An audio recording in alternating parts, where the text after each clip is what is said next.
You're watching a B.A.S.S. presentation. Well, good morning. We are going to unlock the doors and get started here, ready or not, with Bassmaster Live. Welcome to the Gamakatsu Bassmaster Elite, fourth stop of the year for the Bassmaster Elite Series. We're in the state of Oklahoma, the Sooner State, and that is our playing field right there. The Arkansas and parts of the Verdigris River, they make up the McClellan-Kerr navigation system. For the second tournament in a row, we're working with the navigation system, with locks and dams, and all that means.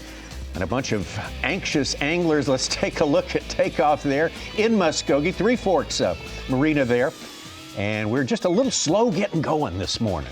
They had a big complex of storms that moved through, because why wouldn't they? On the morning before we get started, welcome to Bassmaster Live. Tommy Sanders here with Ronnie Moore in the tree. Mark Zona is here. Davey Hyde's going to be up there. He's on site there giving us things. So we got a great crew, and Mike Such, Sukon. That's plus the usual cast of characters: Dave Mercer, Kyle Jesse. We're going to have it covered. Once we get started, it's going to be a time. Gangbusters. I can tell you right now. Well, Tommy, the best way to put it, and you nailed it right there. You're looking at an area of the country in basically East Oklahoma that has not had rain for 4 years until the Bassmaster Elite Series got there this week. And as you said, and really if you kind of rewind time back to the Tom Bigby a few weeks ago, locks are a huge variable whenever we're on a river system.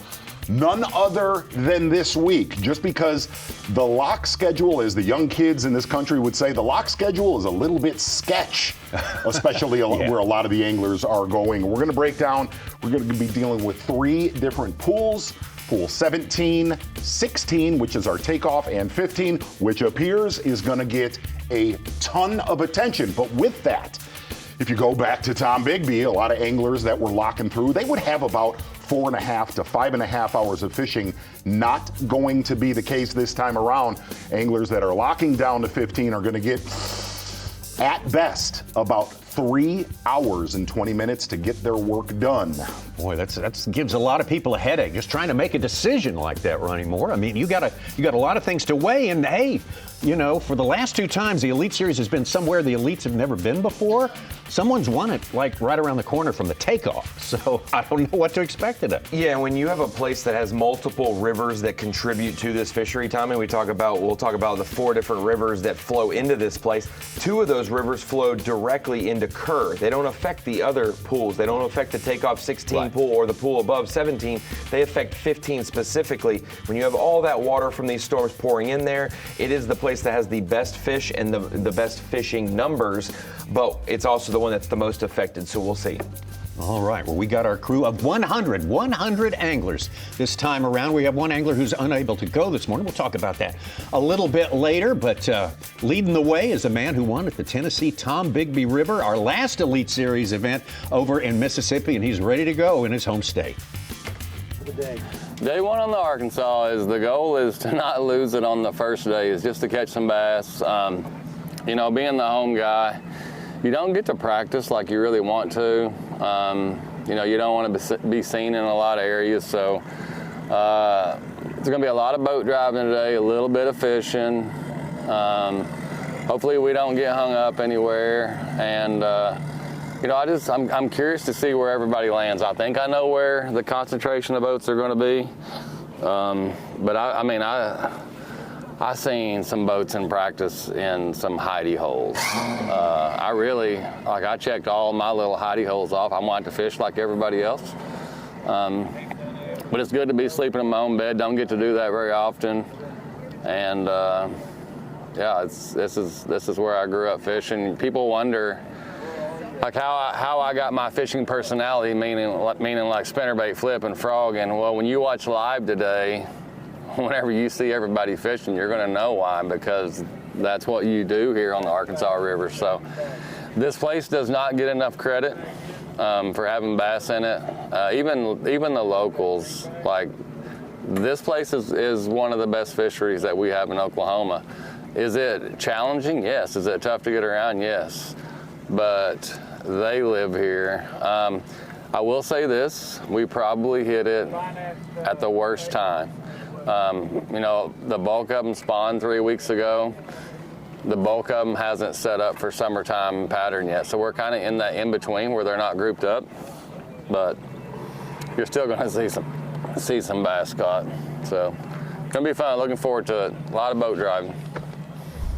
Jason Christie, got to be your favorite coming into this one, coming off with momentum from the Tom Bigby River.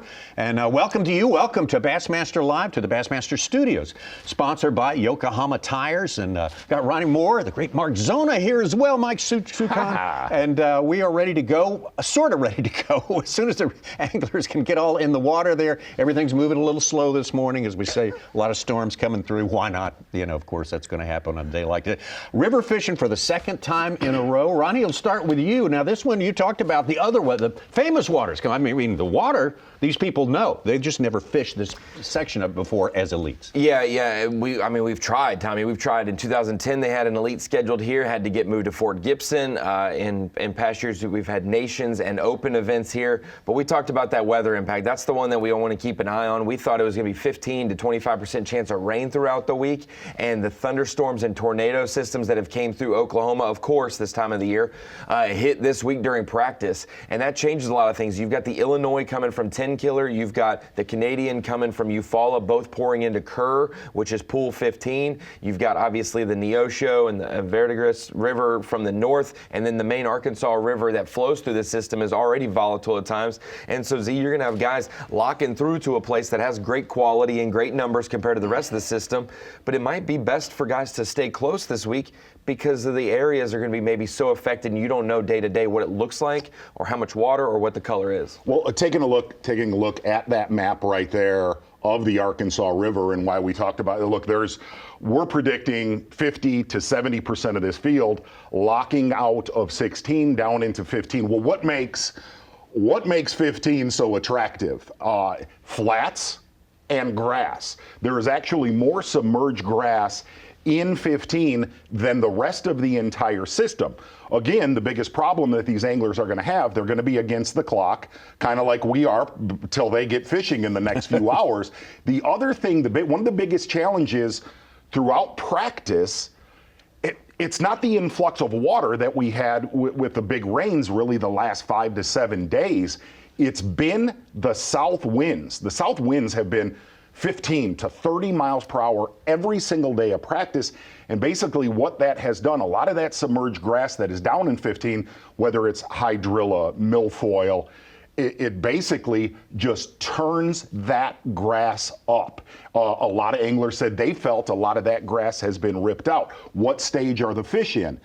Predominantly when guys came here to pre-practice, and what Jason Christie said, a lot of them learned a lot of hidey-holes throughout this system in pre-practice. One of the biggest problems on this body of water, especially in 15, is just getting around. And Jason Christie said, no, these dudes know how to get around already.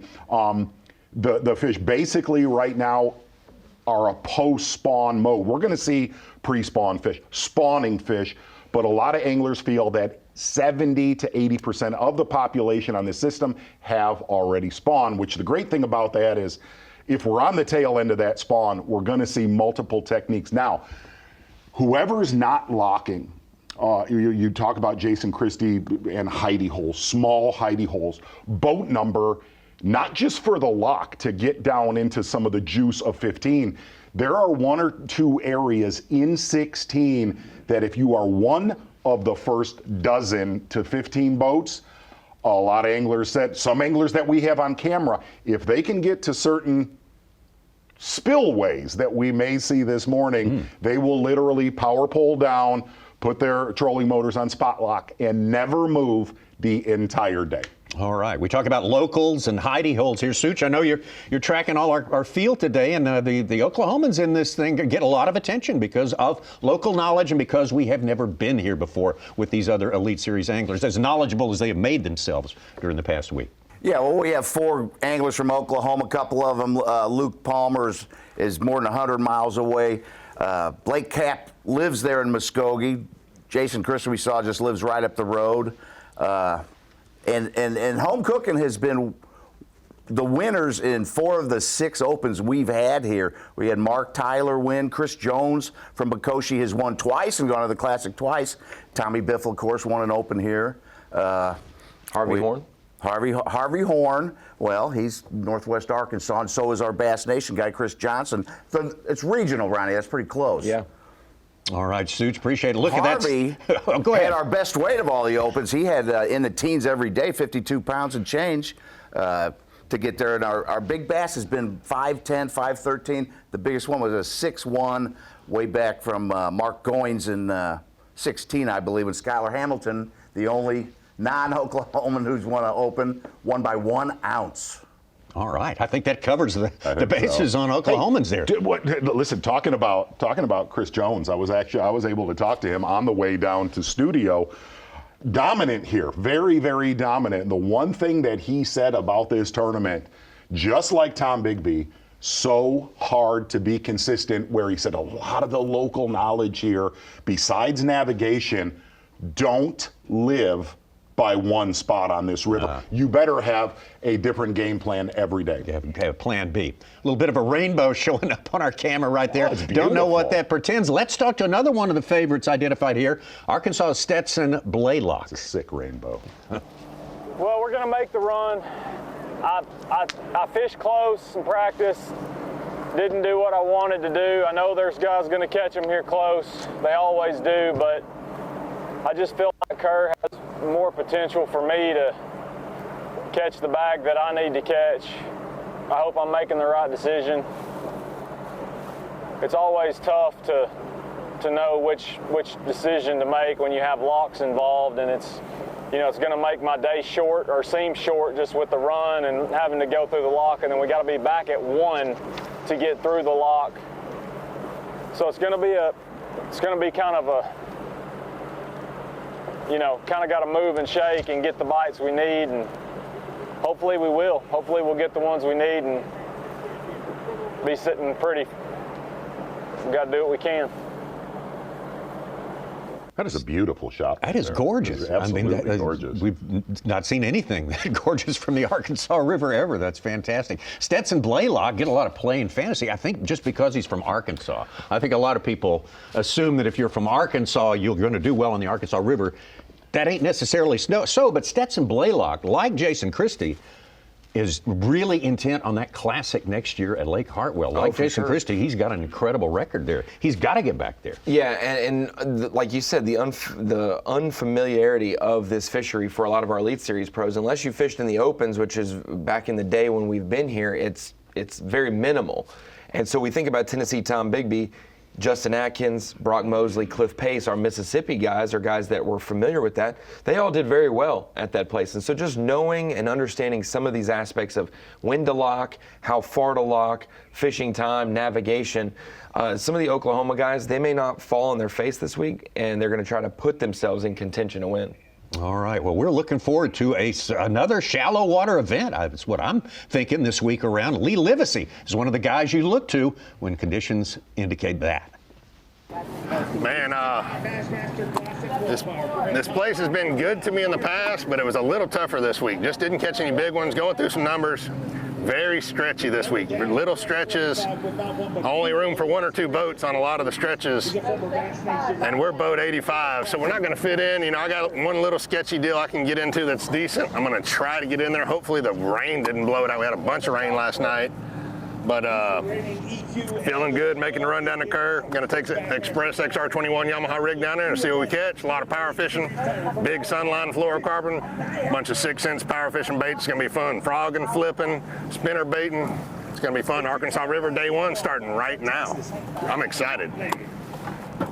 Lee Livesey currently sitting 45th in Bassmaster Angler of the Year points. He sees this, I'm sure, as a great opportunity to improve his position there and get himself set up for a successful 26 season. That's how it stands right now. We'll be in the boat with John Garrett, our leader, all day long. Trey McKinney, that's a close race. Great top 5 there. Corey Johnston, Dakota Ebert, and Brock Mosley. Exactly. Talking to John Garrett last night a little bit on his game plan. Also brought up, I said, hey, you were in this position. Literally a year ago, you were in this exact same position. What happened? he went full-blown Captain Obvious, and he's like, I did not catch him pretty much for the rest of the year. One of those anglers really to watch this morning. He said, if I've got a good boat number, I feel like I can get in an area and catch a big bag. Ronnie Moore said it. He does have a good boat number this morning. Eyes will be on John Garrett. Well, again, we'll be in the boat with him all day once he gets going. Now, last week, hey, we saw Jason Christie in a similar position, a place where locking was important, and he didn't make the right decision on day one, but he won the tournament. In a tournament like this, every bite matters, and I literally caught the winning fish in the last 30 minutes. Needed that bad. But at no time today did I think that I had a chance, that I had enough weight to win. It happens when you least expect it. I mean, I rate my practice a 3 out of 10. Usually when I win, that's what happens. Jason Christie! 12 pounds, 9 ounces! Jason Christie proves the closer that he is. The last event I finished dead last. And, you know, I'm getting older. I used to be the youngest guy, and I'm not that anymore. This is a big pick-me-up for me. The next event, I get to sleep in my own bed on the Arkansas River. And it kind of, you know, pours gas on the fire for me and you know, gets me excited to go fishing again. The closer that is Christie owns the Mountain Dew Bassmaster Elite at the Tennessee Tom Bigby Waterway.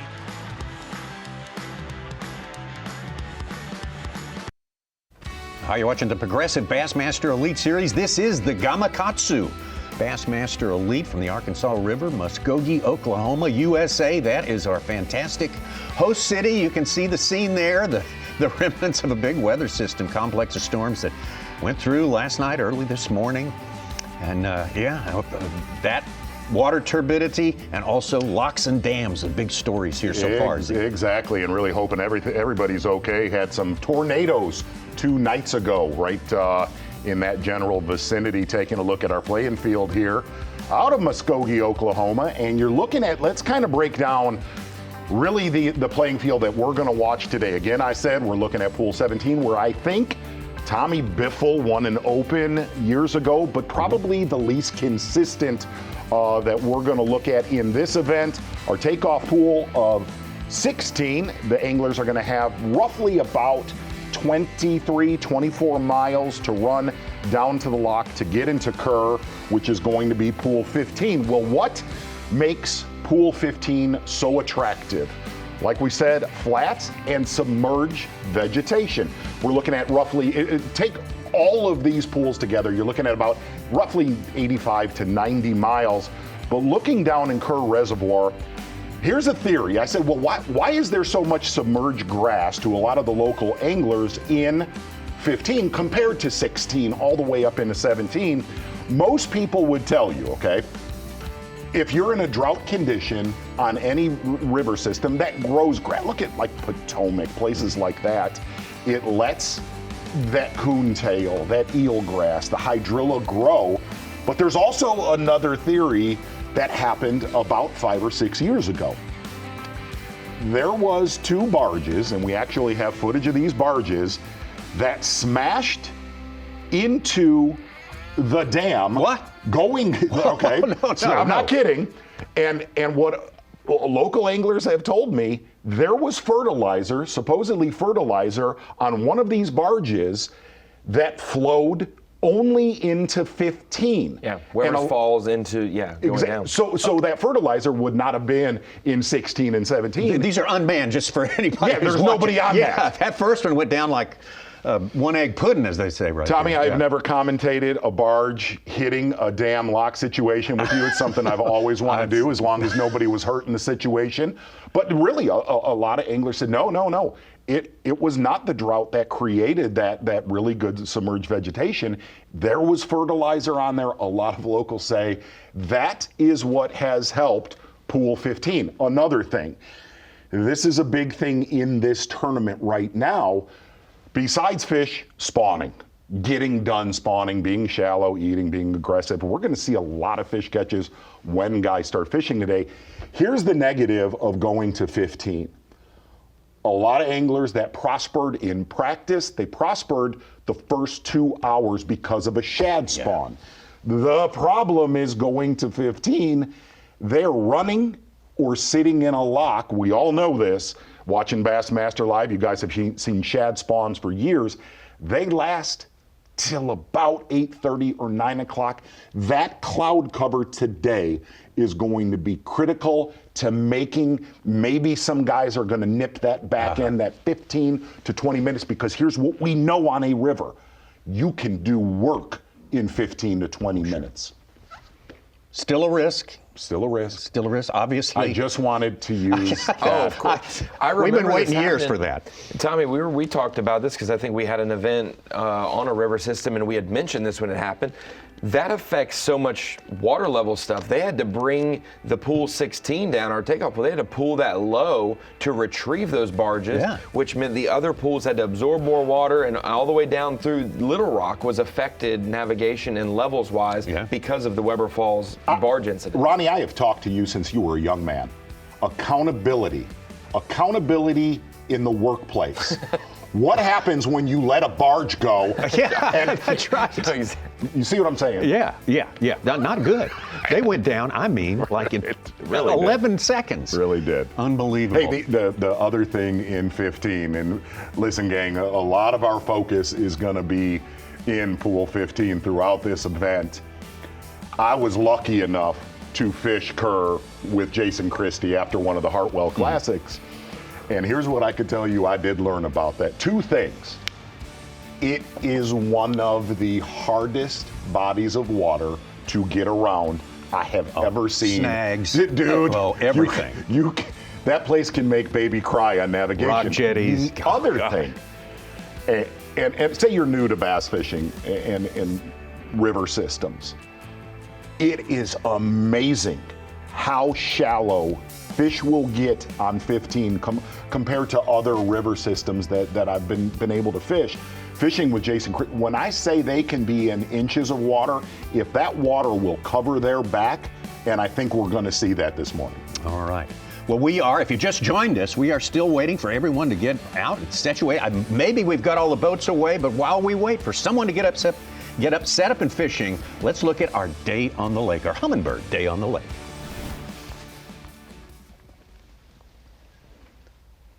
Hey guys, Justin Atkins, Bassmaster Elite Series Pro. Today we're on the Arkansas River, and I just want to tell you about how important it is to have a good quality map. I started my professional career, I was working for Lake Master as a hydrographic surveyor, so I know the ins and outs and the details that these guys put into making the absolute best map for fishermen.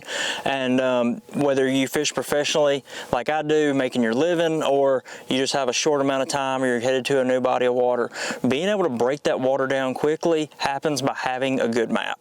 So not only are these maps awesome for navigational purposes, because you can see you have the buoys and you see contour lines showing you the river channel and where you should run, but you can also see little subtleties like this ditch that runs back in here through this giant flat.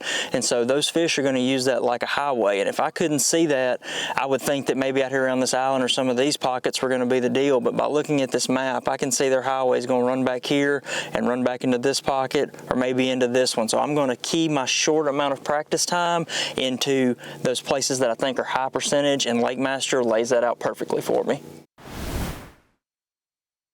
Right there. That's nice.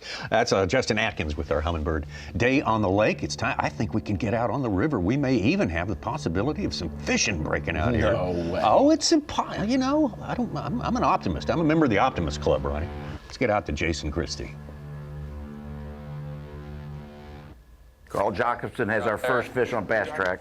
Yeah, I mean, like if I get a bite, that's where I'm swinging at.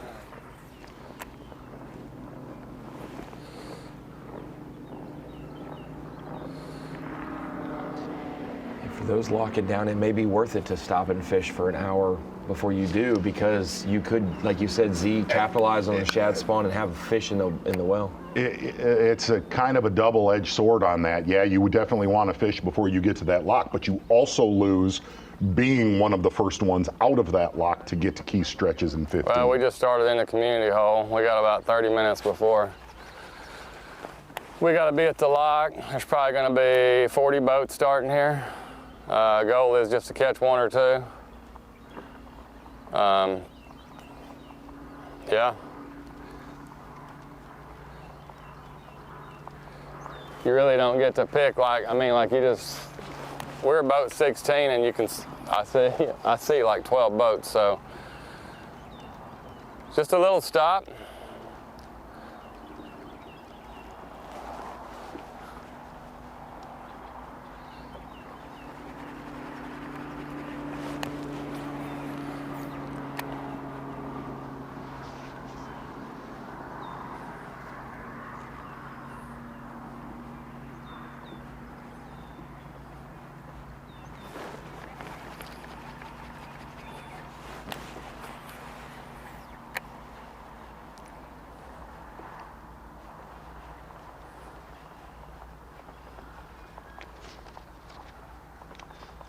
That's 2 bites. Like, I don't know if it's the storms last night or what, but that's 2. That's just kind of like,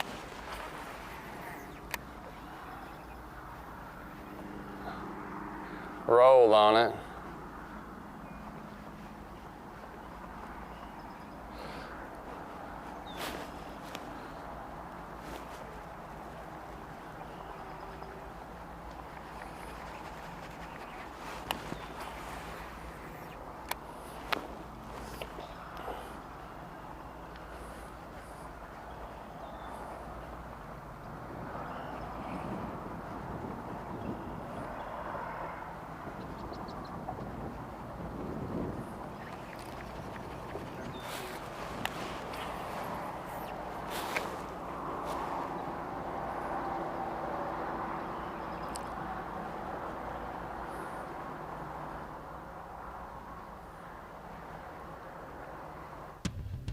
Water was clean. It looked good there. Yeah. Man, oh man, that's an issue there.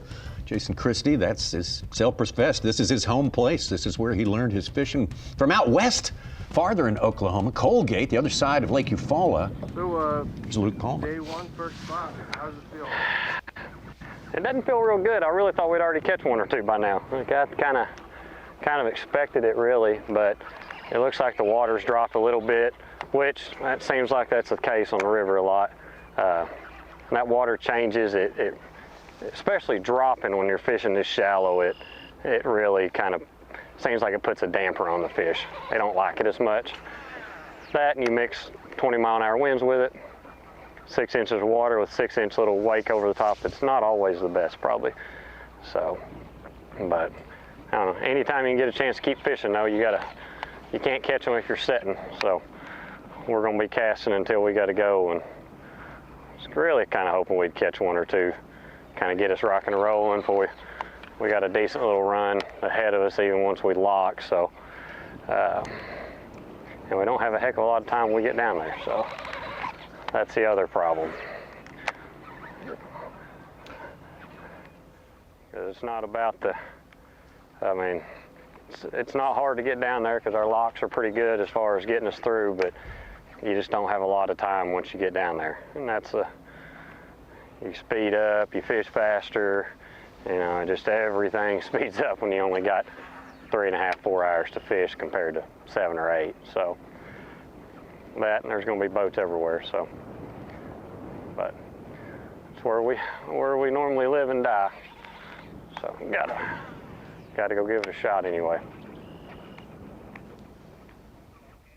Luke Palmer right dead in the middle of the field in Progressive Bassmaster Angler of the Year points. We got some momentum, had a good 22nd finish at the Tennessee Tom Bigby. So the arrow's going the right way for him. Let's see if he can keep it going today and see how the rest of our 99 anglers are doing when we come back. Gamakatsu Bassmaster Elite. We're on the Arkansas River, plus some parts of the Verdigris River, which make up the top pool, the farthest north and west of this curve. navigation system here. TH Weather Watch today, it's not great. It's kind of sketchy weather. Unsettled, we'll call it that way. Warm temperatures, 84 today, 69 tonight. Should be cloudy most of the day. The clouds, Mark Zona, you mentioned, I think that's could gonna help somebody a little bit. Early on, if you get to fishing early on. And we'll see how that works out, trying to catch the shad spawn. If you're just joining us here, we've got a whole bunch of anglers headed from Muskogee down to that biggest piece of water there, Kerr Reservoir. Probably the majority of our anglers headed that way. We've got to have to deal with a lock and dam in order to do that. And their set time is not arrived yet.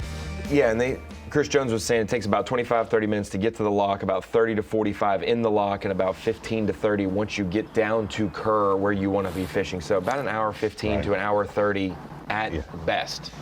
Hey, and we're not talking the Chris Jones, the 5 bass limit. That is not the Chris Jones. Not that, no. You're talking Show Chris me Jones your 2 best from bass. eastern Oklahoma. Right. Nice thing is, Winslow. Here we go.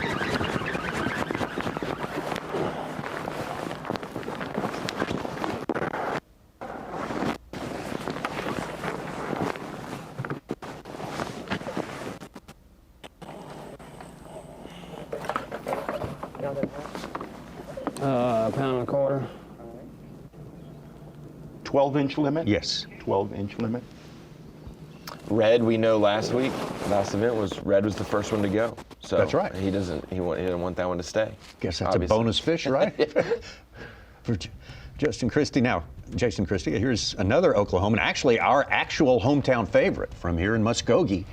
Blake Capps, former Bass Nation champion. Needs to catch him. Needs to catch him on all levels. Yes. He needs to catch him the rest of the year. Yeah, this needs to be a propeller into the South Carolina and North Carolina swing. We'll be with Blake all day long because this is such a crucial event for him, and he's got so much experience here. I did not know it was floating.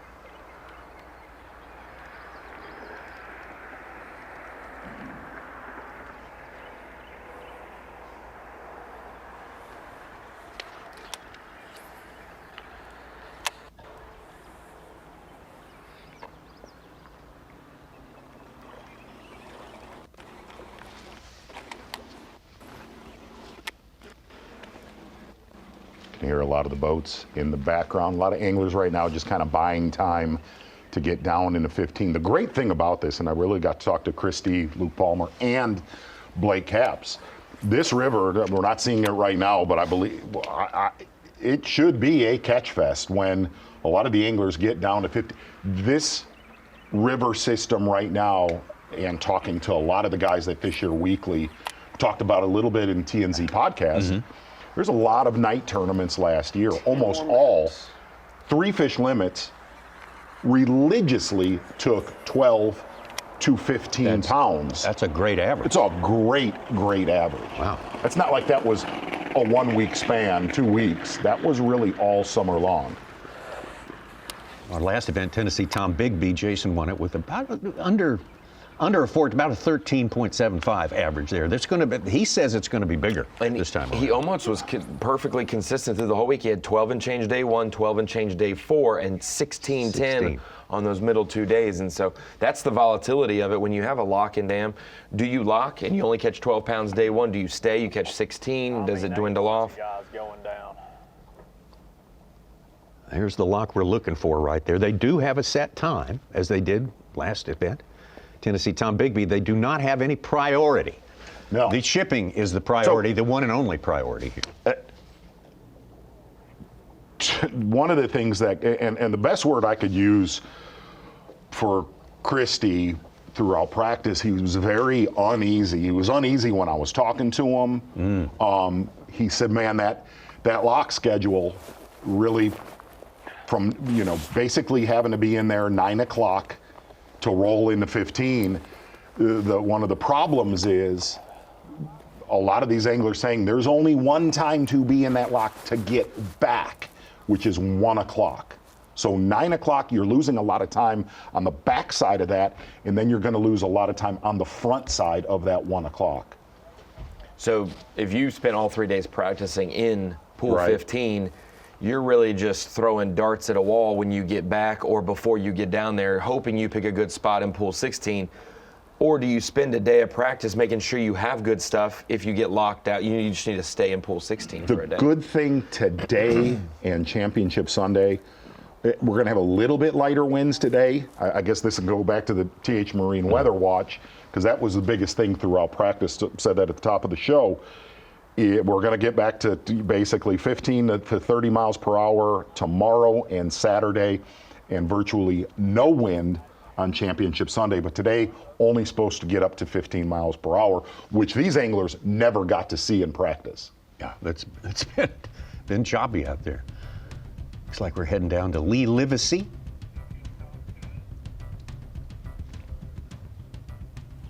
Lee 11th, 10 toms, so he's got some momentum too.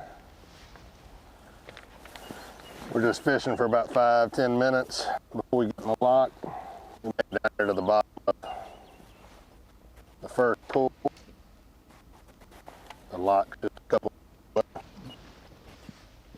Lucky you can catch a keeper before we go.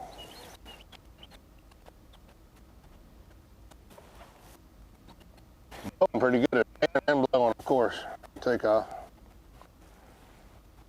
Switched around other than that.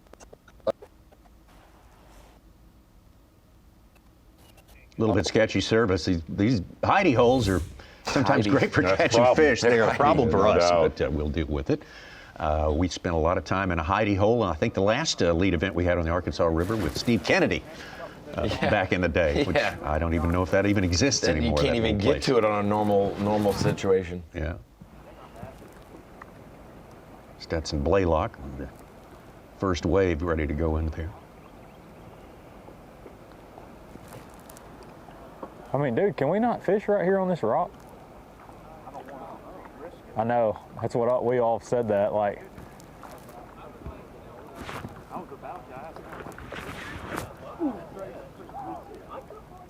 With his third fish, Pake South is leading our event. He's on quite the run with a couple He wins is in the on a opens. run. I mean, So, talking about Pake South, obviously very good with his electronics. This is a forward-facing sonar allowed event, we and I need to mention that. I asked Palmer. I said, "Hey, is there water here that the shiners are gonna shine?" And he's like, "Oh yeah," and he goes, "And they'll find it." So that'll be that could be. I don't think we're going to have many anglers on camera today. I think we got a lot of dirt daubers on camera. Possibly tomorrow, but he said there is no doubt there is clear enough and stable enough water where guys using forward-facing sonar could do some damage in this tournament. Yeah, if you saw where Harvey Horn won his Open, you would pick any other place in Oklahoma other than the Arkansas River. I mean, it was like a pristine pebble bank, clear backwater area where he was catching spawners and fish moving in, but it definitely did not have the attributes of the dirty water grass fishing that you'd expect. And you mentioned all those submerged vegetations. You can see him Blake Cap shot there, Jason Christie. Water willow is going to be a huge, consistent through all the pools, whereas Kerr maybe just has the better milfoil hydrilla, but all the pools should have water willow in them. And it was really, prior to this event, they've had very, very warm weather down there where they're at. Yeah. A lot of the big females, the blowed up females. A lot of anglers saying, man, we're getting 30 to 50 bites a day, but it's a lot of males where they feel that first wave has already done its gig and moved on.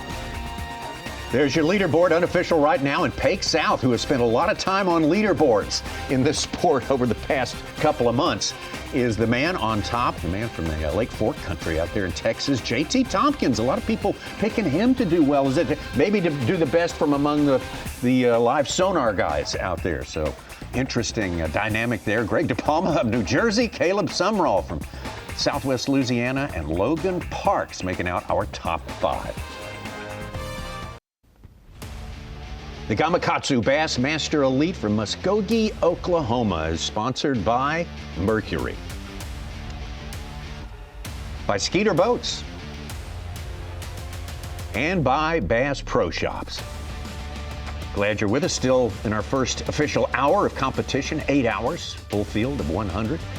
Out there today, that's the leaderboard as it stands right now. And Logan Parks, who could use some good results here in this season of 2026 right there. And Greg DePalma put his second good fish in the boat there. And we had an angler from New Jersey do good on river fishing our last stop. This is a guy named Iaconelli, so maybe that's repeating itself a little bit. We also spent some time with Pake South as well. If you're going to hold a tournament anywhere, it looks like you're going to spend some time watching that fella. Man, I've been able to cover him at the Sam Rayburn Open and the Eufaula Open, and it's impressive what he's done, especially when it's available to everyone. The same baits, the same technology, the same parts of the lake, and it's just how dominant it's been. And what's crazy, guys, is we assumed he won the Sam Rayburn Open, first one of Division II. The rule is you have to be in all 4 events in the division before you start the first one, so you can't cherry pick a classic spot by signing up late. So he doesn't get a classic spot from that win. Then he didn't fish the first one of Division I, so he wins the second event, doesn't get a classic spot there. He has to rely on his elite points. He's doing good there. But Tommy, to win 2 opens in a year and have no classic spots so far, he might just win all the opens with no classic spots. Yeah, I mean, safe to say that has never happened. He does help the Elite Series field. He's making friends with the other elites, though. I don't know how big he was. He kind of rolled on it, then he come up and still ate it. But like I say, this waterfall and has definitely got these fish agitated, and not in a good way. So, but the name of the game here. You just got to run across that one big one that wants to eat it, though. That's all I was expecting to come in here, is try to get me a couple keepers, maybe catch a good one. You're gonna have to have one over 4. Gonna have to. I mean, guy's gonna have to have some 4.5s to each day, you know, to get yourself up to that, you know, 18, 19 pounds a day to keep staying. To have a shot to win this deal, it's going to take some weight. No river just fish. It's just a really good fishery. I mean, and we talk about it being really good right now. I mean, I remember 10 years ago, it was still taking 15, 16 pounds to get a check in the tournaments that I was fishing, even later in the year. So. So it's good. It's just a good place. But now we got a little bit of like coontail, milfoil, stuff like that that's showing up now, which you know, you can look at lakes all over the country and they got grass in them. The fishing is just better. You know, I guess the bait's got more stuff to hide in. Your fry's got stuff to hide in from the bass. So just a good thing. And so there's some more water willow. I guess a lot of that, the floods and stuff we've had over the years have kind of killed out some of the water willow, because well, it used to be, once you every pool had a bunch of it in there, and now they're just about, seems like it's half as much as what it used to be. But I guess you get it replaced with milfoil and stuff like that. That's not a terrible replacement with it.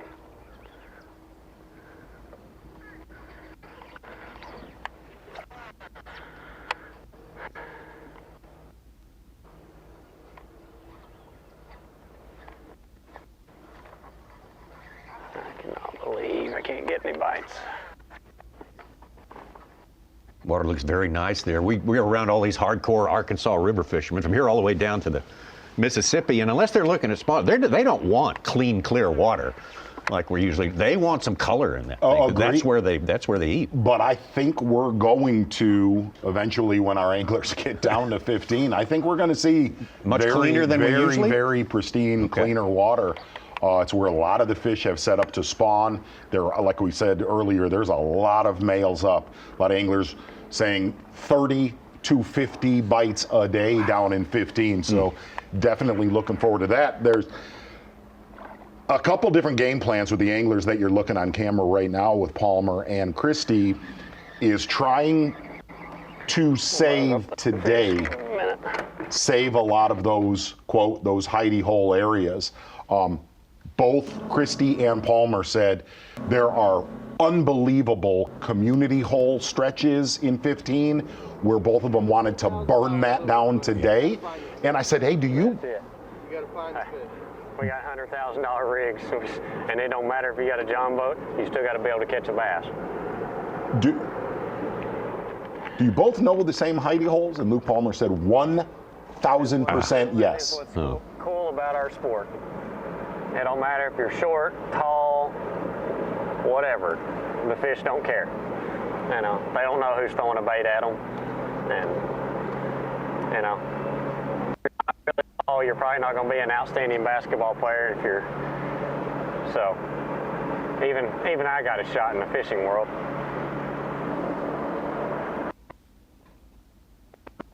Hey, South's at it again, a 312, the biggest fish we've seen of the day. He's got 9 pounds on 4 fish for the lead.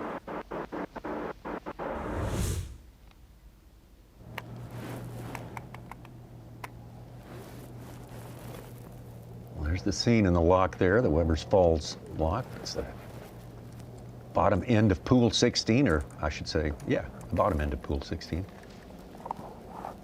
I hated to even come down here. Oh, I don't like it either for 3.5 hours of fishing. Yeah. It wasn't that great to be taking that risk.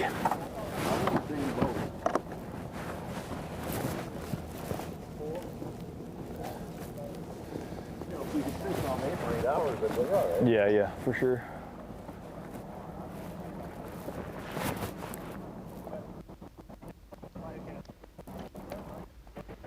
Oh.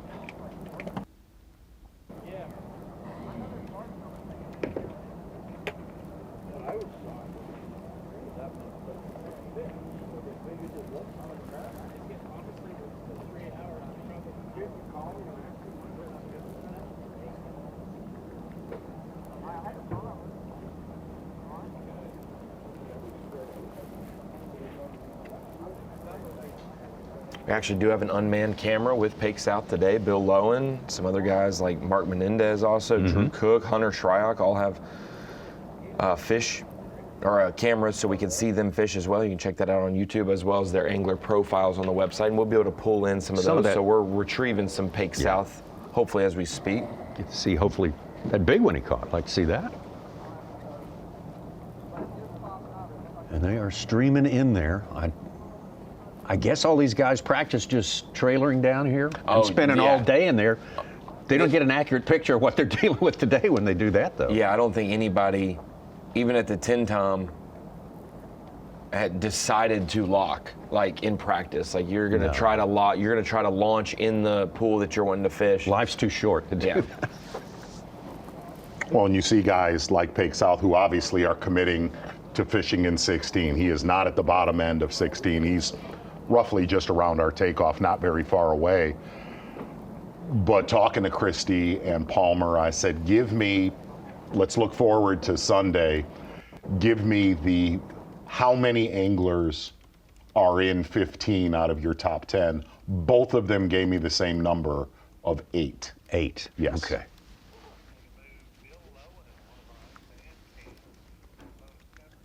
Speaking of those unmanned cameras, it's bonus coverage, which you can find and watch all day long. Pick yourself an angler. Bill Lowen, one of those guys. Looks to me like, well, we'll definitely be in pool 16, I think.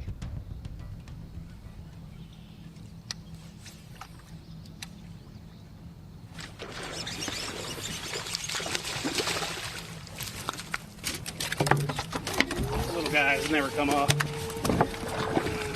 You may make 2, huh?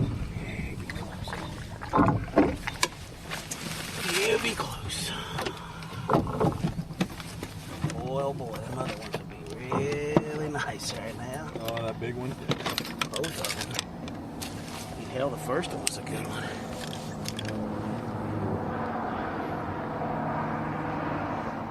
Well, I like getting up on the back of the boat. You want me getting up and getting on the back? Or right there, and I land them on the back there. I said, okay, that's what I always ask.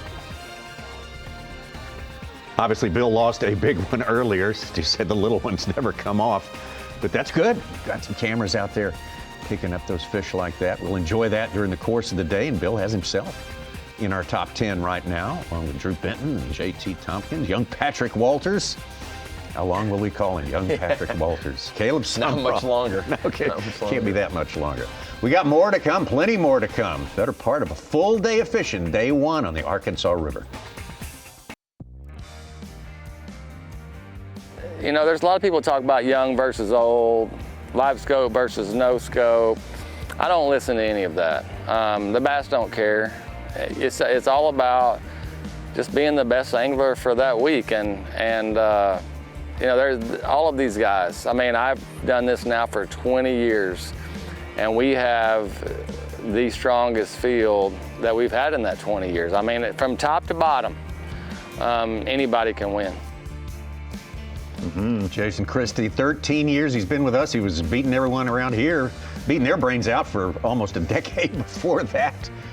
Besides 2 years he spent away in another circuit, man, it's hard to believe, but Jason Christie has put himself way up there in the record books. Yeah, how about this? His win at the Tennessee Tom Bigby was his 9th B.A.S.S. win. He's had 6 elites, a classic, and 2 opens. And then it moved him, which was that's the most active angler-wise, is 9 B.A.S.S. events. It moved him outside the top 20 into 17th all-time in winnings, which is 5th active behind guys like Hackney, Swindle, Ike, and Polliner. What? Skinner Boats. We got a BFA, a big fish alert. Tyler Williams, who said he was just going to stick around and not lock, a 4-0. He's up in our top 10 right now with 3 fish. His first one was an 8-ouncer. Man, that's interesting to contemplate right there. Take South, though, the man on top. You know, talking to Jason Christie after that Tom Bigby win, he was in bad shape. I mean, as far as the standings went, him and Hackney, you kind of looked at this, you know, 85th. If you looked at this schedule, for the most part, this has been a shallow season schedule so far. And if you looked at a Christie and you looked at a Greg Hackney, you're like, what are you doing down there? And again, something else we talked on TNZ, he said, man, a lot of questions in my head got answered at Tom Bigby. You start to, do I belong here anymore? Am I outdated? Yeah. You know, have I hit that 30-year mark for a running back in the NFL? And he said, at least for a limited time, every single question was answered at Tom Bigby. How about that? Yeah, I'll bet. Hey, we talked about that bonus coverage that you can find on the Bassmaster YouTube page. That includes what we're about to see from Pake South, our leader as it stands right now. Oh, gosh.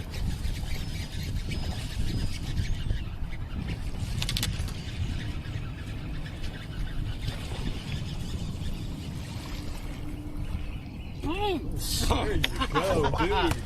Yeah, That's what we're talking about. that was awesome. Yes, it was. Swamp Lord.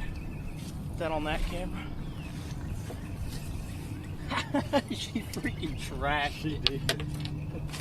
Ronnie, we were That's talking not a koike. No, That's is not. That's a frog. That's a frog. and look, there's one thing that we said about this schedule this year, that we're going to learn who can do it with the fun box and who cannot. Pake South can do it. He can. Either or. You watched him last time at Tom Bigby, spent a day with him, and he's very well versed in this super shallow fishing. That's what she looks like there, the Arkansas River, about 3 That is pools actually worth of it. very, look, I know if you're from, actually not the Midwest right now, because everything in the Midwest is flooded.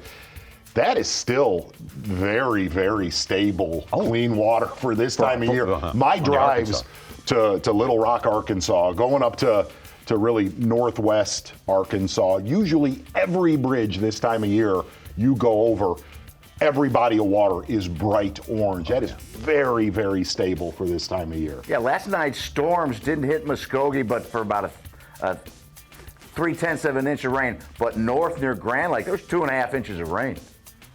How long do you think? How long Tommy? that? I mean, obviously, Neosho's got multiple lakes for it to go to get down there, but Hudson. I mean, some of these other ones, it takes a day and a half before it really starts to maybe impact our playing field or parts of it. Yeah, how much are they going to send? And same's true for the Illinois River. Don't know how bad they got hit or not hit last night by those. And really taking a look at our tracking system, seeing where a lot of anglers are at or not at. Boy, if you stay in 16, you are not going to have a ton of company later today. And there's going to be 3 key backwaters down in 15 to where I got a vibe. It's gonna fish a little small where guys are going to be on top of each other. You might see a little Sergio Garcia potentially. You know what I'm saying? It's going to be bashing some rods and stuff. Exactly. Being a little agitated. Yeah, I love that. Can't wait. You just do not want to drive like Tiger Woods if you're here on the Arkansas River either. Or do.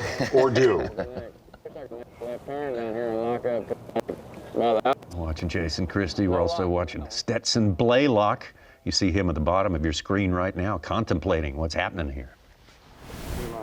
Well, you can see behind us here, we've got the majority of the field, so it's kind of a, it's a gamble, but it's a gamble that looks like most of us are taking this week. So,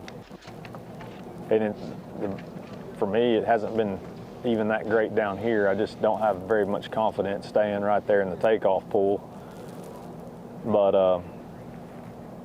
it's this is a big lake down here, but with this many guys, it's still going to fish small, so we're going to have to hunker down. And I think they gave us an extra hour to fish, so with our check-in time, we're going to be able to stay, or I'm going to take the chance and stay for another hour, and hopefully we can put it together and get five something, maybe get a big one and ease on back. Sounds like they're letting up on these boys a little bit there and mentioned an extra hour to fish there. No, we're using it over there.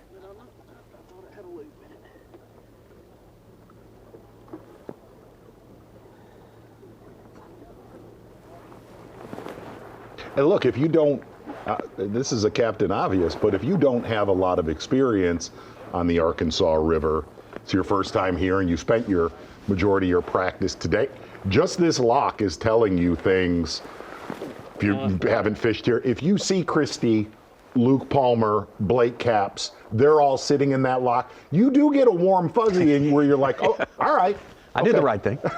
Yeah. It was a good plan. It's a little less anxiety you got to deal with.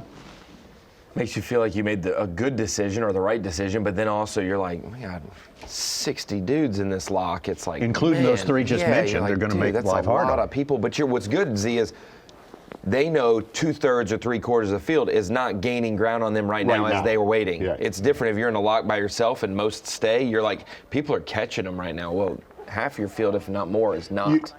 You heard Livesey say stretches, key stretches. And that was one of the things that Christie, he said, look, what's their off limits now? Their off limits is 28 days. 28 days, whatever. So it's a month. He said, dude, I went to like 2 or 3. So the doors are closing at 2:15. Well, they're going to gain an hour. I didn't get that text. That's a bonus. That's huge. Yeah,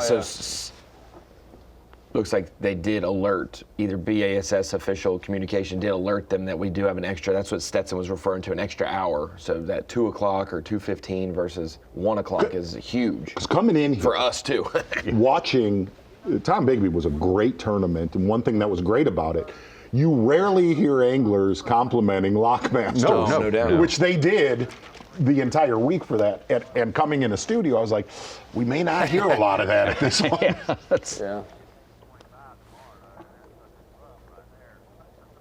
Yeah, that straightaway can get bad.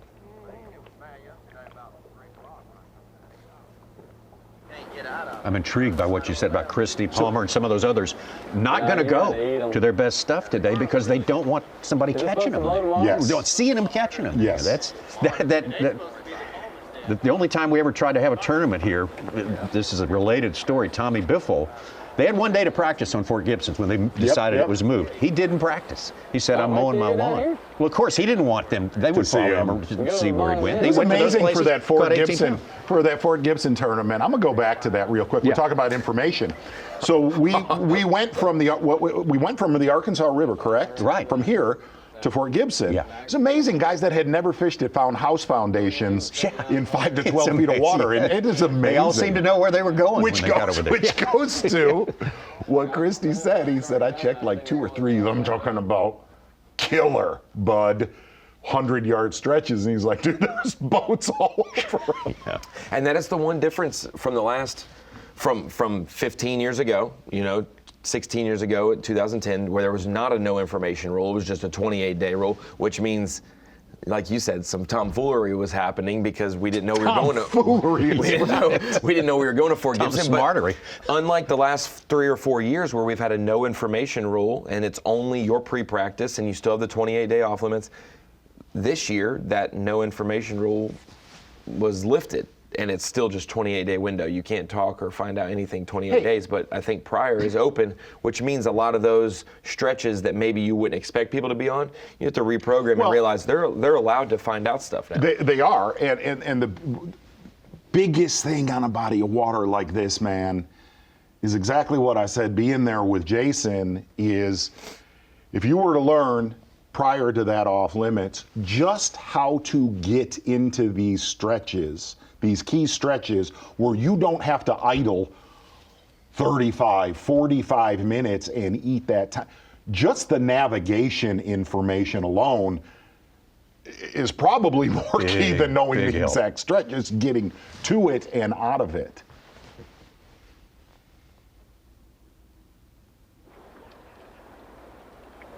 Kyle Welcher having a tough season so far. It was amazing. I picked Kyle Welcher and Jason Christie for the Tom Bigby. One of them won the tournament, and one of them was literally second to last place or something like that. I didn't have to say that. Don't worry, I flipped a coin. Oh, Not as good as you guys did last fall, but I flipped a coin with Kyle. I said, I'm picking Hackney, and you're picking Christie. And one of them was 93rd, one of them was I had them both on my fantasy team. How about that? Canceling each other out.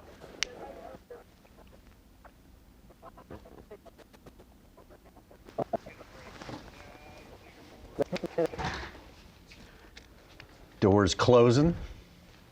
It's a good sign. Progress.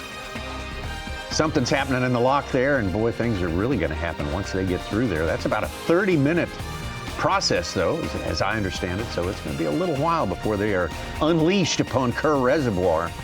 Take South's going to got a limit. Unleashed already. Today in Pool 16, it's got 11 pounds and a big lead over Scott Canterbury. Moving up in Logan Parks, Dakota Ebear, Greg De Palma, Tyler Williams with his jig. Messing around there in Pool 16 as well. Maybe we can catch up on some of that. Be right back. The Progressive Bassmaster Elite Series. This is the Gamakatsu Elite on the Arkansas River. Let's talk about Progressive Bassmaster Angler of the Year points. That's how you qualify for the Classic. That's how you secure your job sometimes for the next season. And John Garrett, third-year angler, on top right there, a slim lead over Trey McKinney, who always seems to be in second place no matter what time of the year. Look at our second 10 there. And there's Tyler Williams in 20th place. He just made a little move here in the tournament. Hunter Shryock in there, Jordan Lee. Jordan Lee having a better year this time around. Cody Meyer doing very well. Big 2026 for him. Andrew Loberg and Kyoita Fujita in there as well. Moving on down, Paul Marks and Shane LeHue. Pake South. Hard to believe he's only 23rd at this point, but he's just getting started. Lost about 30 points on that day 3 at 10 time. He was in the top 10, finished 40th. That's a hurt, but still doing good. And then you get down and you see, Tommy, we have Mike Iaconelli inside the Classic cut currently in his final year on the Elite Series. Yeah. If he makes the Classic, does he retire? No, I don't think so. I think he stays again. Yeah. Okay. He's retired like 30 times. Trust me, I understand that. You're just trying to get some action going on that one. I know what's happening with you there.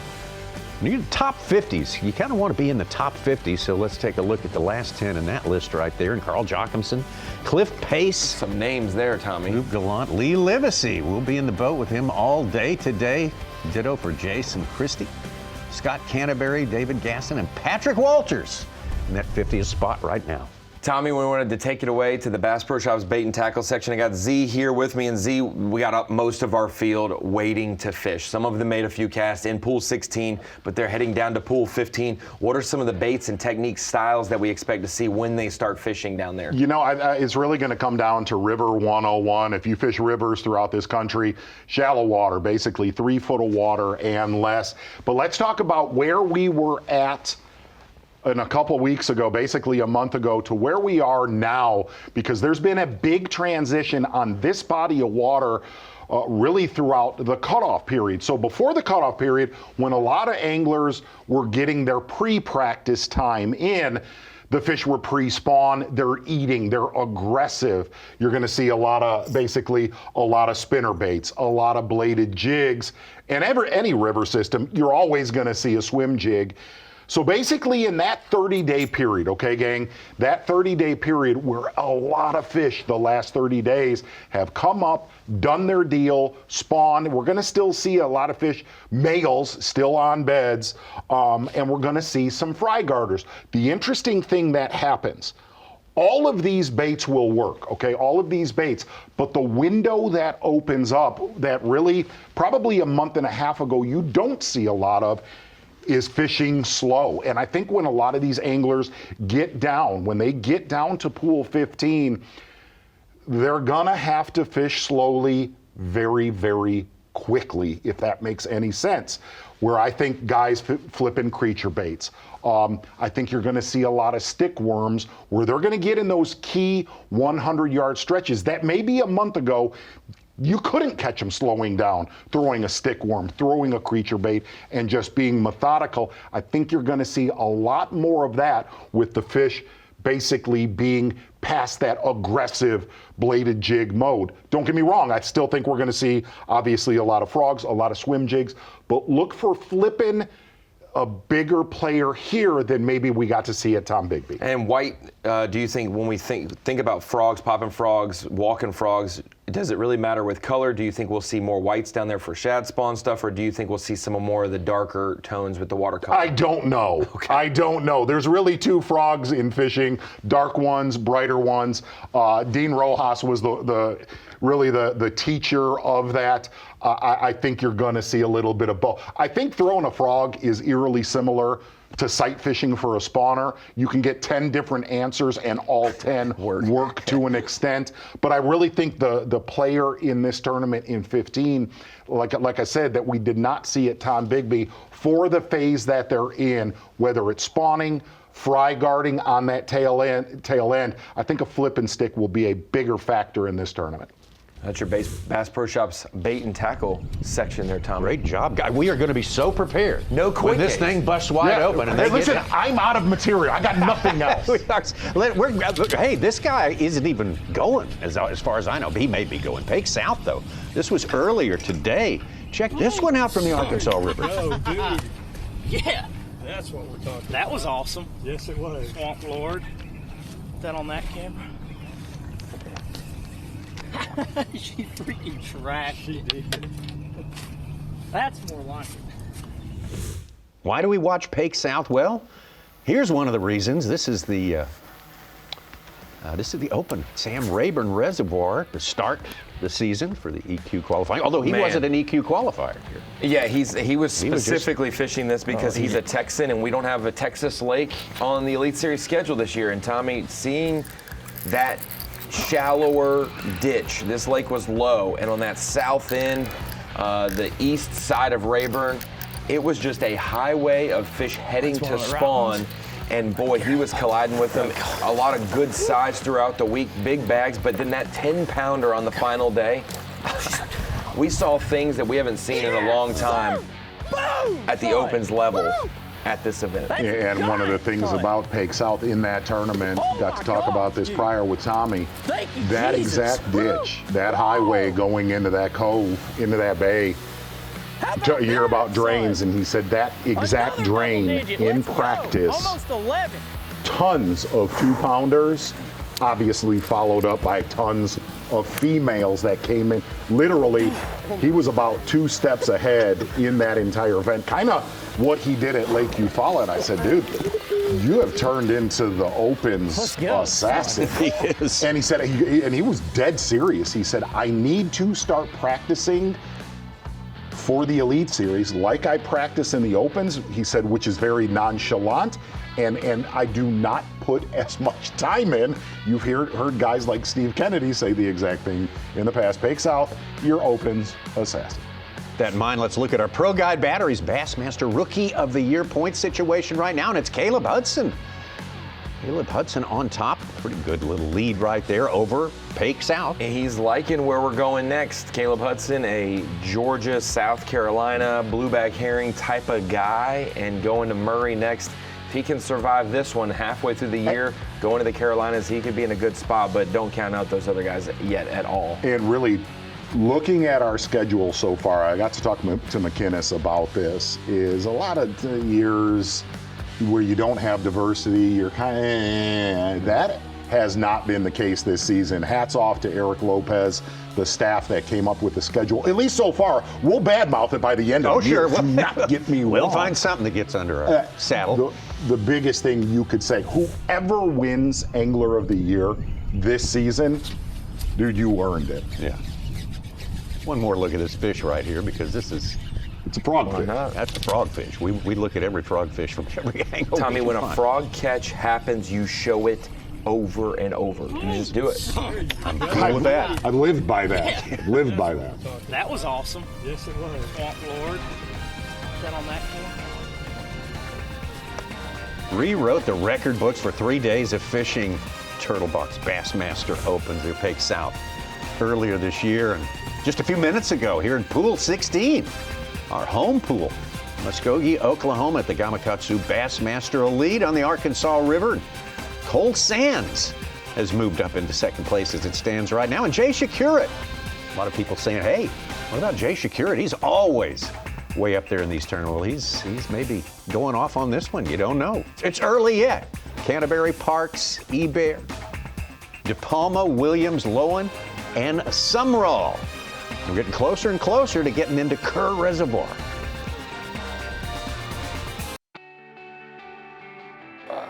I grew up fishing instincts, and I still do. And first of all, you don't have very many opportunities to even get in the top 10. And getting the top 10, that's an opportunity to win.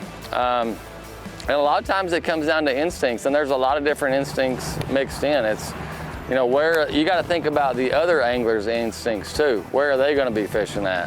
What are they thinking right now? Because you always want to try to do something a little different or in a little bit different area. You know, because we all kind of think the same.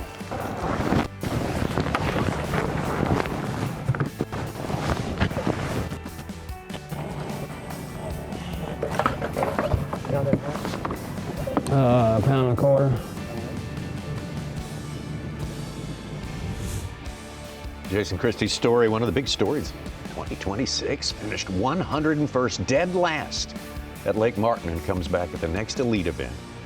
Tennessee Tom Bigby. He's done that a few times in his career. Oh yeah. He's Santee Cooper. Exactly. I mean, he wins the Classic. Santee's like last, and then he goes to Chickamauga and wins. Ultimate suckfest to holding trophies.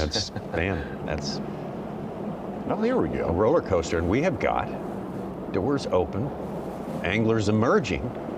We don't have shotgun starts anymore, Tommy, but when we lock, it's basically a shotgun start. They're going to go. And that goes to that Tuesday night Bassmaster Live we're doing. I think we might shoot a flare or something.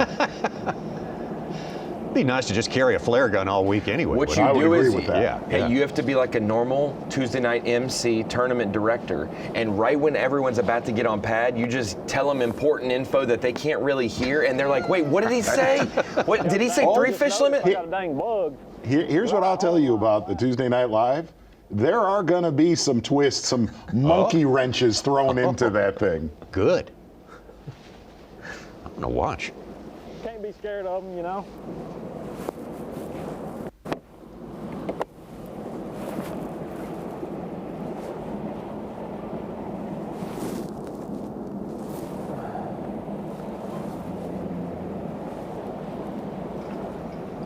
Well, Browning locked up north, and he just came in with 3 fish for 8.5 pounds or so. Wow. Moving our top 10. He needs to catch them this year. Yeah, we were talking about the 3 pools. Obviously, everyone thinks it can be 1 and should be and maybe will be 1 in Kerr, you know, pool 15. Pool 16, if anything goes awry in pool 15, it's the one sitting there, Tommy, waiting to be 1. I mean, Sure. if John Garrett have a culling infraction, he wins it out of the takeoff pool last time. But Z, that pool north, there's good weight that's been caught, but that it always feels like it's a 1 or 2 day thing. You can't do 4. You're not gonna be able to do 4 days in there. And here's one of the biggest problems: the comparatively 17 to 15. 15 has a lot more flats, grass that will replenish these areas. You get up into 17, you're talking way less backwaters that are populating these areas. It's more narrow, less habitat than the other pools. Again, bonus coverage from Pake South here. We're wearing out that Cameron for good reason. Look at that. You barely even made a splash. Yeah, I didn't see it or hear it either one. Until you Me threw neither. it. My eyeball was itching, and I scratched my eye, and I looked up, and there's a little swirl, and the frog's gone. So I just swung. I didn't know it till you jerked. I'm like, oh, there is one there. Terrible. No. He's been overtaken. Cole Sands with 2 3.5 pounders up to 14 pounds. New leader.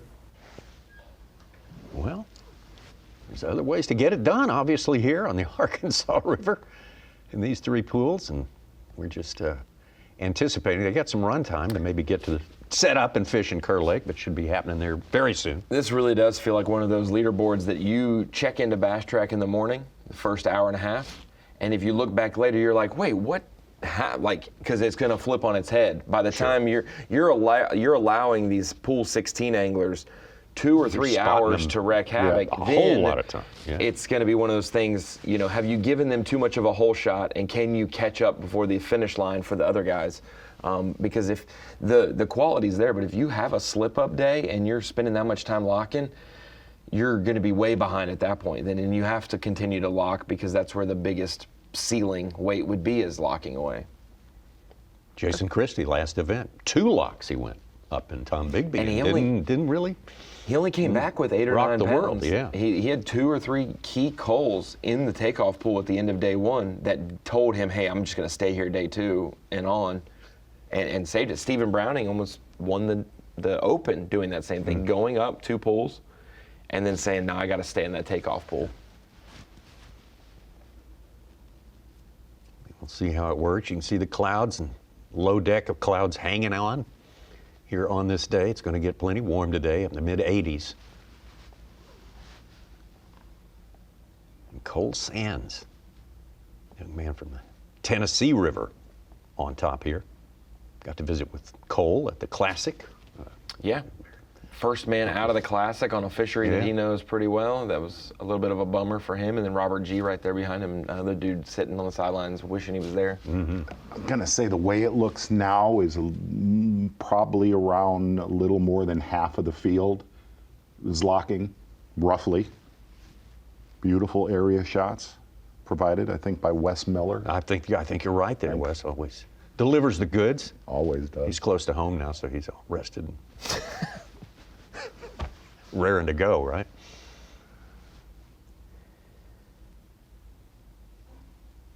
Cole Sands, Pake South.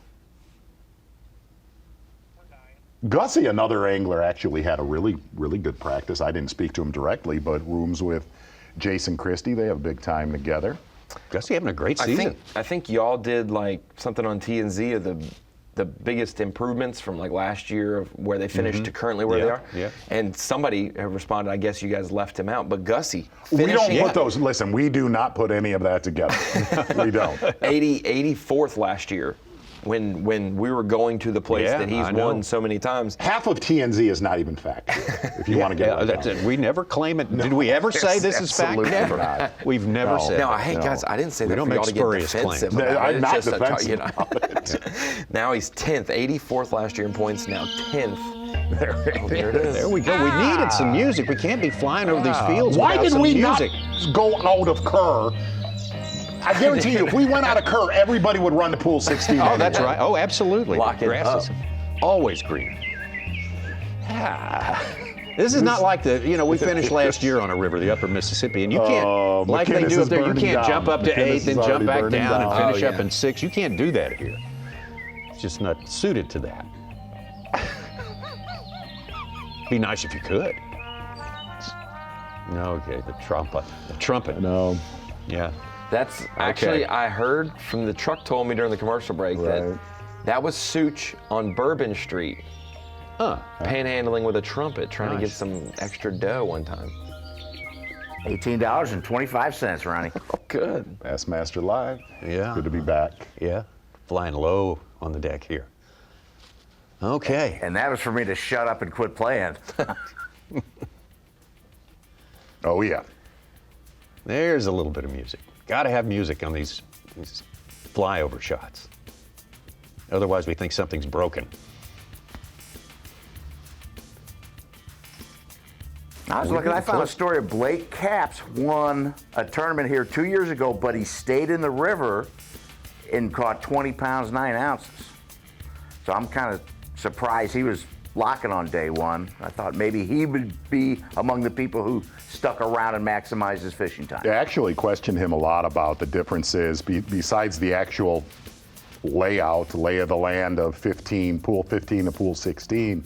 He did say that pool 16 this time of year, you can win one-day tournaments. He said, but obviously you see, I'm going to say 30% of our field fishing in 16, our takeoff pool.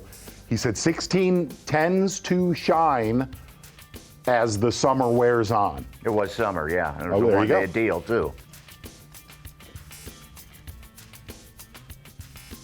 Sick drone running the really incredible fire out of that thing right now. Things could go on forever. I'm afraid it might. We got guys running. This is not going to be forever. We're going to get set up and get started. One of the anglers not going far in 15, Stetson Blaylock, said he's going to try to get away from a lot of those crowds. And I'm curious to see how bunched up basically the 50-plus anglers going into 15 are going to be. But he said really, also Blake Capps made the comment, I'm going to try to fish areas that are not getting throttled on day one, where total opposite strategy, guys like Luke Palmer, Jason Christie, to get into those more community hole backwaters of 15 and absolutely burn them down today. Resetting the scene, we got pools 15, 16, and 17 here in play for the Arkansas River. We are taking off out of 16. We are experiencing about, would you say, half the field, maybe a little bit more than half the field, locking down to pool 15. It takes about 25 minutes to get from takeoff to the lock, but obviously if you ran down there after takeoff, you had to wait. The lock didn't open until a certain time, and then it's closed, obviously 30 to 45 minute process, and then it's another 30 minutes or so down to the best areas or to the bottom portion of Kerr. 15 minutes probably to the fishable areas. So some of those guys like Stetson and Blake Capps may be stopping short, like Z's saying, but it's going to be about an hour and 15 to an hour and 30 minutes of their day. It is 7 o'clock takeoff, and it's 8:45 right now, and these guys have been running for about 10 minutes south. So that's we're going to kind of get a good time glimpse of what it's going to look like the rest of the week. Kerr is the biggest reservoir among the three pools here, and it's probably comparable in size to Lake Dardanelle, which is just farther down here. Of course, a lot of water gained after they get through that Weber's Falls lock. I mean, the water from the Canadian River comes in, from the Illinois River 10 killer. And thank goodness for Pake South and his bonus cam. We should just coverage. roll all of his opens footage. Let's just watch all of that. Okay, all right, so let's get back to that. I think this may be live, as a matter of fact. Okay. Yeah, he showed off all his shallow water fishing skills for us. Tennessee Tom Big, and they are estimable. And great frog fishermen. It was one of those things at the 10-time waterway that him and Brandon Polinick were fishing very similar not specific spots, but types of spots. And on that day 3, both of them just didn't vibe, and they dropped 25 to 30 spots, which is a killer. But it's good you made the cut, but man, you don't want to give that many spots away on day 3. The spot on Tom Bigby where he frogged them in the mornings. What was interesting watching that broadcast from the outside in, watching it as one, same as our viewers, you saw a lot of other anglers going into that exact backwater later in the day. Like you saw that exact sample shot. in it, yeah, multiple times. The 25 to 30 spots that Paik lost, just single-handedly, I keep harping on it, but day 3, it's huge early in the year. It'll be huge looming later. He's 23rd in points, and if he didn't lose those 30 points from dropping in the top 10 to 40th, he would be 11th or 12th in points. He would be halfway to his goal of Angler of the Year. And he would be leading rookie of the year. Yeah, he would likelihood. Yeah, it would be like a 2-point race. Yeah. Either way against Caleb Hudson. But yeah, it's days like that are big rises. Guys who jump from way outside the cut into the top 10 on a day 3.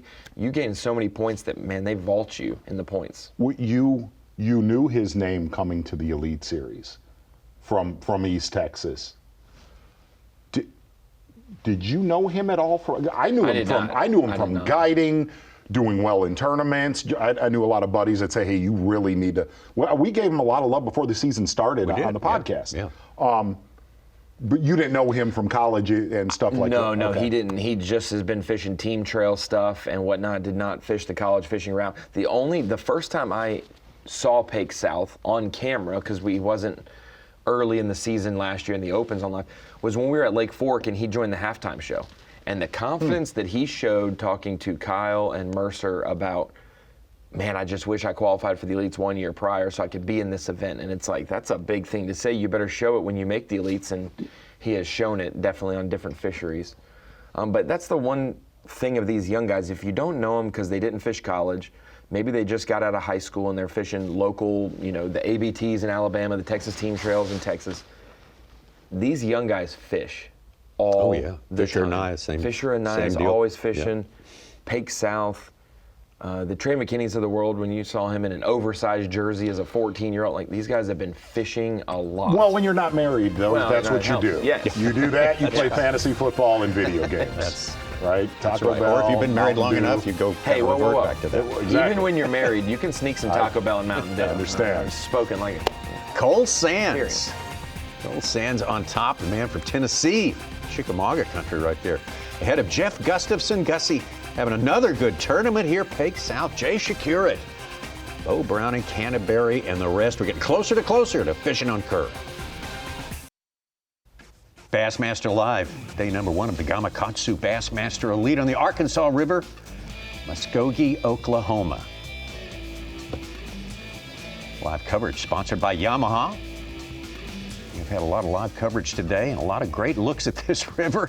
I think we're going to get into the fishing here pretty strong here in just a few minutes. I think we are, but we got a Cole Sands who's doing just fine. Ryan. Thank you very much without even having to go down to the Kerr Reservoir. 16 pounds, 3 ounces is strong. Still inside the first couple of hours of fishing time here, so he is making hay while the sun shines. Jeff Gustafson, I think he's due accolades for that, Mark Zona. Well, Tommy, these days and times, gas is expensive. True. Cole Sands not going to spend a lot of money on gas today fishing. Very close to the takeoff. Mercury move of the day early on day 1. We'll be very curious if we've got a camera with young Cole Sands, Johnson City, Tennessee, getting it done if he maybe capitalized a little bit on one of those shad spawn bites. Literally listened to Such making yet another call moments ago. Unofficially, with 16 pounds and 3 ounces, your Mercury move of the day, fishing in pool 16.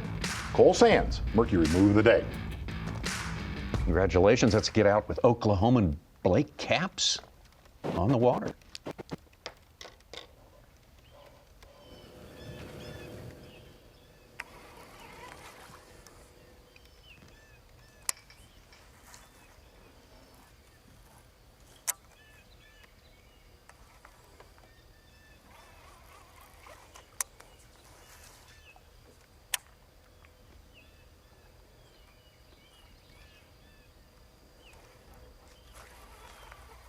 like the winner of the 2024 Bass Nation Championship up on the Grand River. That water from the Grand River system comes, or the Neosho River, as it's also known, comes in just up from Muskogee, just north of Muskogee. Well, you're just tuning in. We talked about a lot of these fish done spawning, still a lot of males on bed. I hear a mosquito.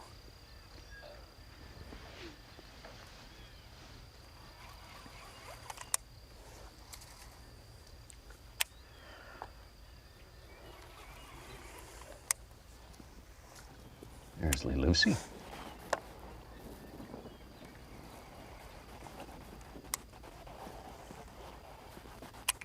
Again, you're getting your first look of your anglers in pool 15.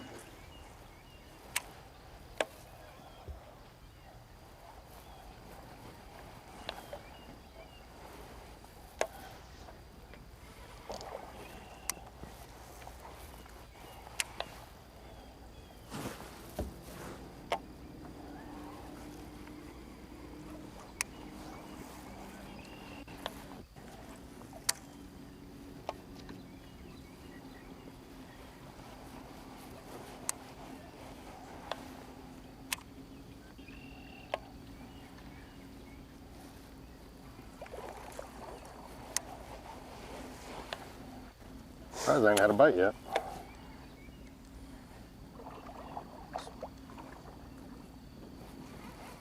Still a lot of anglers running down to the bottom of Kerr.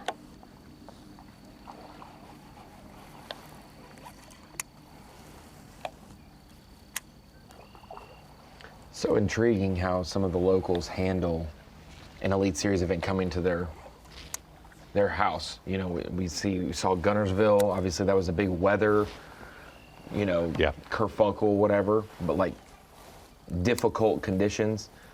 But even the best of the best in history have like sometimes struggled on their home fishery, or it takes a few times. Livesey, like we mentioned in the podcast, he wins at Fork or gets bottom 10, it seems sometimes. Really right up there where that tree is, that's where it starts getting, better. Yep. Yep, I'll act like I'm live all day. Okay. A lot of people are pulling for Blake Caps. 56% of the people in Dre the Lake picked him.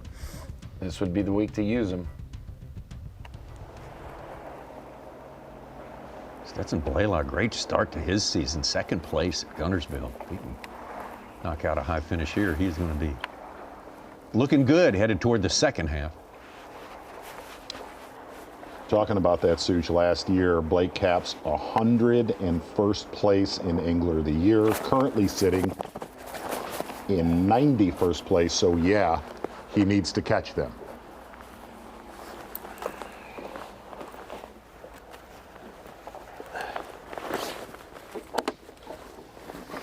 Through 3 events this year, we have 15 anglers who have made all 3 cuts for the top 50. It looks like right now Cole Sands and Jeff Gustafson are on pace to, they're in a good spot to be able to make this cut, obviously with how strong they started.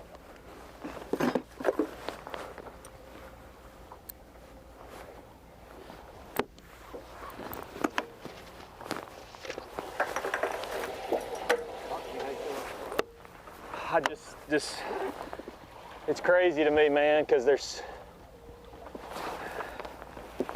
we just got to stay focused and fish. I mean, there's 20 boats in the place I wanted to start, and this is a little creek.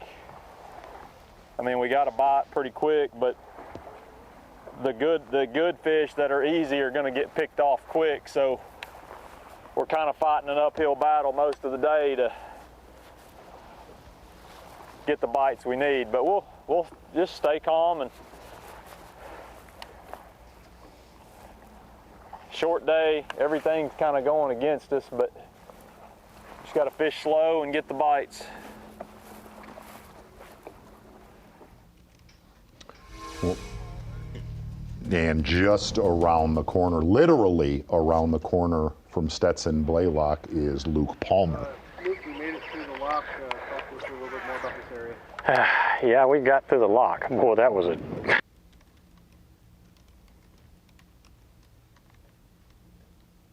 Come down here, it's a community hole.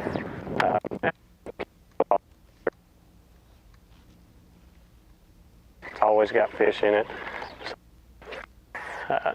Get some good bites in here, but it's just one of those, just got to get in here and fish.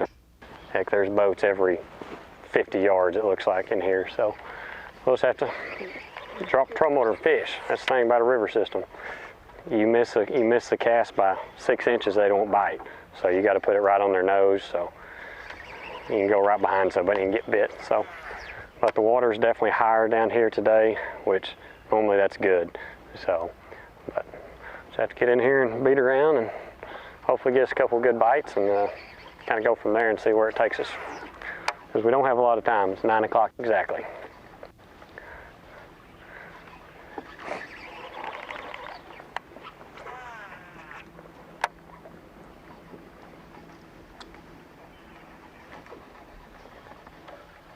Corey Johnson just popped into the top 10 at 8th with 4 fish. Trying to take over the AOI lead. Having another good season, best season of all so far, points-wise, by this guy, John Garrett. Uh-oh, hey, looks like he's on a different lake here. Yeah. What? On it. Why aren't they? Lots of company.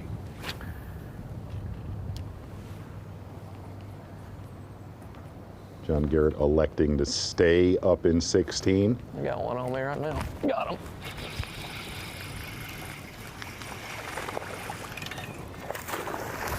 And number 1.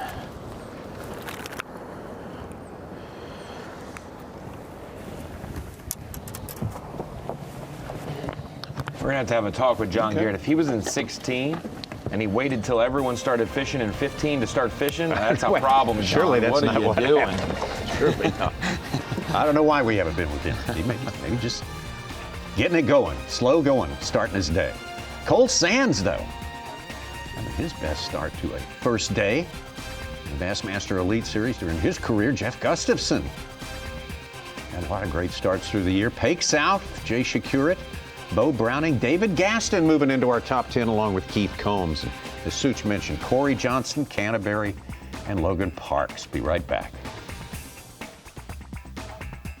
Back to the roots of bass fishing. No thrills, just tradition. One night, 8 Progressive Elite Series pros, 4 boats, a 3-hour high-speed shootout on Table Rock Lake, where every cast counts and every second matters. The prize? Bragging rights and a winner-take-all cash prize. Tuesday night live. Brought to you by APTCO, Beatdown Outdoors, Gamakatsu, Spro, and Sunline. Stream it live on Bassmaster.com on April 21st. Bassmaster Live, great to have you with us here on this Thursday. It's day 1 of the Gamakatsu Bassmaster Elite here on the Arkansas River, Muskogee, Oklahoma, a little bits of the Verdigris River as well. And we have got our 100 anglers off and away, and some have been fishing for a good long time. The ones who are staying in our home pool here, which is north of Lock and Dam number 16, and the rest of our anglers down still making their way, a lot of them, deeper into Kerr Reservoir. Making their way, and one of the things very interesting, finally getting out with Jason Christie in pool 15. With a hat. And he is all to himself. There is nobody within miles of Jason Christie. Watch somebody drive by right now. That's it.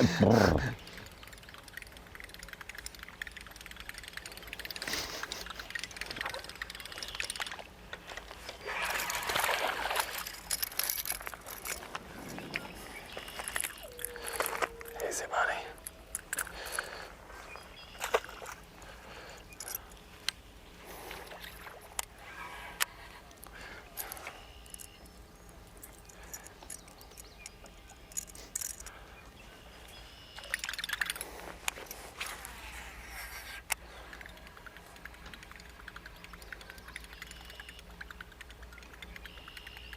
If you're just tuning in to Bassmaster Live, the majority of the anglers you're going to be seeing on camera just getting to their starting areas.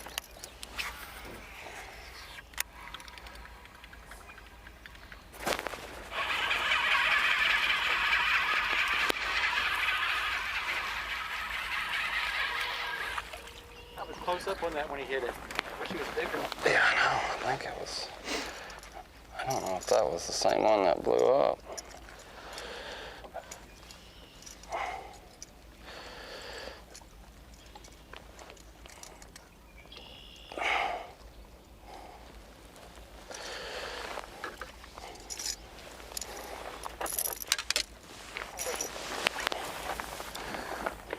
Yeah.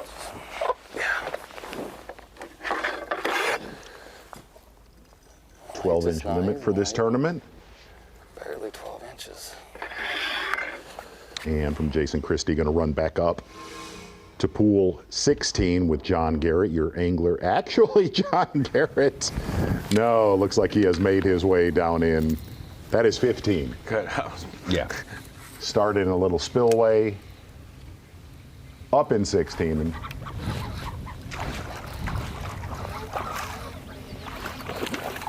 There we go.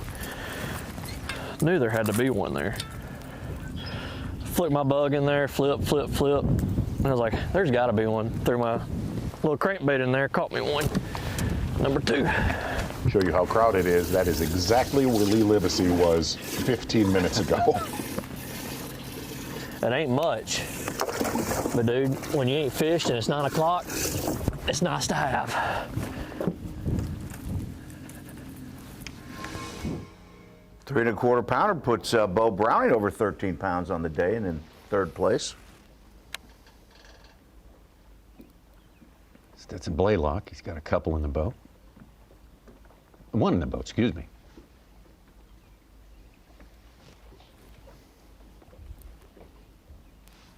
You kind of see him looking over his shoulder. There is about 10 boats back behind Stetson Blaylock fishing in the back of that creek.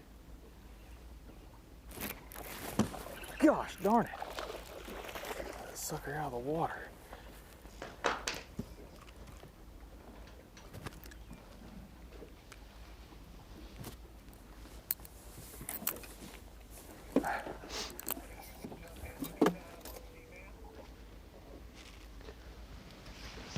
Z, you talked about it. I mean, we know half the field locked down into pool 15, and when we look at the Lowrance CMAP view of this, we're cutting out the biggest creek on the bottom end of Kerr, the place that's farthest away.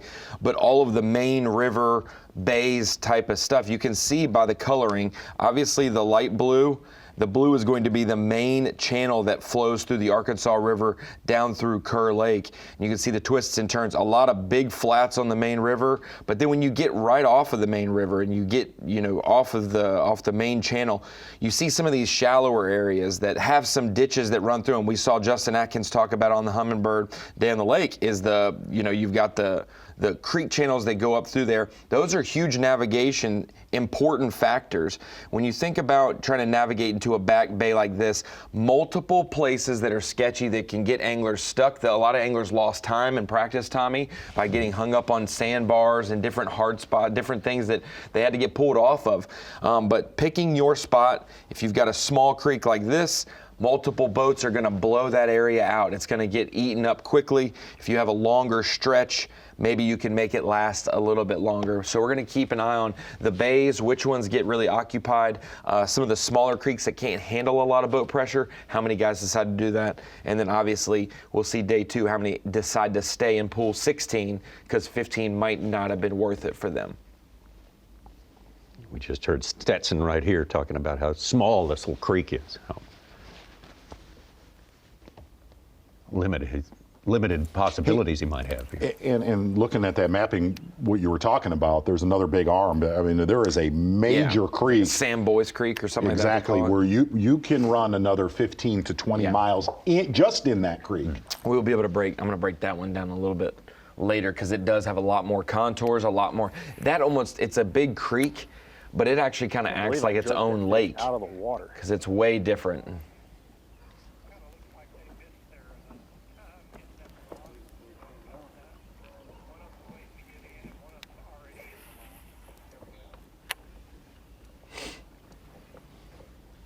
All of these anglers fishing a Kerr have been through the lock system already, but there's not everybody made the first go around this time, so I guess there's a boat that's...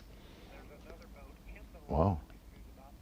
hopeful That's, to get Cody through. Huff. Cody Huff, okay. Cody Huff. It's like being late for school. Right Yeah, there. that's a little bit. You can. One in there. One boat in the lock, one waiting to get into that lock. Now, they went a little earlier than planned, right?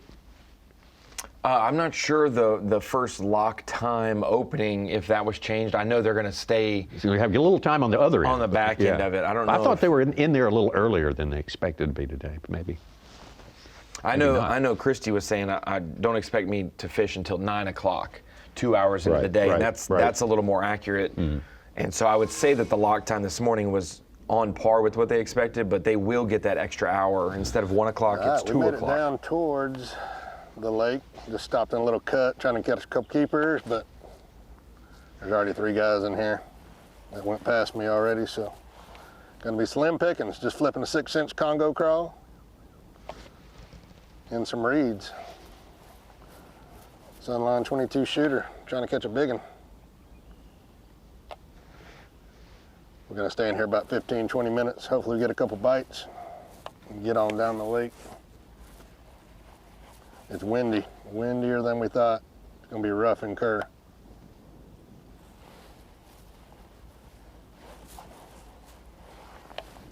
Heck, it was rough in the river.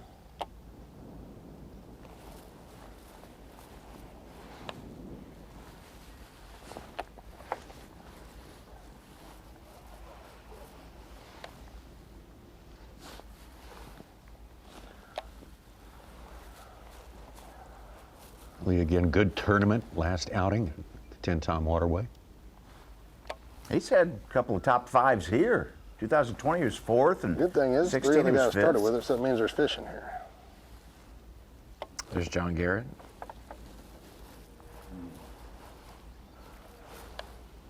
Or there were fish in here, at the least.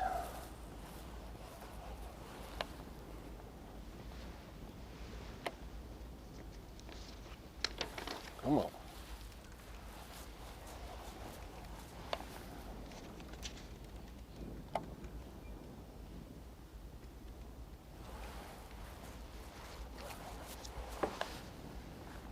The biggest bite was right there where John's at right now.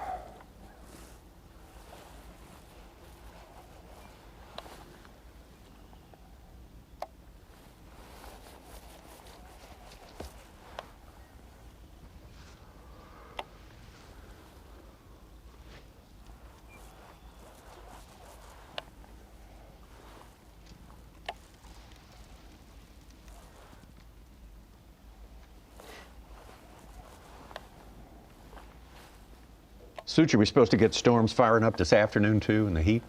No, the last I looked, we're not getting rain till Friday night late. Okay. Of course, that could be wrong.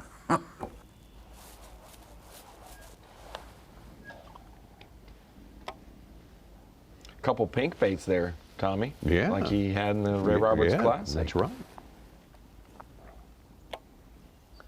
Can't slow down too much, you ain't got enough time.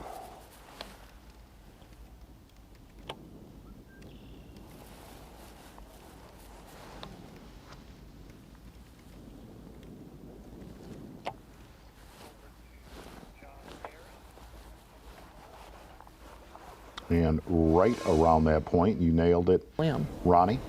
John Garrett right in front of Lee Livesey.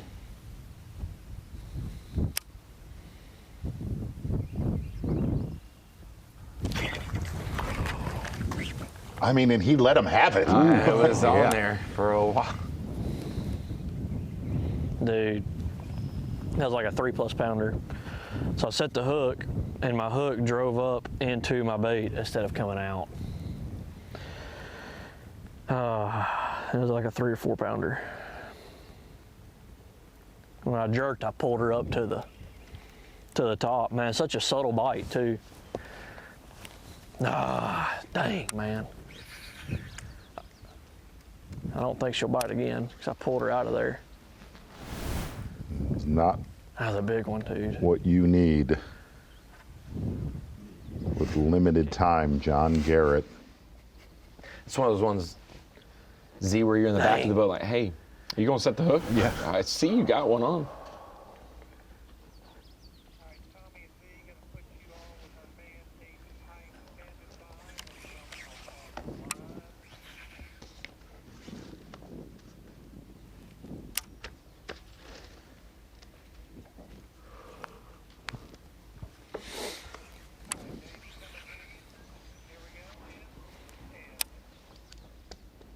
Well, you've noticed that Davey Hyde not in the studio with us today. He won't be here tomorrow. He's either. coming. He's But up he's there. coming. He's coming. He'll be here for the weekend. But for now, Davey on site with us there on the Arkansas River. I don't know exactly where you are, Davey, but I got to say, we all enjoyed that river fishing last week. As tough and challenging as it was, it made for a good tournament. I hope this one turns out near as well as that.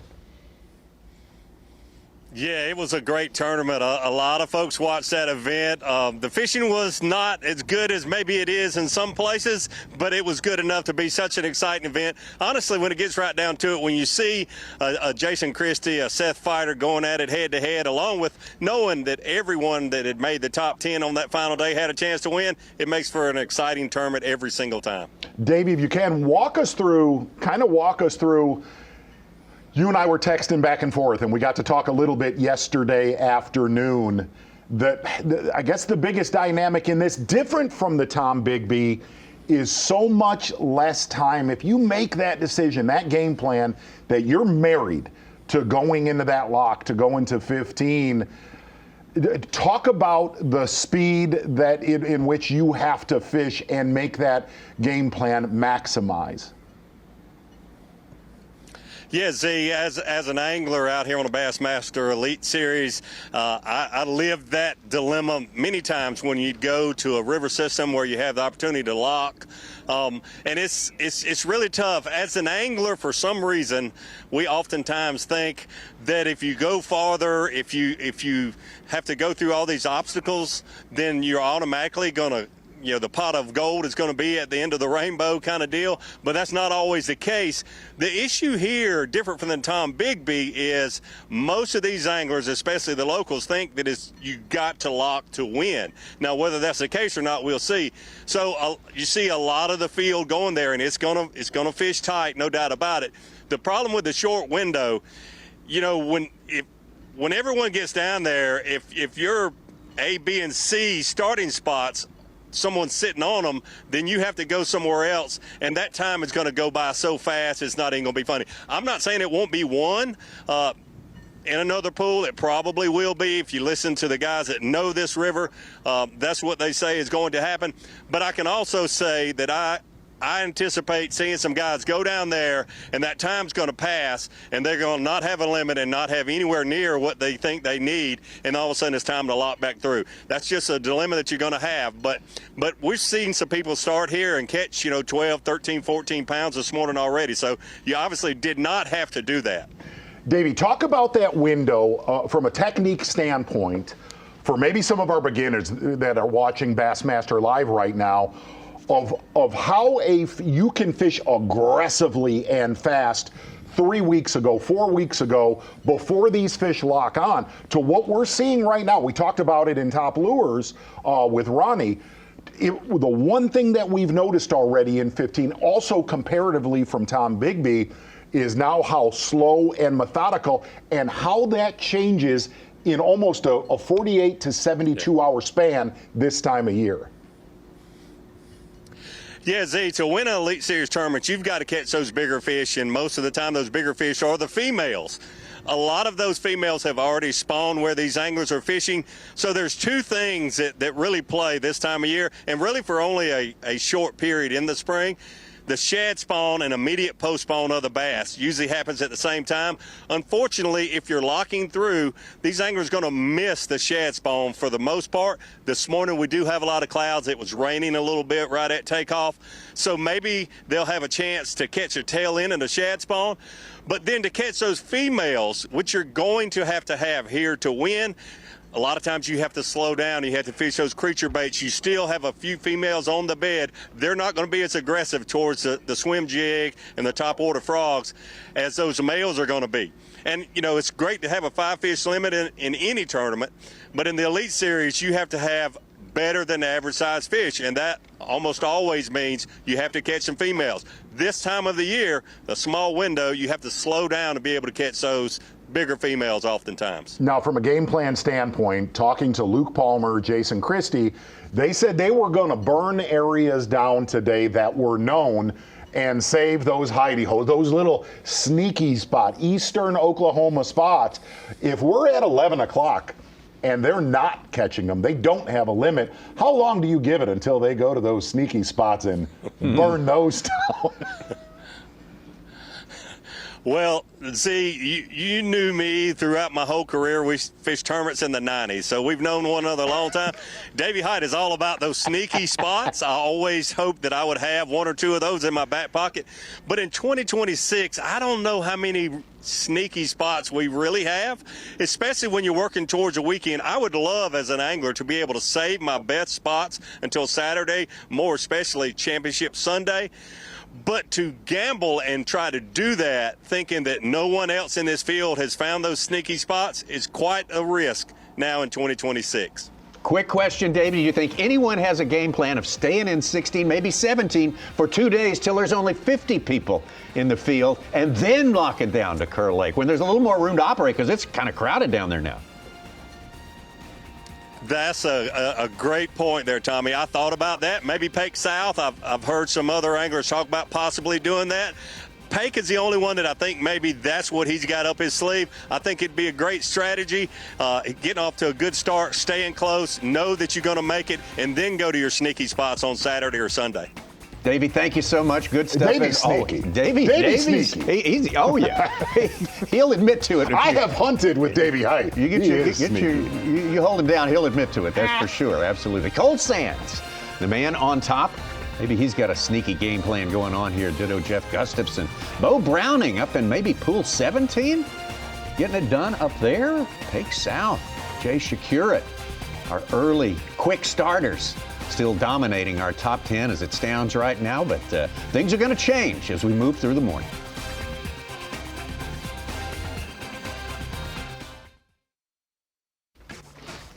Into our third hour here on the Arkansas River, the TH Marine Bassmaster Pick'em Challenge, the newest game you can play among the Bassmaster fantasy formats. It's really easy. 7 matchups designed there, and you can pick the winner in each one of those and beat everybody in the world. It is deceptively hard, though. Each of the matchups has a theme. We got a top 2 in AOY. We got Garrett versus McKinney. We got an Oklahoma Sooner matchup, Palmer and Christie. We got a couple of guys who got to start clawing something back. A matchup between Greg Hackney and Kyle Welcher.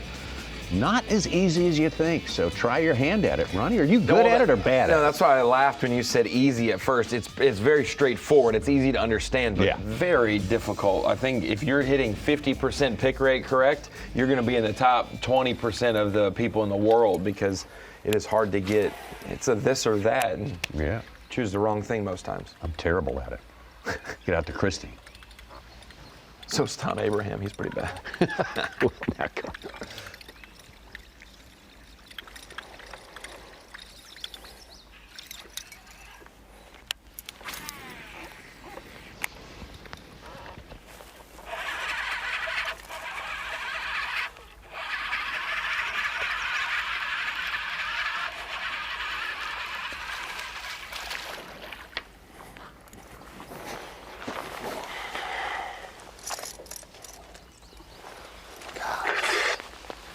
Can't believe I'm having to measure fish. Pound.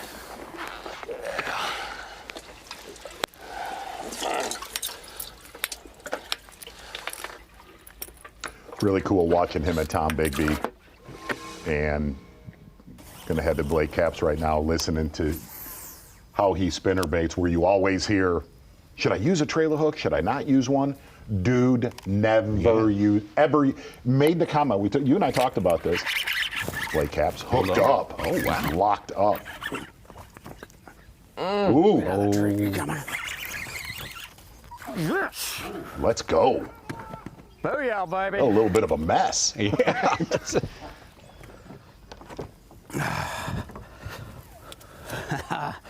Booyah in the face. She's got me around that tree. That was way too nerve-wracking. That's a solid pre-spawner right there. Let's go. My hands are so wet, how humid it is, my hands slipped off the reel. He's in the box, thank you, Lord. We do need to show that again. That was a hot mess. Yeah, that was a hot mess. One snag out there. No, we need to show the hooks. Oh, we did, yeah. No, we didn't. Good one for Blake Capps. Yeah, Christy actually made the comment, feels he loses more fish with a trailer hook. Only human being I've ever heard say that. I don't know how that works. Uh-oh.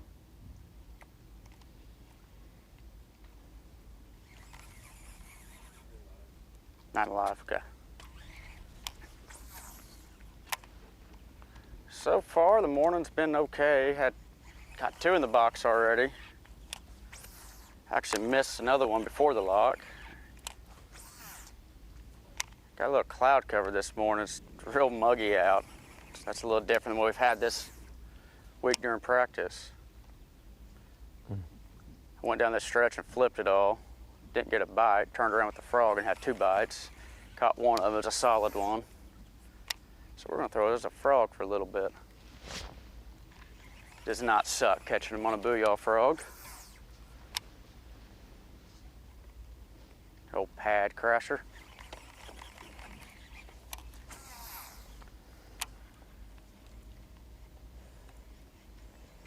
We're gonna fish down to this next tree and get out of here.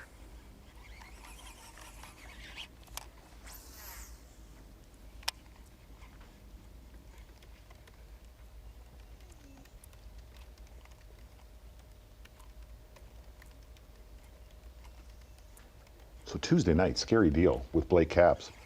He has other anglers rooming at his house. He lives literally 10 minutes from the boat ramp here. Tornado hits. Current rocking this morning. Nobody hurt, at least in his vicinity, as far as I know. Neighbor's pole barn ripped to shreds, actually pushed his neighbor's bass boat out of the barn. Blake Capps, you ready? Slept through it. I'm not kidding. I mean, dude, that is a dark sleep. That is, man, I haven't slept like that. No. Like, if I'm Cooper Gallant, who's staying with Blake Capps, I'd be like, Blake, you okay in there? Which is what they did. Gosh. Well, there's nothing like sleeping at home, apparently, I guess. Absolutely. While Capps was catching that 3.5 pounder, Fisher and Naya caught a 4 pounder.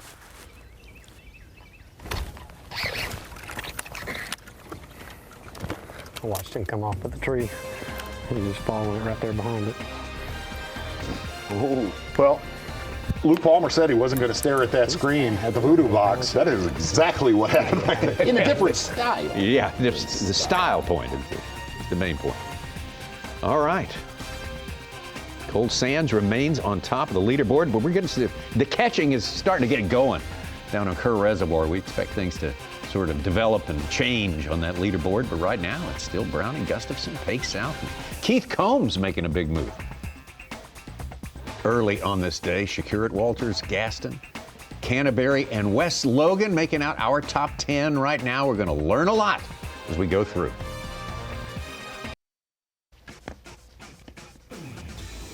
The McClellan-Kerr Waterway, been around since about 1970. This artery for commerce on the Arkansas River, a little bit of the Verdigris River here, in the state of Oklahoma.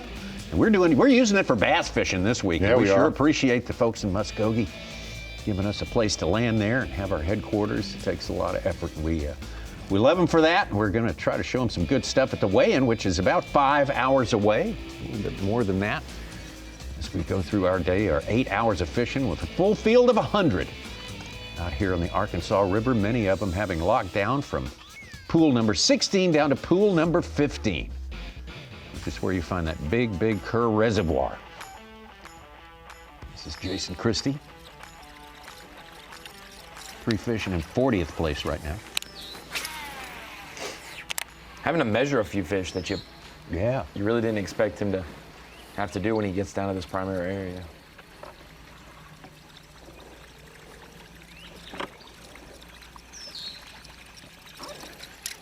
Let's do this all day, right here. Okay. I mean, really. Get the joy buzzer out. Yeah, and just I go, like huh? watching him throw a spinnerbait, but this works. Clean, clean water.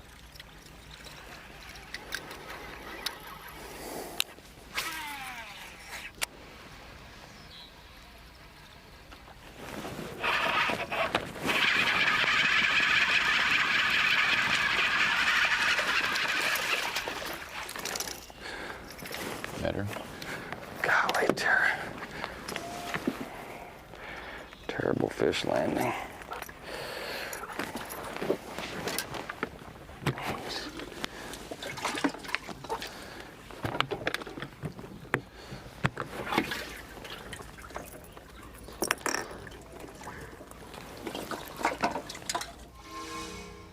Keeper for sure. Got to be 12 inches long only.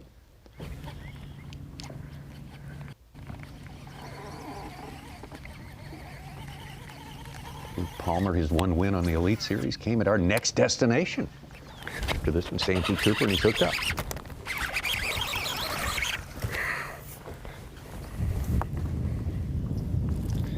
Cordell, get on that.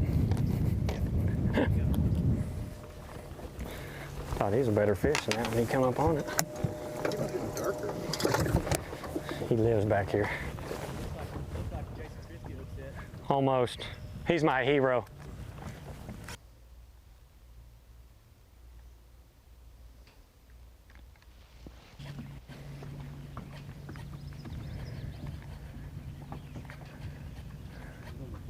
Yep. 4 for like five and a half pounds. Luke Palmer made the comment his target weight today was 17.5 pounds, which I thought was impressive. Yeah. Very. Well, I heard him say earlier today to catch the 18.5, I need to stay in this. Yes. Thing, so that's gives me some hopeful vibes there.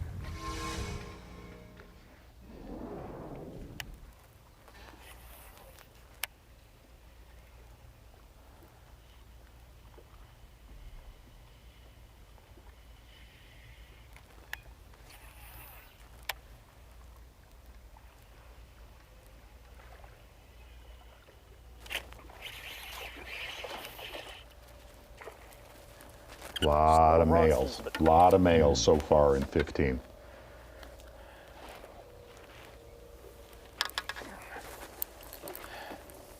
Gotta get 5 somehow. I've seen one female caught so far, the way it's looked in pool 15.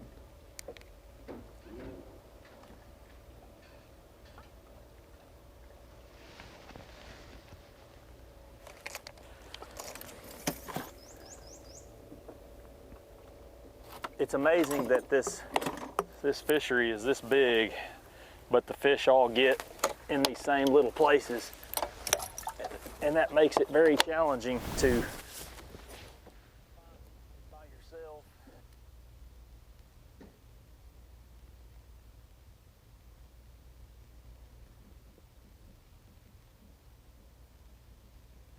Well, I'm looking where Stetson is fishing with another 10 boats. Like an area like that, that is a small arm. You can call that a creek. It's more like a pocket.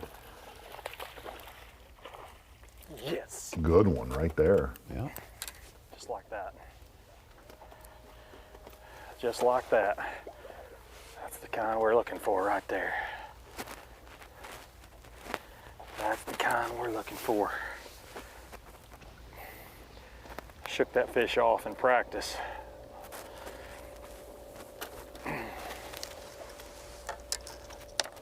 That'll get us right in the right direction.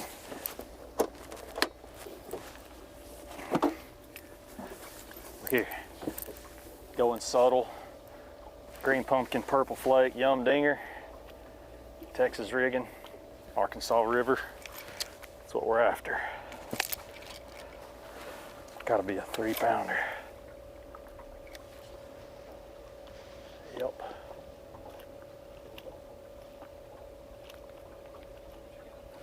3-pounder.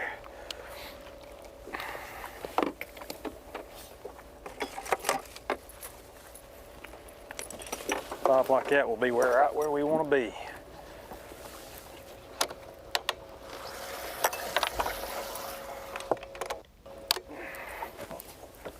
Yeah, man. Thank you, Lord.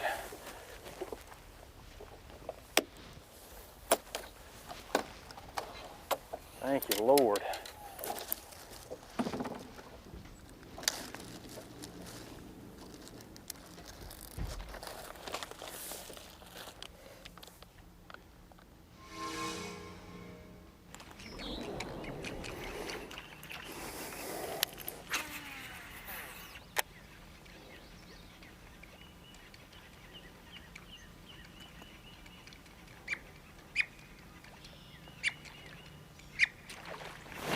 That's a big one.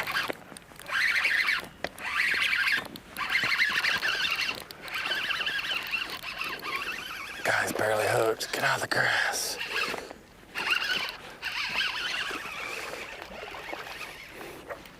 Yes.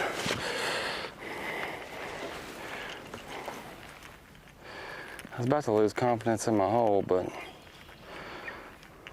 thank you, buddy.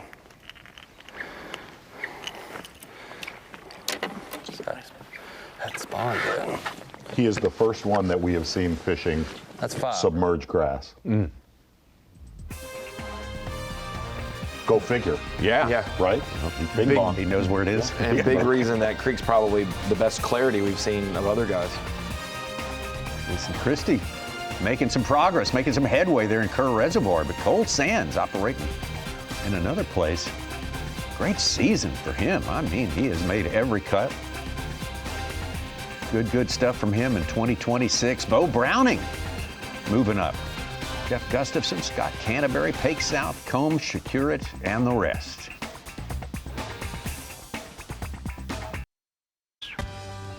Oh, yeah. Yeah, getting close to being done with our 3rd hour of fishing on this day at the Gamakatsu Bassmaster Elite, 4th stop of the year. For the Progressive Bassmaster Elite Series, we're getting close to the midpoint of our season. Let me tell you one of my ideas with that Tuesday night Bassmaster Oh, yeah, Live. yeah, I'm trying to think outside of the box, Ronnie. No frills. There are no written protests. Here's what we're going to do. All protests come to me verbally in front of the person you're protesting. It's out of the box. You get to be judge, jury, and executioner. That's the perfect position to be in right there. Ringmaster all at the same time. Yes, absolutely. I think it's a winning formula. Thanks.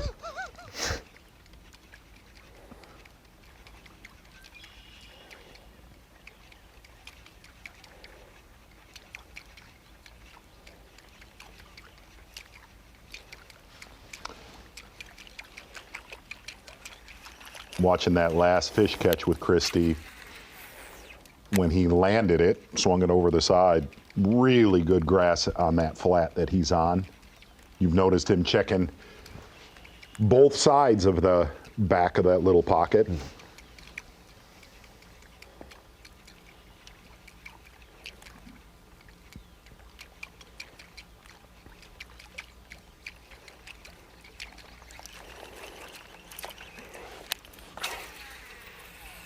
Talking to our local friend Chris Jones, primary forage bluegill. A lot of gizzard shad in 15. Really? Yes, lots.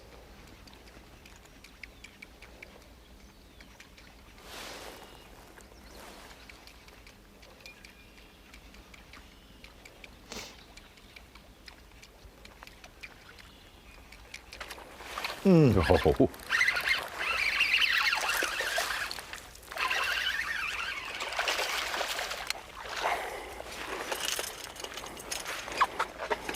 I think we'll go with the spook. Golly, I was like, man, why am I catching all the little ones and no good ones? That one spawned. What's that? 2.5. Yeah, 5. about 2.5 now. Come on now, boy. Thank you, buddy. Come on, boy. Oh, easy. Is that a region in this creek Z? Like he's getting deep enough in it, or is it the bait change from a buzz bait to a walking? I'd say a little both. But like I said, I mean, look at his bait right there. From coontail, a little bit of hydrilla mix.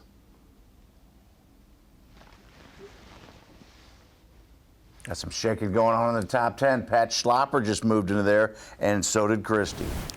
2-pound call right there for Jason. And again, there is only one angler with Jason Christie hooked up. I mean, let's go. Come on. Stay out of the grass.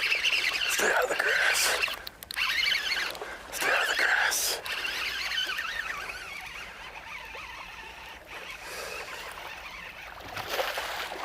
Yes. But I'm going to go with bait change, Ronnie. It's all coming clear. No, I literally, when he laid the buzz bait down. No, easy. That's awesome. Got a big old gizzard chat hanging out right through.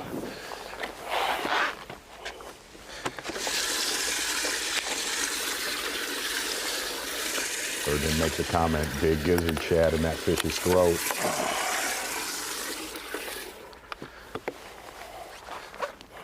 And you look at an area like other anglers fishing the bank, dividing fish.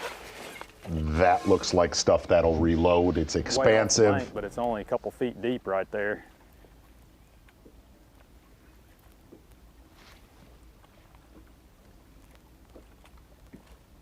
It pays to shake off fish in practice. Yesterday I came through here and had a good many bites. I knew a lot of them was little. Like that one.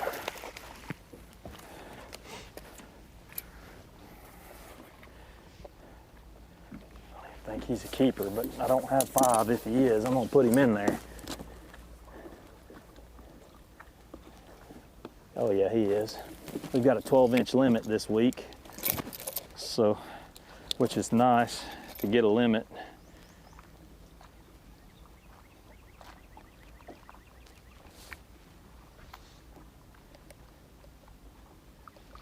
One, 2, 3, 4, 5. 1, 2, 3, 4, 5. Yep, that's 5. Feels really good. Last seg, Stetson had 2 fish.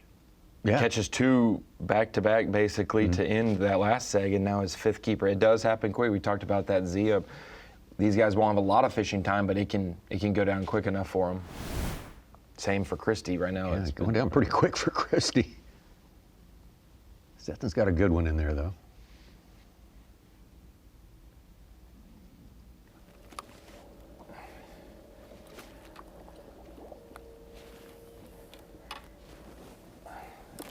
Thing about it, there's a bunch of fish in here.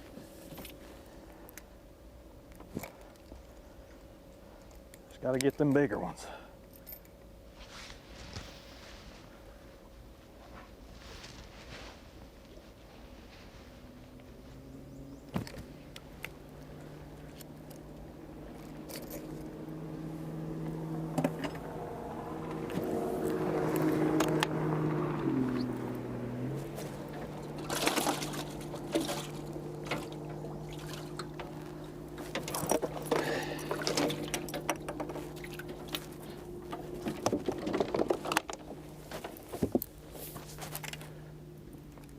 Switched up to the black and blue on that one, but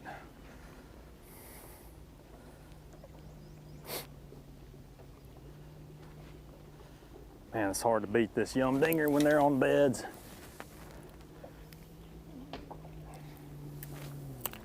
You can just pitch around real slow, subtle.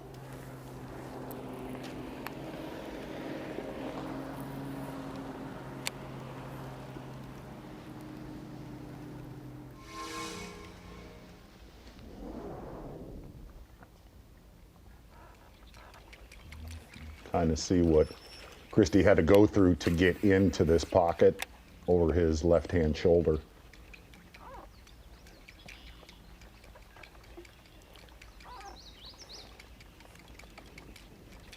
Yeah, it gets a little shoaly up there. doesn't it?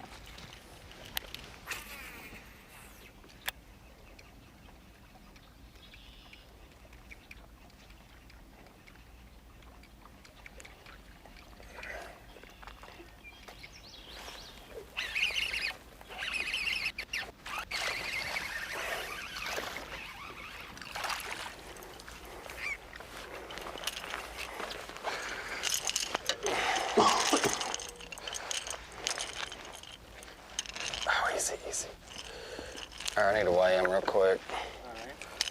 You're gonna have to trade me spots.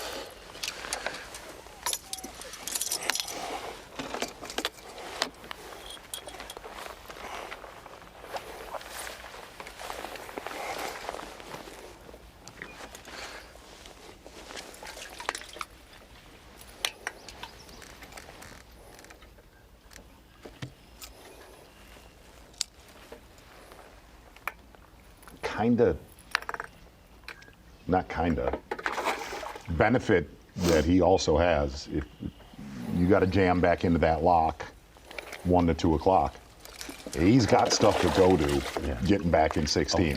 Where a lot of, maybe your first timers here, they get back into 16, they're kind of, their day's their day.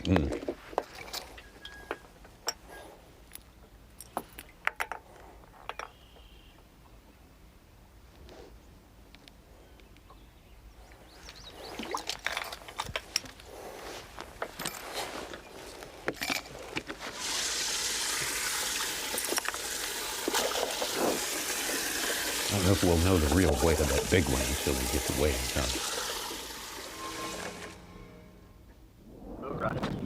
Oh, Luke Palmer.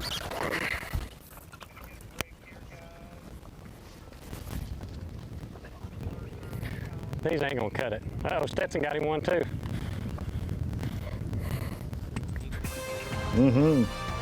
Well, things getting going good. Got to hand the ball off to. I don't want to hand it off. I know we got to hand the ball off to Dave Mercer. Let them do it when they're in the lock for 90 Jesse, minutes. and then probably some of our own Davey Hyde as well. What are you saying? You just made 10 pass completions in a row, and now you're going to start pounding the rock, handing the ball off. That's right. Yeah, back? that's right. Exactly what it is. Finally got it going. It's getting good. It's getting good. I wouldn't leave if I was you enjoying the fishing here because it's been getting better progressively, minute by minute, especially during the last hour. Cold Sands having a great season and yet another one. Looking terrific for him. Bo Browning, Gustafson, Scott Canterbury, Shakur at Pake South in our top 10. Cobb, Combs, Schlopper, and all the rest. We'll see you back here in an hour.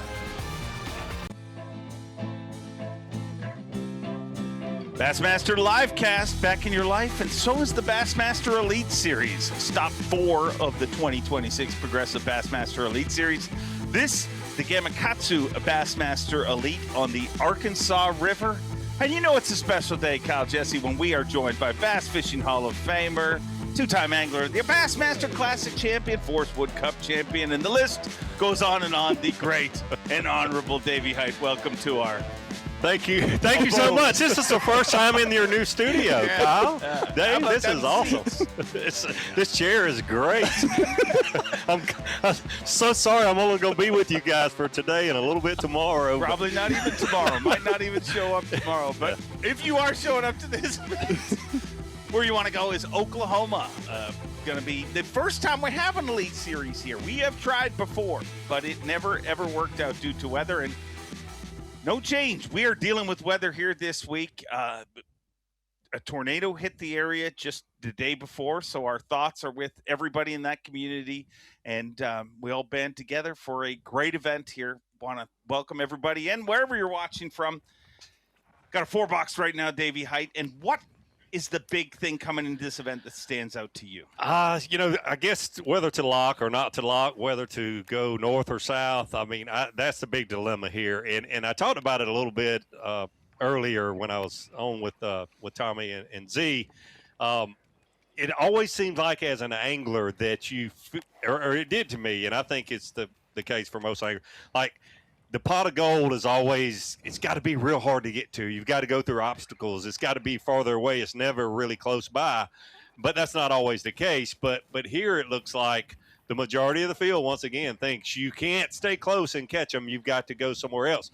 Luckily for Jason Christie at the last event, Tennessee Tom, he made that lock and then made the move back with a little time to go in the first day and found the area close by that he won the event at. I don't know if that'll happen this week. It'll probably be one locking and not staying close. But I think we're going to unfortunately see some guys that do not catch them very well at all because that time frame after you do the lock is going to be very, very short for some of the guys, and it looks like it's fishing small.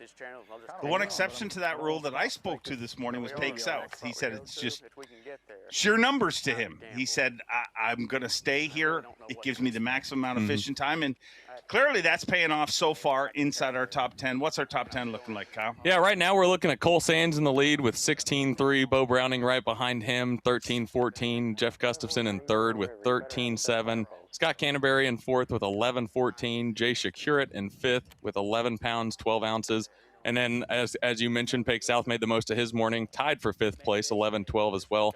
Definitely interesting to see this morning, you know, all those guys locking. We know the time that it takes to get down there. So all the guys that got off to a great start, you saw them fishing in the pool here. Some of those guys even fishing up. But the longer this day goes on, the more that we're going to see that leaderboard change. Yeah, I totally agree with that. Staying close, obviously, you got off to the good start. Most of the guys did, but we'll see things change a whole lot. A big key, because the window for them to lock back into this pool, there's a good bit of time, and the anglers that spent some of their practice time here in this pool, and some didn't. They just totally committed to go to 15. But having a place that you can upgrade in this pool in the afternoon, I think, is going to be a big key this week. And it seemed like talking to anglers, you know, during practice, it was a lot of what you just mentioned, you know, guys spending different days in different pools. And obviously, if you want to commit, you know, to Kerr and spend all your time down there, maybe spending 3 days of your practice there was the right call. But like you said earlier on live, if you go down there today and it ends up being, you know, 10, 11, 12 o'clock and you're sitting on nothing, I mean, that makes it really challenging to try to make a move when you didn't practice these other two pools. Yep, it really does. It really does. And it's going to happen to some people. I mean, in my career, it happened to me, but you know, when you make that commitment and you're trying to win an event, and you feel like I've got to go there to win it, it's just what you have to do as a competitor. You have to make that decision, and to stay close and play it safe seems like a no-brainer. But these guys are, you know, they're so competitive. You know, they want to try to go win, and sometimes when you try to do that, it doesn't work out. You end up striking out. Well, it wouldn't be the first Arkansas River event we would see people locked out. Obviously, the Eddie Brower's final win, we saw the majority of the top 10 almost get locked out in that event. But let's get caught up with everything that's been happening with our Bassmaster midday report, and we'll kick things off with Oklahoma's very own Blake Capps, a former Bass Nation national champion. I like the sounds and looks of that. Yeah, absolutely. You see, he's got someone watching from the sandbar there. It's pretty awesome. Getting it started early this morning on a frog. What better way to get your tournament going here on the Arkansas River? Blake Capps catching them early this morning on a frog. Another Oklahoma angler, former Elite Series champion Luke Palmer. Yeah, Luke Palmer, a lot of experience here, an Oklahoma angler like you mentioned, Dave. One of those anglers that I think Z talked to, I'm pretty sure he did talk to him personally, saying, hey, I got some things I hope I can not use until Saturday or Sunday. We'll see how that works out. I'm just, my experience with the anglers that we have now, I heard Jason Christie talking about them. We've got the best full field of anglers we've ever had on the Bassmaster Elite Series, and to try to save something for Saturday and Sunday might not work out real good for you, because these guys leave no stone unturned. Over to Arkansas, Stetson Blaylock. Yeah, you certainly can't bet against Stetson Blaylock when you come to any river, but right here. And I could see, like, you were working this morning at takeoff. Kyle, you were working at takeoff this morning. I was standing there just looking at the boats come by, looking at their hats. So we were working and you were just standing there. Yeah, y'all didn't even know I was here at that point, so that was awesome. But honestly, I like to look on the decks of the boats, and I like to just see the anglers and, you know, kind of their game face. Stetson Blaylock absolutely had a game face. You're loving that I mentioned that you were working, and I love it. I just appreciate the honesty, really. I can't believe I had to get up that early. When I'm in studio, we don't have to get up that early to see takeoff. Yeah, and normally there's someone there to wake up, Davey. Wake up. When is someone going to fix this cord? Carrie, where is Carrie? He'll be here any minute now. Edson Blaylock was one of those guys the last event when we had him on livecast. I was really looking forward to this event. Said the weights were really going to surprise some people based on his pre-practice. Nobody looking forward to it more than Jason Christie. Made no bones about it. As soon as he hoisted that last trophy, said, I'm going back to back, or at least he's going to do everything he can to make that happen. Yeah, I don't think anyone would bet against Jason Christie coming here. This sport, I've always said, is about momentum. And Jason Christie has the momentum.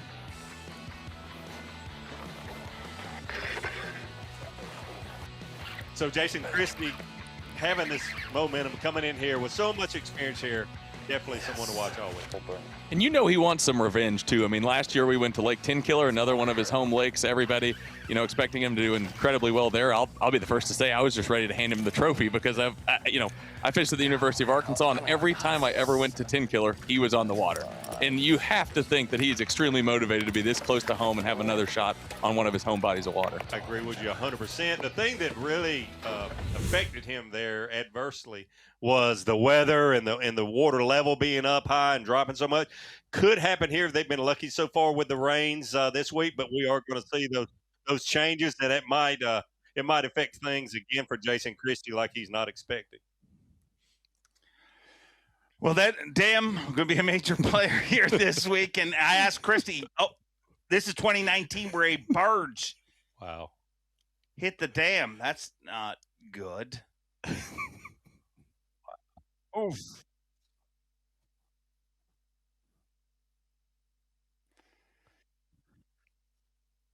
A lot more grass here this time.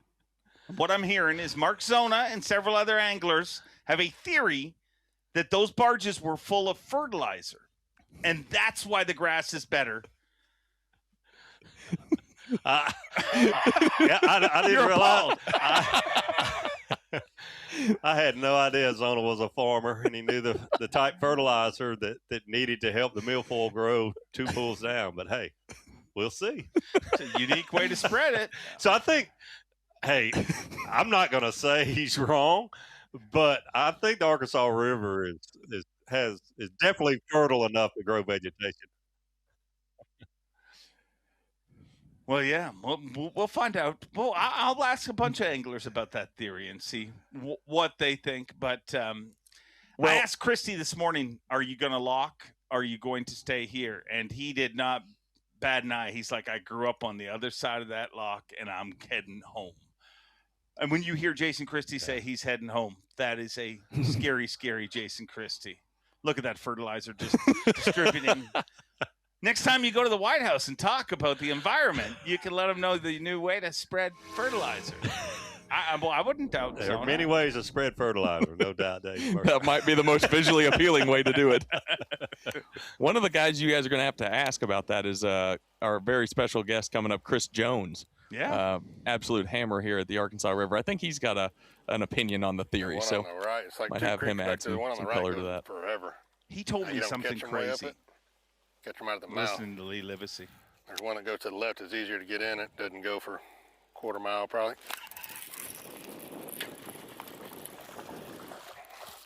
Little guy, but he's a guy. Took us a minute to get started. Sucker smoked it. We're gonna do some cool stuff eventually. Just give me time. Pound and a halfer.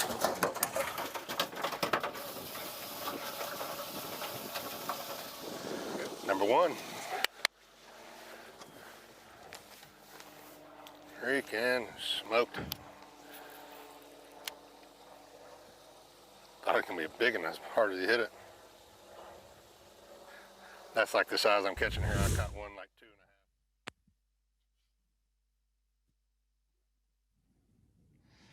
We're hearing some denial from Mark Zona Yes. very quickly. Mark Zona is saying, that is not my theory. That is the theory of Chris Jones, who is our guest in the next segment. So we'll get to hear all about it. We'll get to hear all about it. I'm looking forward to that.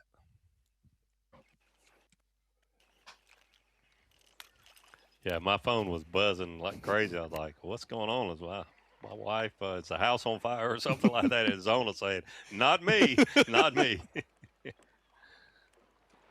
Hey, Lee Livesey said they would doing some cool stuff here shortly. Throwing a buzzbait is pretty cool to me. Yeah. I can't wait to see what else he's got up his sleeve. Yeah, like that last one. Yeah, I'd be totally fine with watching that all day long. Yes. Oh, yeah.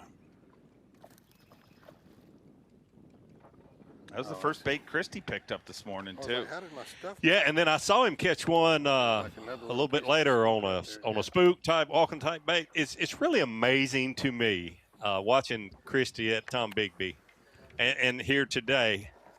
I mean, that was his 9th Bassmaster win, so puts him in a very elite category. Standard.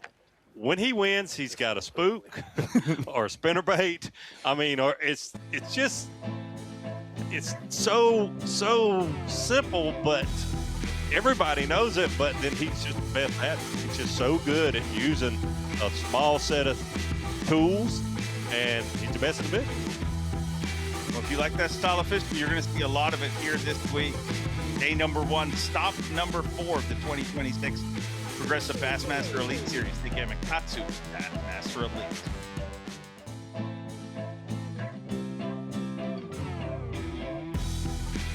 Welcome back, Bassmaster Live Cast. And I got a brand new leader, Caleb Hudson, also leading our Pro Guide Batteries Rookie of the Year race, and now leading this, the 4th stop of the Bassmaster Elite Series with 16 pounds, 8 ounces, Cole Sands, 16.3. Bo Browning, great to see him in the mix, and he needs to, because we're at the point of the season, Davey Hype, where, hey, it doesn't seem like it, but you better be ready, because we're a day away from officially being at the halfway point of this season.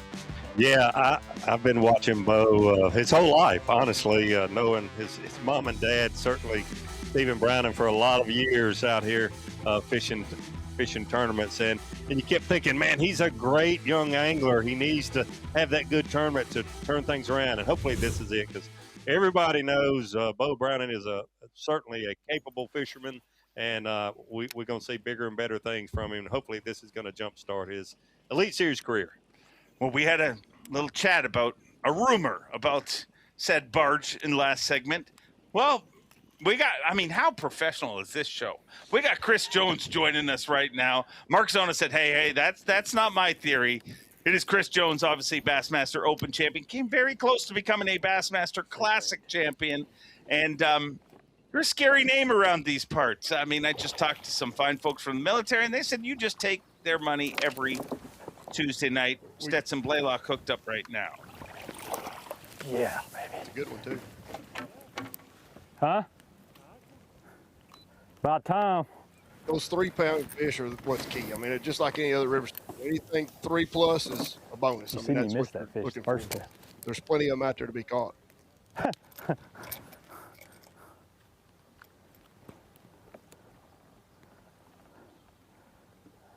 another one the right size. He is 3 pounds on a even. good stretch of bank there. That's a community hole where he's at, but most of the boats are back further up. I think he's still in Tomahawk. Yeah, I think so.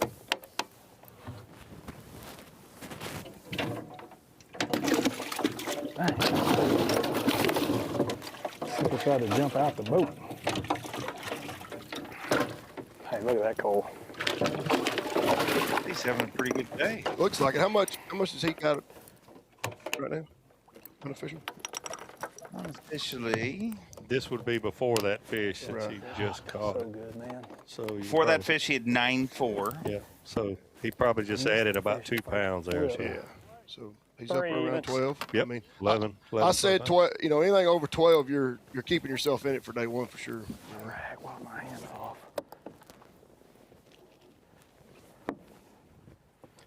Why? Go ahead. While he's rigging, let's sort this out. Theory on the barge. Theory on the barge. All right, let's talk about the barge. So I won the Open in June of 2020, and the barge hit it in 19. I know you can't see it through the lens, but up until that point, since I've been, shallow right there. I'm 46. I don't think there was any grass in the lake Sitting since in like the an mid inch of 80s water. to speak of. I'm talking like coontail, milfoil, hydrilla. And the year after the barge hit the Lock 16, the year after that, we found a few sprigs of grass growing, and it has flourished the basin of Kerr. And the fishing is the best it's been since I've been a kid. I mean, it's been taking you know, 3 fish limit on Tuesday night. If you ain't got 3 that weigh 13 or 14, you're not winning. I mean, you're going to get a check with three that weigh 12. It's just made the fishing phenomenal. It's the best it's ever been. So our theory is it's not mine only, but my theory is that the fertilizer that was on those barges just helped the grass grow all the way from here to Dardanelle and past there. I mean, it's just a theory. So can't prove it. No, it don't matter. As long as that grass stays healthy, it made the fishing better. Just like most other things in fishing, it really doesn't matter whether it's the factual or not. It just matters if you believe it in your head, and that's what matters. You know, That's if right. you think that bubblegum worm looks like something other than a bubblegum worm, that's all that matters. That's 100%. It really does. But I do agree that we all appreciate seeing vegetation in these rivers, in these lakes, and how much better it makes the fishing, no matter where you are. We pray every spring. The last 3 or 4 springs we've prayed, please don't rain enough to blow it out, because it'll take years to come back. You know, or if it ever does. It's just but it's made it so much better of a fishery. It's cleaned the water. It's you know, I've got some video on my phone. Like, you could go in the summertime and it would just be a line out in front of the millful, and behind it's just like you could read a bear can in 5 foot of water, you know, and perch and a big gizzard shatter in there. It's just a sanctuary. Yeah. So the only, and I didn't mean to throw you under the bus, and I promise you with all my heart, there's no way I could say that what you're saying is not correct. The thing that throws a curve in that to me is, as a small lake manager or a pond manager, to keep vegetation from growing, you fertilize so you don't have that light penetration. Right. So a very fertile body of water, for the most part, has a lot of plankton, has a lot of color. Vegetation will not grow. Right. So I understand vegetation, the rationale that fertilizer makes plants grow. Well, it does, but sunlight is a big thing. I don't think you have a fertilization issue on the Arkansas River. I don't think it was sterile before the barge flipped over. But no, I mean, it could have been the same thing as some of those barges that come up to bring help had some of that hook to it. I mean, I don't know. 100%. Somehow it got upstream and it started growing. Yeah. And it really doesn't matter, like you said. It makes the fishing better. That's what matters. And it has done that. And this is not really a recreational lake per se, so it's not one of them that they should ever kill the grass in. It's all they're going to help. It's got a big duck refuge on it, and it's helping the duck population. It helps everything. You know, the ecosystem itself, it makes a big difference. And here's the other thing. Like you said, the water clarity is good. It helps the water, the quality of the water is 100%. so much better. Yes. I've said we will catch them offshore on the sandbars. I've not seen it yet. I've caught a few out there, but I think it could be a Kentucky Lake sign. I mean, because we've got those kind of legends. I was going to say, so in the 80s when it was here, yes, was that a case like you could catch them out there cranking in the river? There was a few places that got caught like that right after Clun won the Classic down there. Guys got out there and started doing that. But then that was right around the same time that it flooded and killed the grass and it got muddy. And we've had a real bad muddy. John Garrett's hooked up. Decent. I mean, that's the size of fish you're going to see tons of. It's that 3+ pound range that's got to get you above that. And that's how they're 15, 16 pounds is going to be. I said 16 and a half would win, average 4 days. I mean, you see these little it's just hard to go down there and catch. Through past all these locals are like, oh, it's going to take 20 a day. I'm like, it's not going to take 20 a day because they can't do it 4 days in a row in 4 hours. But I think you can catch 16 a day and do it. So I was the same way before I started fishing tournaments, Bassmaster events and even some federation type tournaments, multiple day tournaments. Most of us grew up fishing 1 day events. Right. And when you fish a 1 day event, what it takes to win, you realize when you start fishing those 3 and 4 day events, to duplicate that every day is different. Even if you are the best in the business, 100%. It's hard to do that because things happen. It's just hard to match that what it would take to win a single day event for 4 days in a row. You totally have to manage your fish. You catch that 15 pounds in an area, you want to leave, especially if you got it to yourself. Like Jason, he's in one little backwater. Well, he wants to catch that 15, 16 pounds and leave it. Unless he's got more that he's, his secret spots, he's going to burn this one down and just not come back to it. You got to manage it one way or the other. Dude, probably a 2-pounder. Right at it. $4 right now. Lee Livesey, John Garrett. who is your leader in Progressive Bassmaster Angler of the Year points, Stetson Blaylock, and the man we were just talking about, Jason Christie. Boy, if he could go back to back, you want to talk about that one win. He went from, what, 85th in Angler of the Year to 40th in Angler of the Year. Get another one of those, and all of a sudden, the question of not Christie making the class, the question is Christie going to win Angler of the Year? When he gets on them rolls, he's one of them. But he's also hard-headed and stubborn. I've known him my whole life, and he's going to try to win every single event he's in. So it's hard to win Angler of the Year. It really is, when you got that mindset. And that's kind of how I fish too. I mean, it's hard to win Angler of the Year because you want to win every event you want that you go to. Idle as far as we can. But he especially wants to win this one, I promise. Oh yeah, would mean so much to him. Figure out if I can get in or not. Yeah, because I fished with his uncle Chooch, which is Charlie, for 10 years after Jason turned pro and went full time, and Jason grew up fishing the river. He's fished the river as much as he did 10 killer. I mean, if he went fishing with Charlie, him and Charlie went here. Charlie didn't want to fish clean water, and then whenever he lived at home, he fished 10 killer. So he got the best of both worlds as far as learning.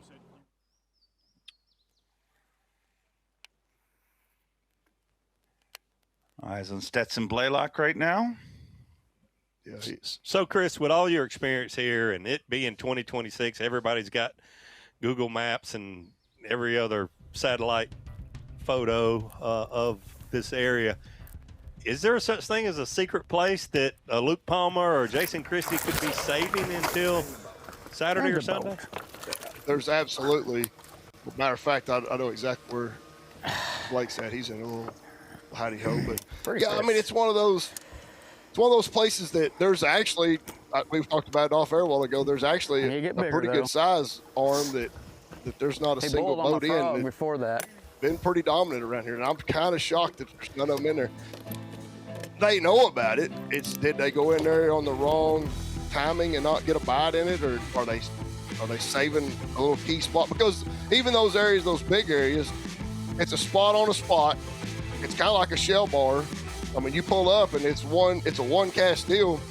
They could fish. I mean, there's been boats fished around us that never caught them, and we would catch them. So I mean, it's they may be saving that little spot. I don't know. We hope so. I mean, we want to see something magical go down. I bet you want to be fishing this tournament. I don't even want to talk about it really. But yeah, it's bad. I mean, there's not been a tournament that's been here that I haven't, I got to fish it. Ooh, Tuesday Night Live coming up. Going to be a lot of fun on Table Rock Lake. Myself and Mark Zona going to be able to sit side by side and break down the action there. But this week, we are here for the Gamakatsu Bassmaster Elite. Fun tournament here on the Arkansas River. Just getting started. Our live coverage, courtesy of Yamaha. I want to thank Yamaha, the fine folks.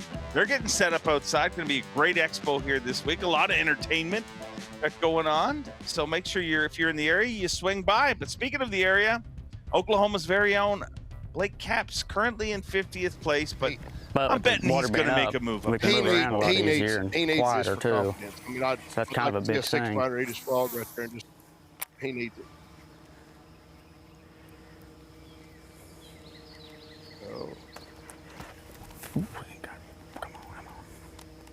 I was about to give him the beans. Come on. Gosh. Shocked not to see him follow up like a dinger or something like you roaring. I mean, it's come on, Blake. It didn't take long to get a frog bite. Here we go. He's got it.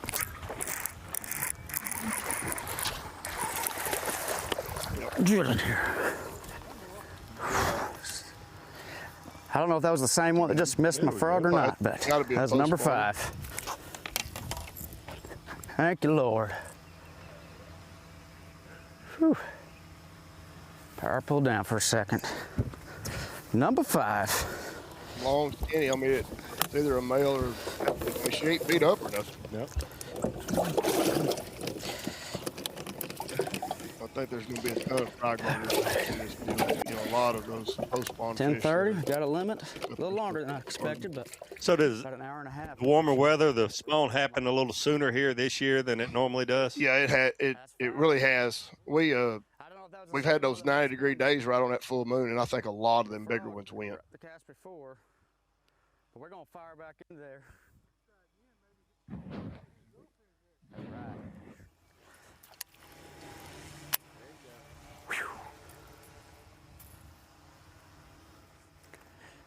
I love fishing.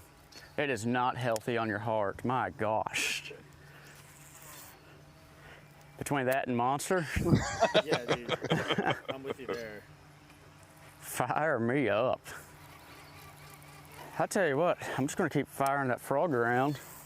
Keep a flipping bait next to me.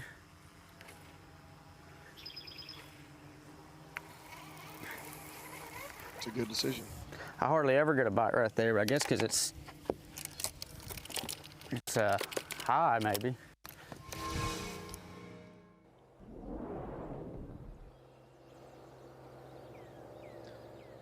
From one Oklahoma angler to another, Luke Palmer.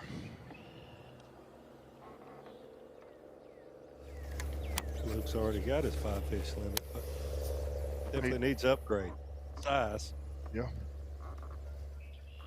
That's the deal. I mean, it's just one kicker bite away from moving him way up the list, and there's plenty of those big ones around. He helps anyway. Not much, but he does help. Fish 2.5. I mean, let's see if he culls with that one. Smallest is 1 pound. 1 pound. That's definitely gonna help him. Shook him off the other day when I was in here. So you mentioned this river, like most, anything above 3 pounds is good, but what's a big one here? Like, what wins a big fish pot on a normal Tuesday nighter or whatever? Tuesday night, it's usually a 5 something, but I mean, that's in the, most of them are post spawn. They didn't start until time changes, so they're all post. Most of those big ones are post spawn. But I mean, we've had a couple 8s weighed in, a couple 7s. I mean, so there is some big ones here. I mean, there's some game-changing fish that lives here. I've seen a couple 8-pounders get caught in July and August. So I mean, it's those fish kind of live here, but they're very rare. I mean, so I think with the grass, if the grass keeps living and coming, you're going to see more and more of those fish.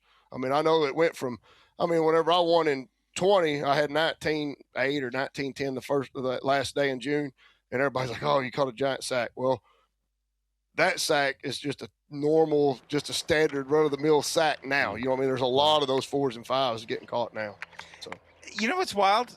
I feel like we hear that everywhere we're going. And I feel like there's a different reason everywhere we go. It is. And it's the grass here. But we're living in a good time. Because I'm telling you, no matter where we go, the weights are better than they've ever been. Well, I think a lot of it, you go back to when Davey started, our hooks wasn't very sharp. There wasn't very good hooks. Hardly even had hooks back then. But you know what I'm saying? They had hooks?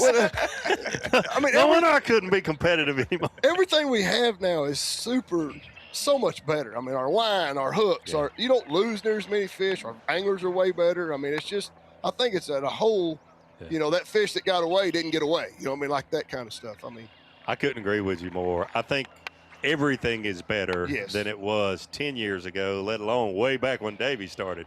The anglers are better. Yeah. The equipment's better. The boats are better. The outboards are better. The hook, like you said, I think it's a combination of everything is better in our sport. The anglers to the equipment. I mean, look at the mapping, even the mapping. Everything. I mean, it's at a whole. The trolling motors. I mean, we used to have to, when it was on a windy day or you was bed fishing, you had to really worry about your batteries. But you can fish 2 days. You can fish 2 full days now without a charge. Definitely got some current going out, which it didn't the other day. Confirm or deny, Davey Height, your first hook was actually the jaw of a T-Rex. I'm not that old. It was a whalebone carved. Little one blew up over here. T-Rex. I'm sorry. There's still some fish in here. I don't know how many big ones we're going to catch. 46, and I remember having a true turn hook and monofilament, like flipping. I mean, Was that not the stupidest thing ever, the true turn hook? I had some too, by the way. And they weren't very sharp. No! I mean, you catch a 3-pounder, both of them, and straighten it out. You know, then you take a pair of pliers and bend it back instead of putting a new one on. You know what I mean? Like, and the guy who won the Bassmaster Classic on Bacon Round just called the true turn hook the stupidest thing ever. Hey, the bacon rind was 10, 15 years after the true turn hook. That's true. Get your decade straight, Dave. I'm just saying. Everybody points at technology, and technology is huge. Nobody can, but part of that technology is braided line. Like 100%. You look at this tournament. I mean, do you remember how many frogfish you didn't catch in the past? Yep, 100%. That's what I'm saying. I mean, like the fisheries are better, but our equipment is so much better. It's crazy. Ooh, look at this! What Lee's doing. I could watch this all day. Oh, I can too. Look at all that millful under the water there. Oh, yep. Is that a helicopter lure? What was? And it's pink too. Imagine that. A pink helicopter lure. Catches a little pink bass.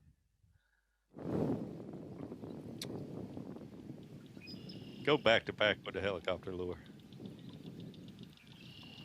Boy, you talked about Christie, and when he's in contention. Oh, that's a better one. Yeah.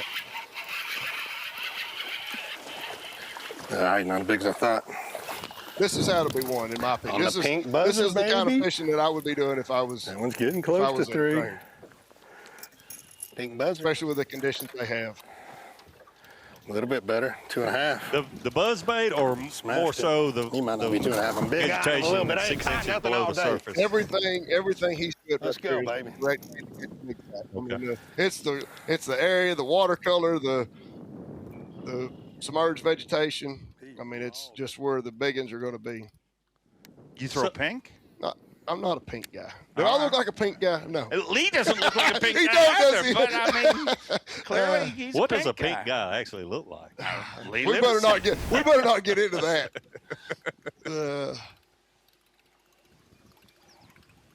Yeah, he's zoned in. You could just tell by his body posture.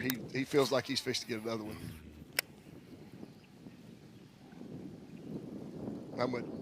I'm with y'all. I could watch this all day right here, just like anticipation.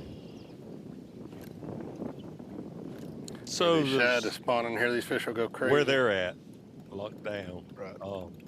There are a lot of areas that look like This this, or is no? stuff either just Yeah, win the there number is. and get right here. There's more than what we're seeing on camera, Should and be able to I'm catch a kind of limit shocked. right in here. Might take me a minute. Exposed more than it is, and I'm glad. Let's go. Get in the back, catch me 2 good But we've ones, only go to the got other side, catch me a 2 handful good of ones. cameras. We got 6 cameras. And that's maybe the case. Tomorrow you may see more of it. By top 12, there may be 8 of them doing this. Yeah. I don't know. I mean, we'll find that out. No, if you're not going to catch them on a buzzer, might as well catch them on this. And you can already tell by what we're seeing on camera. What I'm saying by that is they're fishing for post spawners. I mean, most of them are. You're not seeing the chatterbaits and the spinner baits and But I haven't seen very much of a swim jig, and I'm kind of shocked at that. But I haven't been watching all morning either. John Cox told me he caught a giant drum on a swim jig in pre-fish. I've never heard of drum. I believe that. Yeah. I've got mudfish on it, and that's another thing that showed up is grinnell, mudfish, whatever. I've never caught one in my whole year, and when the grass showed up, I've caught 4 of them. Really? Yeah. And I don't know if they're here and that just position them in that grass, but you talking about flushing a frog now? Them mudfish will flush. You think you got this? Unfortunately, I've had that happen. So about 2018, I fished the Forestwood Cup at Murray. Running this little backwater, pulled in there first 2 minutes of the. Then my frog over by this dock. I thought it was like a 6-pounder. Boat flipped it. First fish of the morning was about a 4-pound. Were you in the Little Saluda River? That's I neat. was. Aha. I was. Yep. Certainly known for that. Yeah. Boy, it was Heck, I am disappointing. sweating. I didn't catch one in practice. Caught 2 of them in the tournament. They're just not very big, though.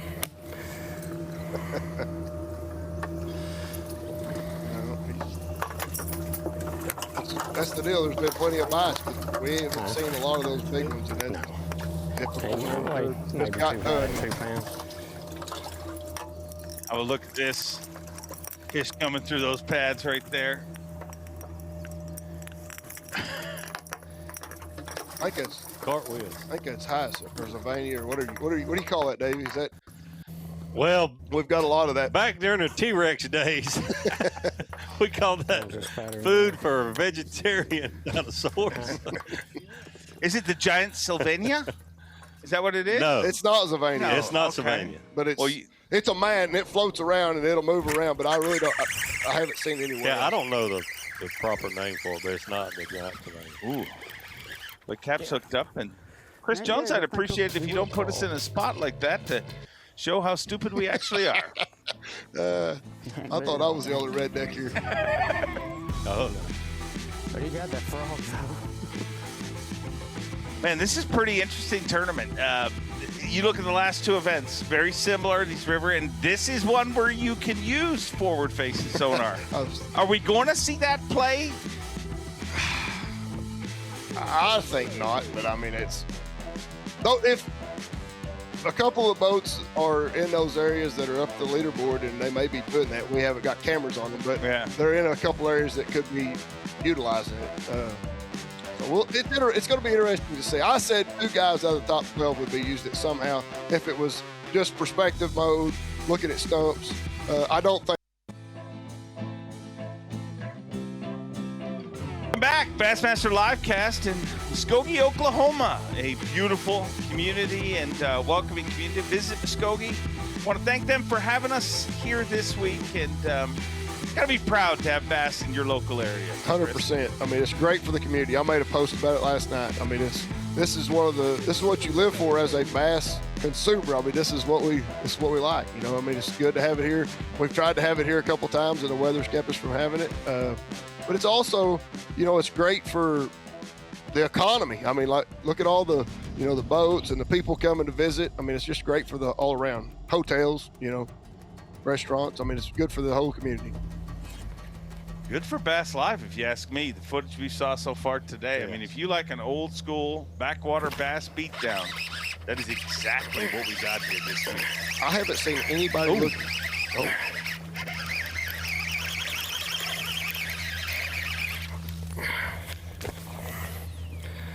They're just barely bigger than what they Hear got. that braid coming, can't you? I haven't seen a single person looking at a graph yet. I don't think I've had to work this hard for the dang fishing. Couldn't tell you when. I said one of these 100 would be utilized it somewhere somehow. So we'll see if I'm right on that one. In the top 12 by Sunday. I think somebody will be doing it somehow.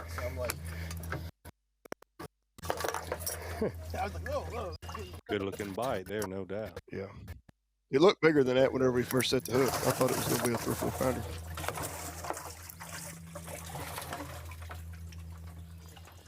Is it pennywort? I think that's Yes, right. yes, It's pennywort. Ah. You Googled that when we was off there. I did. You did. I'm very smart. Just slow. It takes me 3 segments later. But I don't. That's what we all call it, just Right. like the gator grass and I don't know that that's the proper name. Listen, for it. But yeah, that's can you what. give me my win, That's Davey? what Yeah, okay. We have a lot of rabbit tongue that grows, and that's another one that, you know, it's just that big flat grass that grows out there, and it's just big, vast areas of that along with the coontail and the milfoil. And I really don't know the proper name for that, but we all call it rabbit grass, you know. Over to old Pinky, Lee Livesey. He's still throwing it, ain't he? He mauled it. There's one. He's doing something Little else. keeper. Oh. Well, there are a lot of fish in these places. You can just tell there are a lot of bass. It's a 6-cent jigsaw. He's throwing a pink chatterbait now. Yeah. He's still throwing pinky, but it's a chatterbait. Right there. Ugh, it's ugly, but they're eating it. 2 littles on that side. It is ugly. It is ugly. Like that. That combo right there, that's like the kind of combo my brother goes up with. We're going fishing. He's like, we'll catch him. And you're just like, what are you got? Yeah. These fish are mean in this river. I think it's a lot of, you get around those areas, it's got a lot of fish in it, like he's obviously in, and they're just competitive, and they're mean. I mean, they're very aggressive. Well, things can get aggressive here on Bass Live, but we're done here. Going to throw it over to the guys at the studio in Little Rock. Yep.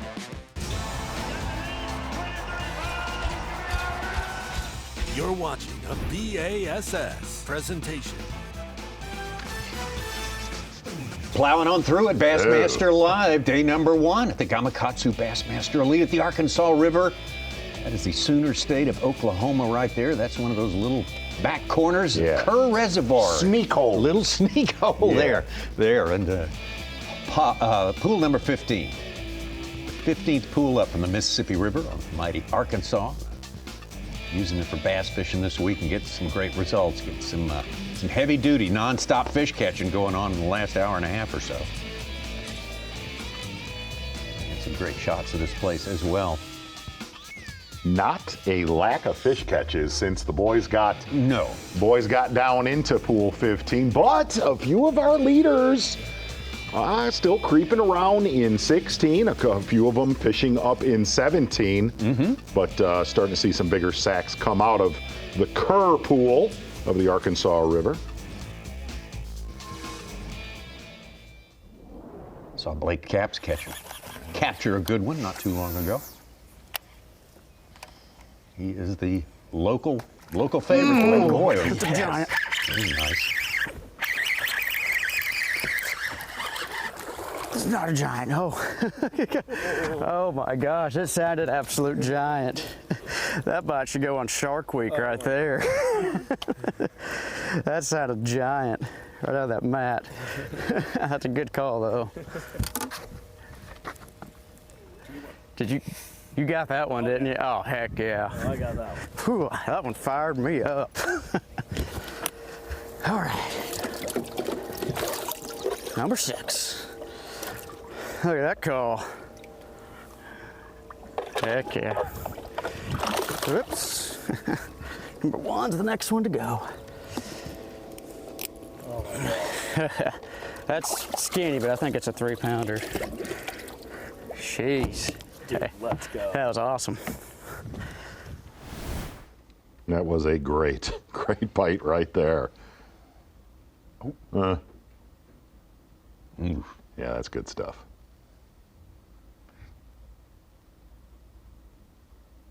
And that fish had a roof on its head, Tommy, when it still busted through and still was able got to it. get it gone. Yeah, it was gone. Great camera work right there. I don't know who is with Blake Capps, but that was good stuff. Mr. Brandon Fine.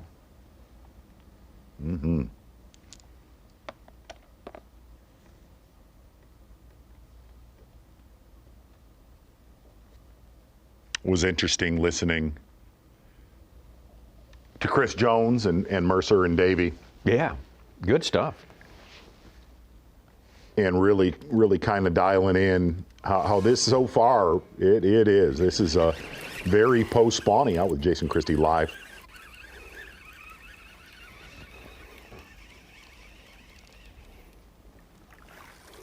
Ooh, look out. Okay. Yep. Yeah, I guess. That'll work.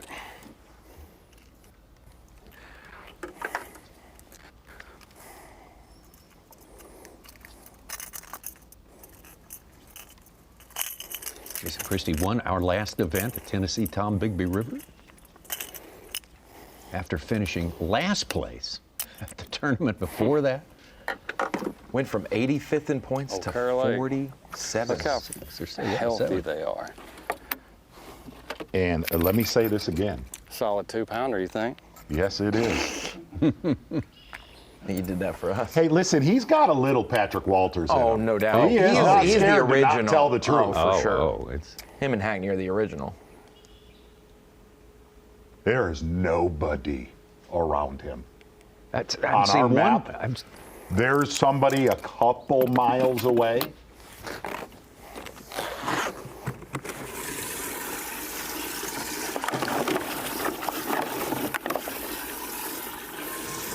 Oh, he waited and didn't say it.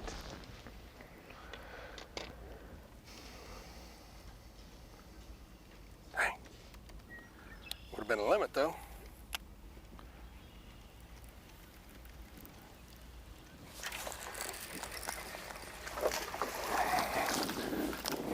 Got you, buddy. 3rd time's a charm. We have a very small limit of Arkansas River bass, but we got a limit. All right, baby, let's go. God, he hit it so hard, it was Boy, he does throw odd colored lures. He really does. I had a pair of OP shorts back in '88 that like resemble a lot of them, right? He's probably got some teal colored ones too. Right. Jams. There's a lot of folks watching this do not know, but there's some that do know what that is. Yeah. I have no idea. I know. Mm-hmm.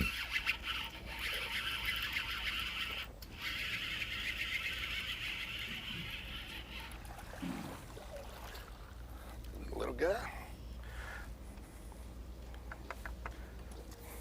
I like when they just slurp it down. Thought he was a 1-incher. Way bigger than I thought. I mean, he's not big, but he got a big old head.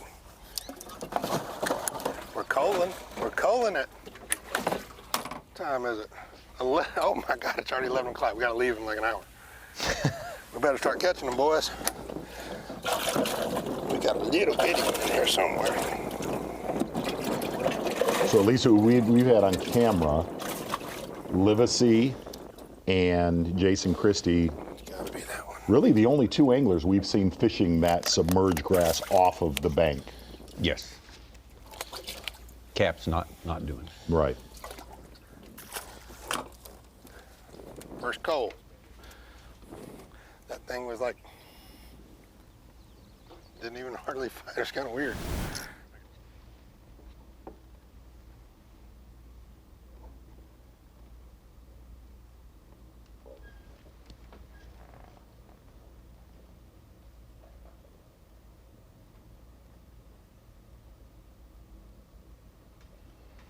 I mean, we think pink is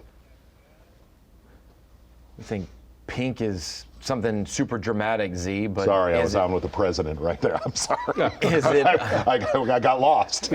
Is it really drastically different than a fire crawl, you know, to the bass? I mean, it's just the same bright, vibrant hue. Is pink going to be that much? That bluish hue. I don't know. I don't know. But every time we've been in a tournament where there are, wow, yeah, they get it. Kill it, yeah.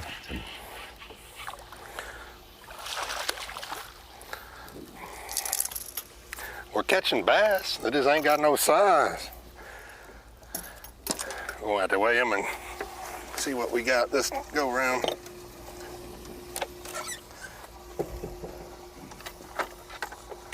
They're biting the old pink buzzer, I know that. Just wish we had some big ones in here.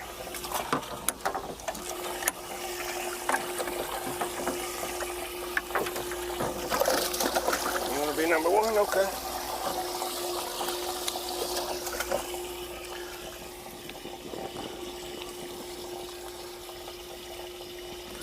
Oh God, I put fish on the scale and practice.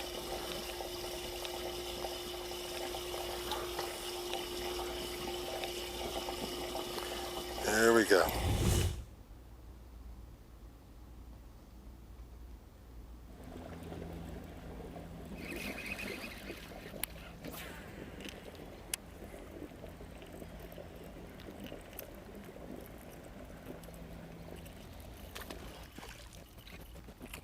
Why have they not come to us live and stuff? Come on, we'll idle. We'll go slow. Don't want to mess up their fishing, but I also don't want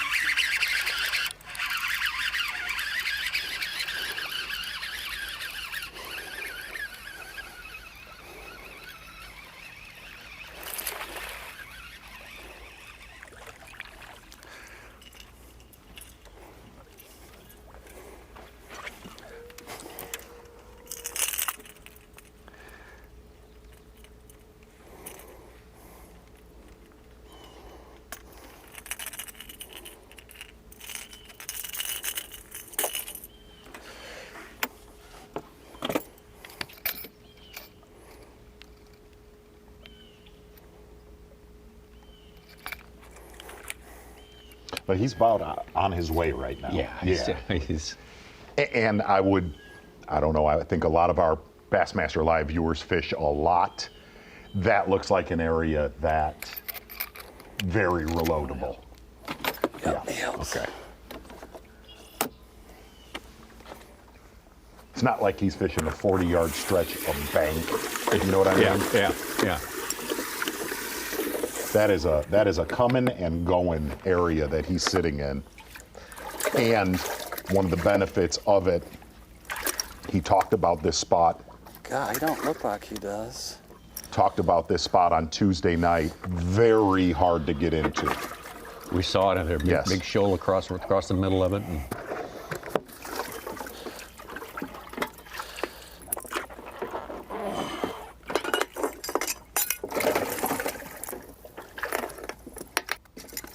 imagine you get a little gun shy when you look at some of this, I don't know, tricky stuff getting in a play when you know you got an appointment at a lock in an hour.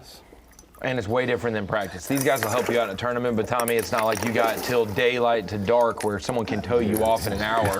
You got to do it now or you're stuck. He's in good shape, man. Those are... Yeah.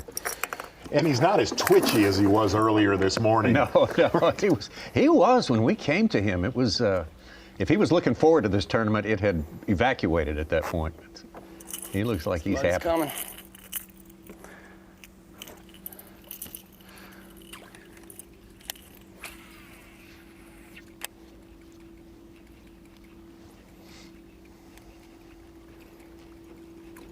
Come on, big girl. He said somebody's coming. 2.5. I ain't call you up. I guess it was Christy because he's looking back. Yeah, Christy said that, yeah.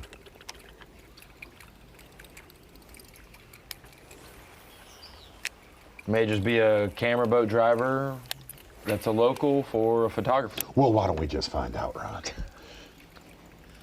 Could be a sightseeing tour. Somebody's in an airboat. Yeah. Yeah, our leaders who are not in Kerr, Caleb Hudson and Cole Sands, they're calling up 18-4 for Hudson, and Cole Sands is up to 17-6. Yeah. Who is that? Keep it on there. Keep it on. Oh, that's that's a Luke Palmer, Z. Oh, okay. Wow. Come on, big girl. That's not great Throwing that far, should've just thrown for short. Christy. I bet it's one of the Oklahoma boys. I bet it's Luke Palmer. Yank it on him. It is. I bet he didn't want to see that. No. Christy would rather a New Yorker come in there and not know how to get it, not know Right, what he just Not know how to get out. Yeah. Which he may do that with Luke Palmer as well. Dang it, that guy knows how to get in here. And Luke, no doubt, came off pad and said, is that Christy up there? That's not good. Now, Such, I'm not saying, I'm just saying, we are in a forward-facing sonar event, and I was listening to Davey and Dave and Chris Johnston, or Chris Jones, sorry. There's so many Chris's. Hi, Chris. Hi, Show Chris. me your two best Hi, buddies. Chris. Chris Jones said he would be very surprised if your leaders were staring at I can tell you, Caleb Hudson, Jay Shakurit are in an area where you would more than likely be doing that. We will know tomorrow morning, Bassmaster Live Day 2. Okay. Moving day. Preview.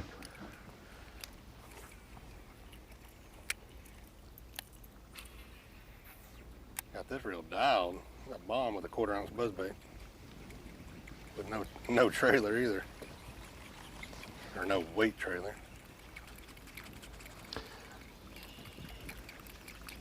I got a feeling that this was the area that Luke Palmer was talking about trying to save, because he said he only saw one boat in there in practice, and it was that one. Yeah.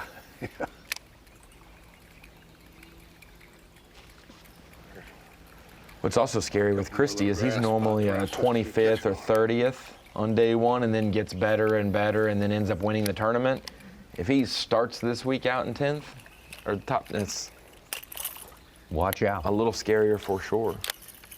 Like he said in his interview. Making another lap around it. When my practice is a 3 out of 10, I'm more likely to win. Yeah. Hi, Chris. Well, who did you pick? Who you got on your fantasy team? That's a good question. If you haven't played Rapala Bassmaster Fantasy Fishing, you definitely want to check it out. Go to Bassmaster.com, click on the QR code there. Pick 5 players for each tournament on the Bassmaster Elite Series from 5 different buckets based on their performance so far this year. And then Rack your choices up and see how they compete against the rest of the world. Rapala Bassmaster Fantasy Fishing. Progressive Bassmaster Elite Series, the Gamakatsu Bassmaster Elite from Muskogee, Oklahoma, is sponsored by Toyota, by Nitro Boats, and by Humminbird. Great to have you with us here on this Thursday. You got a little time to check out what's happening on day one of 4 days of fishing we got scheduled here. Got the full field, 100 out there, and the winner of our last big bang-up final event last year in the Nitro Boats EQs, Caleb Hudson is the man on top, the rookie on top. He's for real. Oh, absolutely. He is leading our Rookie of the Year stats as well, I would think. Probably what do we have? That lead a little what bit. do we have young Jason Christie at for unofficial weight right now, Ron? 12 and a half. No. He 15? keeps saying 2.5 to his cameraman, and that's just not. On all his threes. So you have seen him start in the mouth of this pocket and basically slow creep to the back of it. And I mean, he has covered every side of it. It would kind of suck to be Luke Palmer on the outside. Yeah. Look kind at him. You're boxed out a little bit. Yeah. You're out of the paint.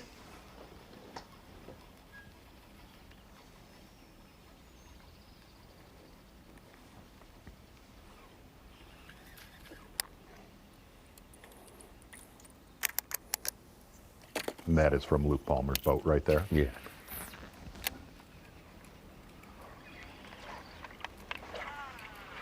Try to make the pass. Try to make the pass around the outside. Huh? Jason, you Not might advisable. Jason, you mind if I go to the back? Yeah. I'll just work the other side if that's all right. No, I don't think that I would do it be head all down. right. What? Head down, not say a word.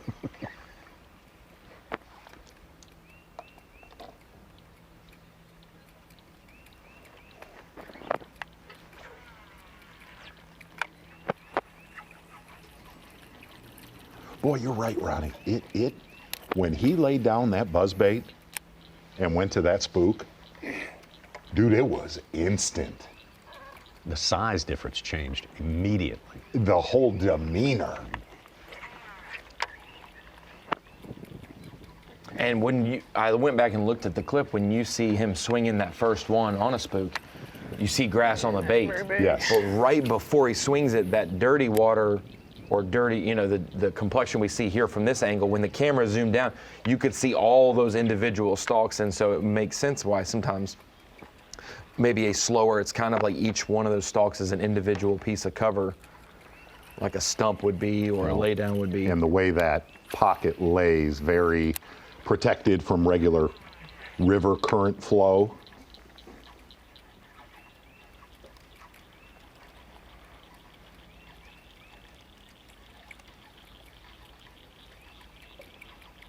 Kind of an interesting grouping right above Christie in 10th and 11th, and Carl Jacobson and Jordan Lee. It was Muskogee where in 2014 Open, both of them advanced to the Elite Series, qualified here. Jordan Lee after a great college career, and Carl, our first Australian, only Australian. Yeah.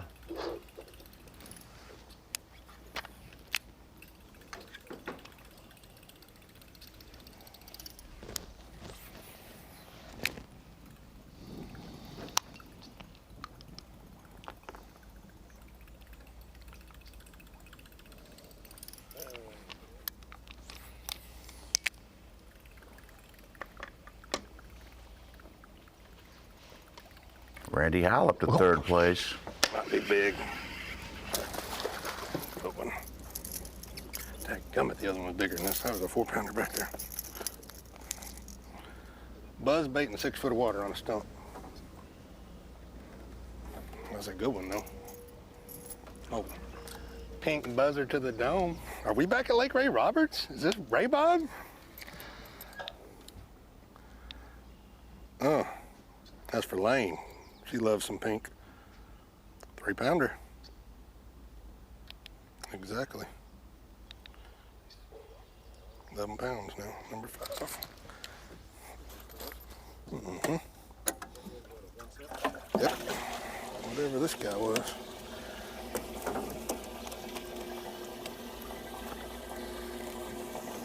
Oh, what a bite. Out in the middle. I like that. The last one I missed was bigger than that one too. We're gonna go back flip her up with a Congo crawl. Fires me up, baby. Buzz bait.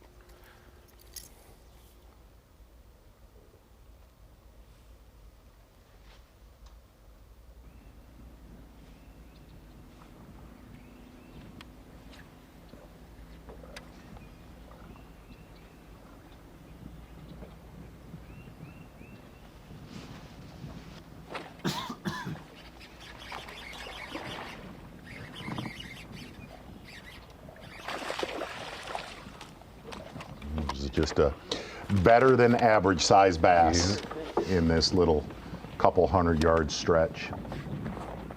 Don't help the cause anyway. Look, really pre-spawny right there. Solid three pounder, 3 1/4.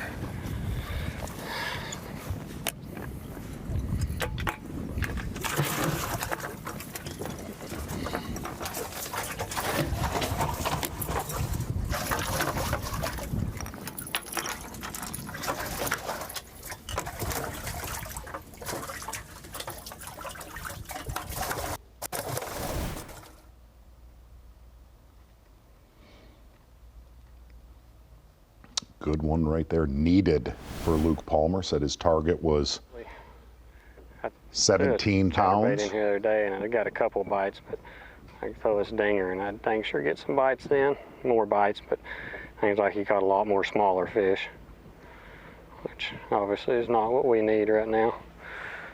We need 4 pounders.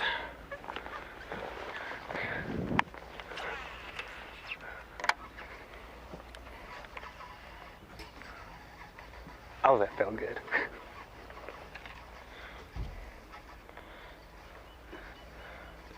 Ronnie, where did you say that little tail spinner for those soft plastic stick baits? Who did we learn We that just from? sang about the fish in the river. Huh? Keith Poche? Everything's probably going to be on braid. So there's only No, it one was way to Keith land Poche. it. Poche rig. And that's Red on the River. side of the boat. Red River, yeah. Red River. Wonder if he had that lock box on. You know what I mean? I don't know. I ain't touching that. A couple more like that in I ain't there. touching I think it. you touched all over.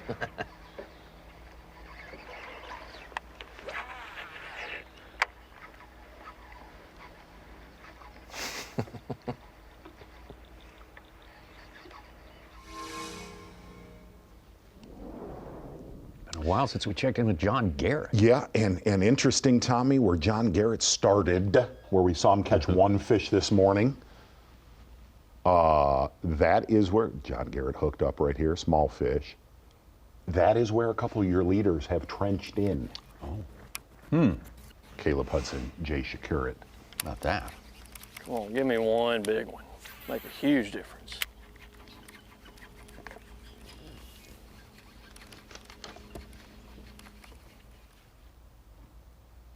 Swam my jig through there. She just kind of came out, nipped it, flipped it in there, caught it. It's not big, but we're gonna take it for now.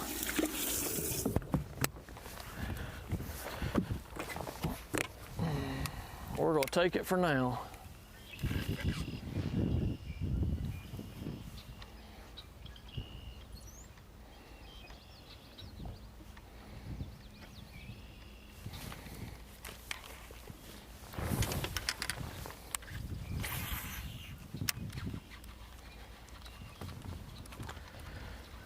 Like 1 pound on that one.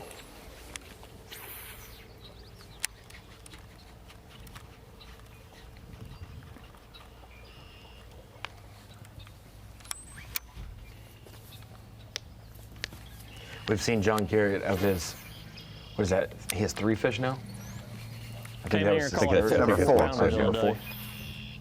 We've seen it at least 3 different baits. We saw him, he caught one on a crankbait along the edge parallel in it, flipping, caught one on a spinning rod by the tail race. Better hurry up, I'm about out of stretch here.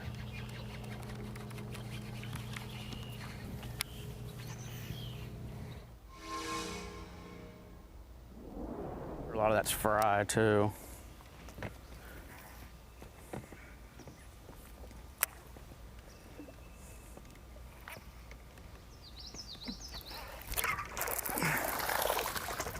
That ain't gonna help, is it?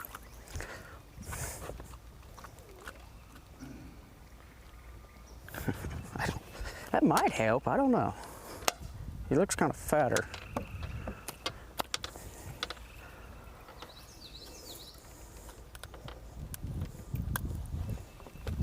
I doubt it.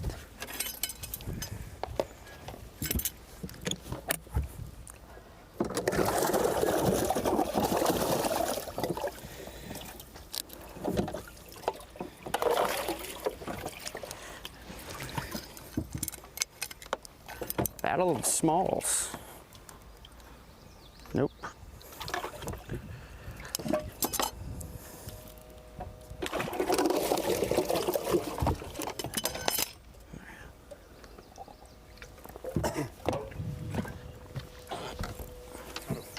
Bassmaster hasn't posted our frog blow up yet.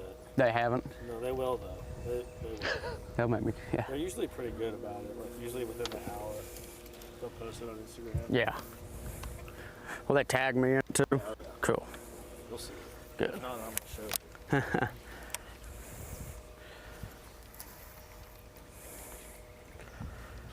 Man, a lot of little bites. I actually thought that was gonna be just a little bit better. I didn't ever feel him bite it. I just picked up and it wasn't going 100 miles per hour.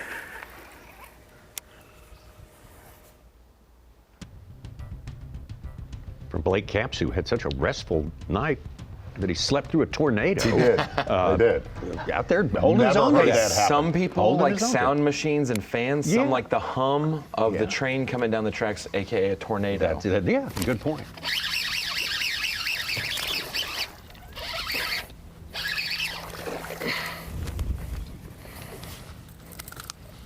Well, you could see doing something different than Jason Christie. Jason Christie throwing a spook style bait, working his way to the back of that pocket. Figure out which one to call now, is it?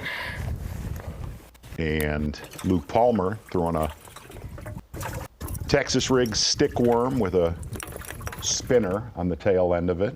Getting bit behind Christie right now.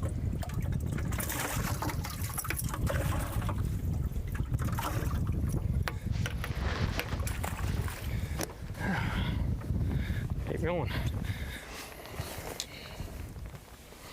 One of those deals where if Christie did just throw top water on his first pass through, he could fish behind himself with another bait totally fine. But if a guy comes behind him like this, then it ends up, I didn't really save half the fish that I was wanting to save. Be interested to see if Christie hangs in there till lock time.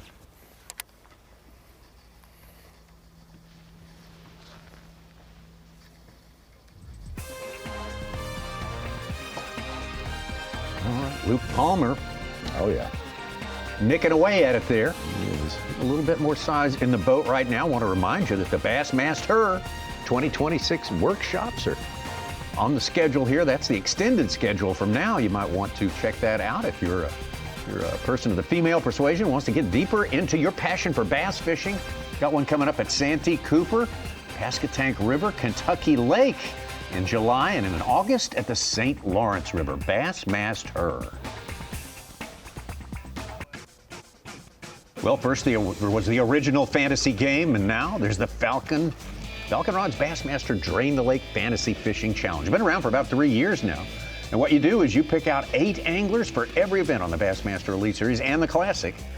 But the thing is, once you pick those, you can't go back to them again. Your pool is substantially taken down, and it goes down and down and down as the season goes. And if you plan well, you got something left at the end of that bone, as they say. So check it out. See how well you can plan an entire season with Falcon Rod's Bassmaster Drain the Lake. Choose wisely. Yeah, choose wisely, my friend. You know when those anglers that are perpetually good just have like a down year and you can't figure out why they can't get it started? That's just all the game modes. I'm going to create a 4th game next year. Maybe that'll get me going. You know, we'll get back on the right track. That's the only way to do it, is pick out a game that only you know how to play. So I'm a little nervous. I know, but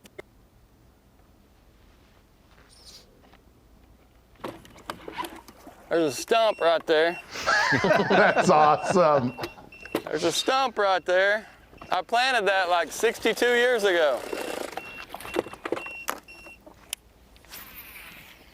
That was great.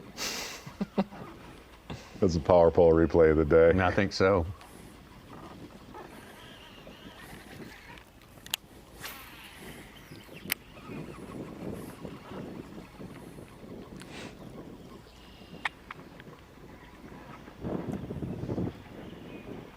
I'll just have to watch him get out here then.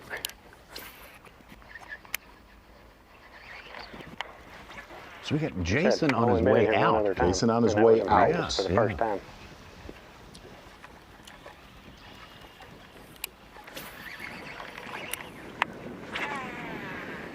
Well, it must be very There hard had to to be get some stumps into out there on that flat somewhere. because I don't know where you can get up on pad, because I had to get like plumb back in here to get on pad to get out of here. I fished my way up because I could see everything. Got all the way up to where my trolling motor couldn't go no more. Then I just went back and then fired up, and here we go, boys.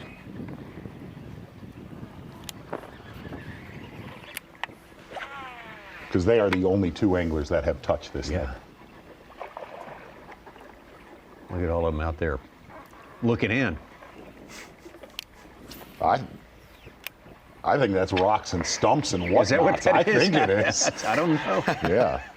It might be camera folks who are a little lukewarm on getting in there. Bowman sent me to cover Christian. I can't get within 1,000 yards of him. Yeah, thanks a lot. Yeah, that may be, Tommy. Might be some seals on some rocks as well. Could be that. Could be some Arkansas River walrus types.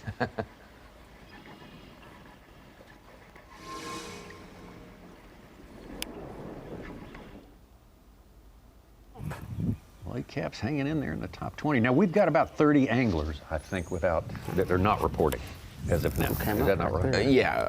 So we'll have surprises. For sure. For sure. Here's a surprise. Easton Fothergill has one 1-pounder. Very surprising. Yeah. There's a call.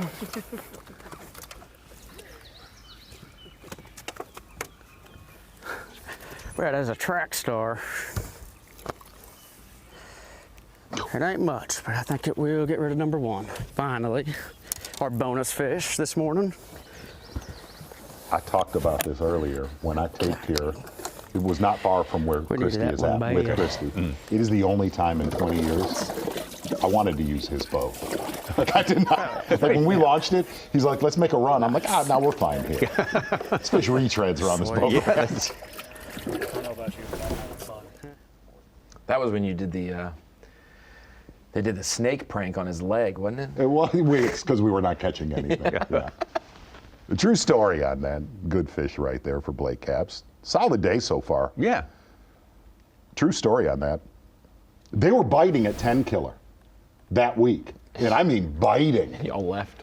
He would not fish it because his uncle was fishing a Tuesday night tournament. He's like, "No, we don't want." I said, "Bro, I'll give him $200."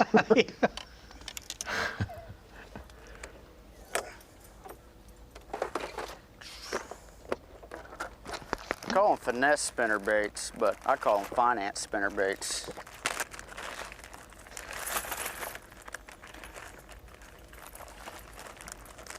Matt Airy, the latest to get into the top 10. All 5 of his fish came in at once, 14 pounds. Brian New caught a 5-pounder, 5-1. We're going to take and slink around the corner right now. Get back with Oklahoma's Luke Palmer. Yeah.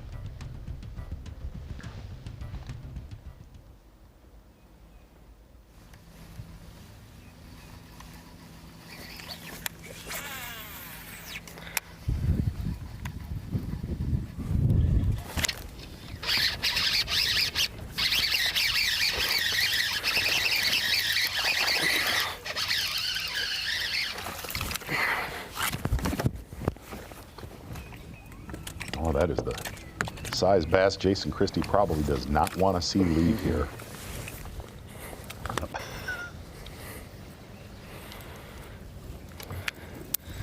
So I guess you go out right there. Well, hell, that's where I ran in the other day, the first time, and I hit when I come in right there.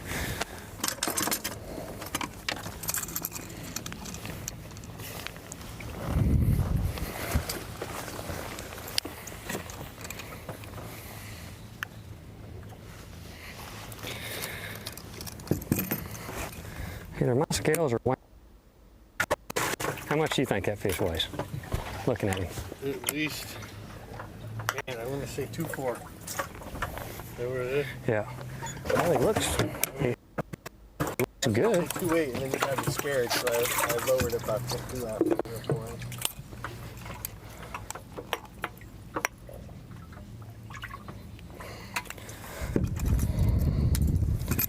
That one there, it looks like a 4-pounder, but it ain't.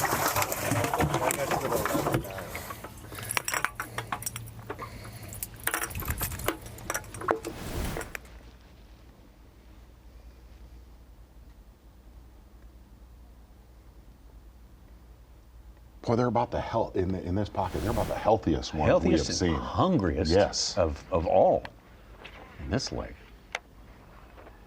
Well, that cameraman is fixated on where Jason Christie went.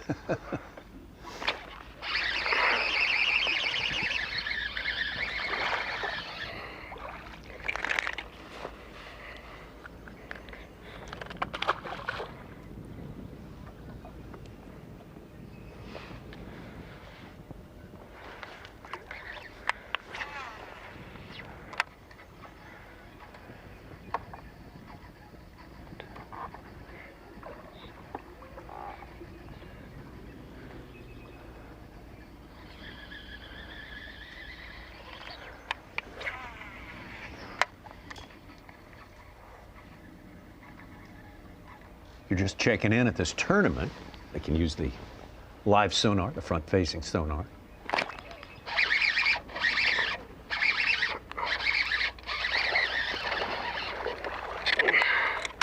Mm-hmm. He's not going, regardless. He'd probably help me. But I hooked him in the tongue, and that scares me. I don't like this hook. Every fish I've caught, you notice it's been in the bottom of the lip. That's what's going to happen, because that fish... String shape? Yeah, that fish would have helped me. But I don't think he's going to make it.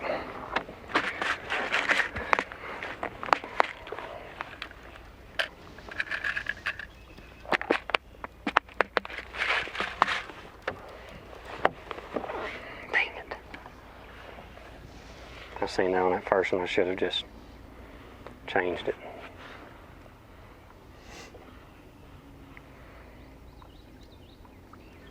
Yeah, that was definitely better than some I had in there.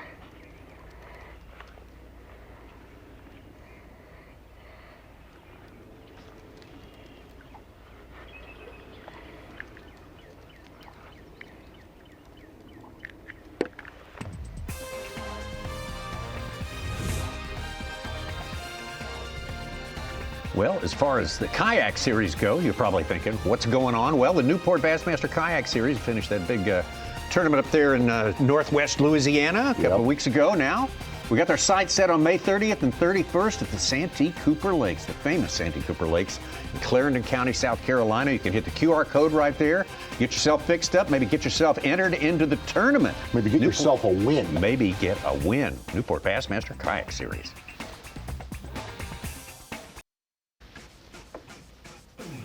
Just about to hit the afternoon time locally here, just before noon. Central time in the great state of Oklahoma for the Gamakatsu Bassmaster Elite on the Arkansas River. Her navigation system here, and Caleb Hudson still the man on top. Some changes, though. We see those moving up include Randy Howell, I would think was our first day leader in Mississippi. Our last event there, Pat Schlopper won on a river. Two rivers famously last year. And I think Randy was in the lock with our guys. He was not far from Christie in the lock. Yeah. So I believe choosing to lock has worked out twice in back-to-back events for Howell. Absolutely. See if he can. I'd say we're probably 50-50 in our top 10, 50 that are fishing in 15, the rest of them 16 or 17. Yeah, half and half. Which bodes well for the first 45 minutes of our show tomorrow. Hoping.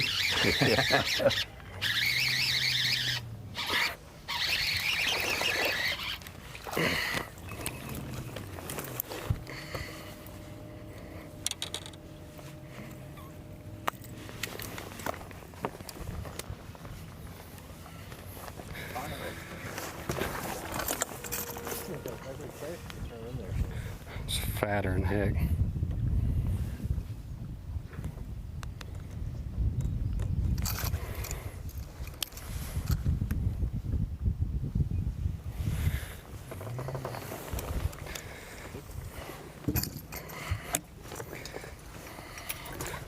To fill up both sides, and then when we take out of here, I'll have to transfer them over to one side because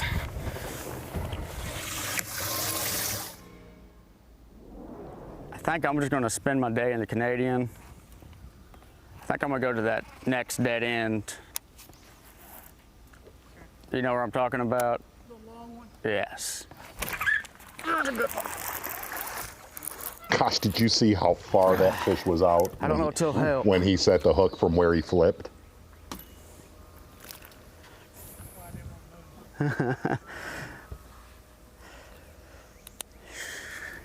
I don't think he'll help.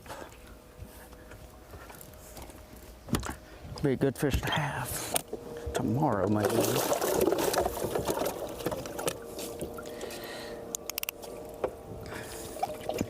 I have no idea. Not number 6.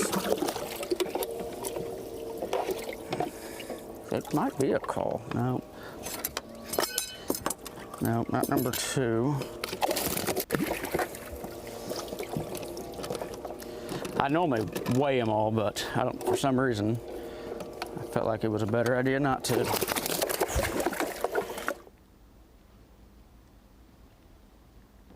What Cap's may be talking about is tomorrow's plans there, fish the Canadian River. You have to walk through to fish there as well.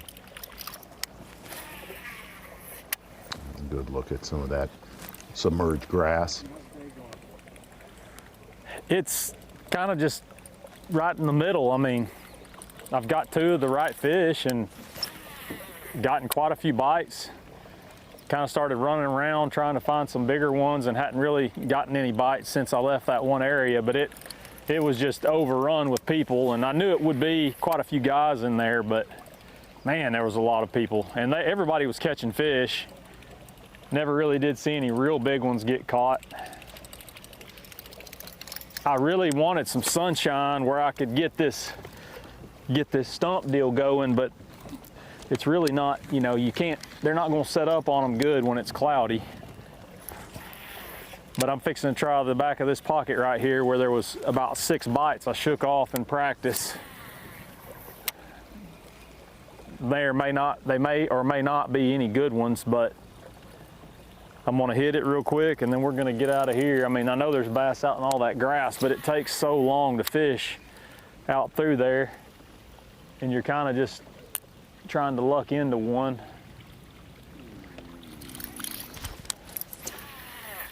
I never really found the group of them out there. But so far, I mean, it's good. It's just, man, the day gets away so fast when you're way down here.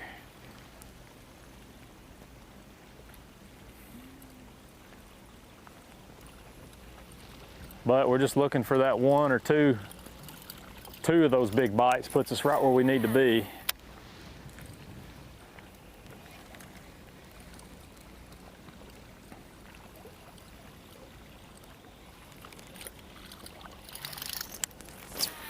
Stetson's got 1 Bassmaster Elite Series win. It came on a river, coastal river, South Carolina, Winyah Bay.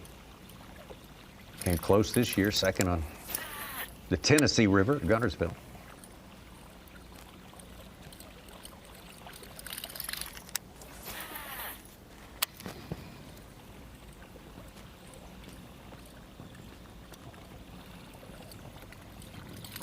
I'll catch some back in here. I know, unless somebody's already picked those fish off this wood back here, there'll be 3 or 4 bites to be had. I need them to be 3-pounders instead of 12-inchers.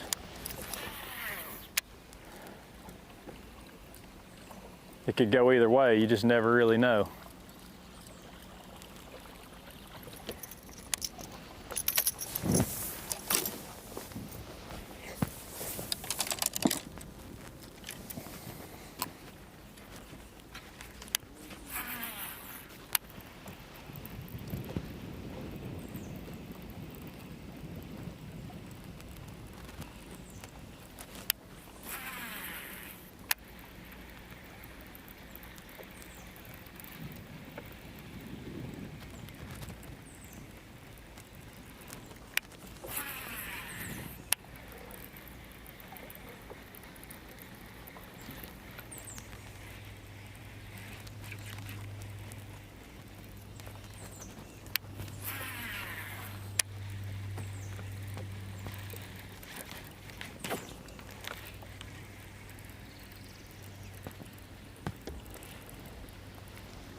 check-in time in about 3 hours from now for our first flighters. So we would day number 1. We would guess if that lock, if you weren't tuned in to Bassmaster Live, a lot of our anglers thought you were going to have to be back in that lock by 1 o'clock today. But we got word it's not going to. They gave them a little doors little close there. at 2:15. They said 2:15. doors close at 2:15. First check back in is 3 o'clock. You got it a little close. I feel like you still can't be in that lock. Like if they close at 2:15 and it's a 30-minute process. Right. Yeah. And it's 30 minutes to the ramp. You're not miles, making right, it. Yeah, you're not making it in time. So you have to be in. First flight guys have to be in earlier than that. But the last lock for guys probably making it back today is 2:15. Okay. 1 o'clock's probably going to be for most of them.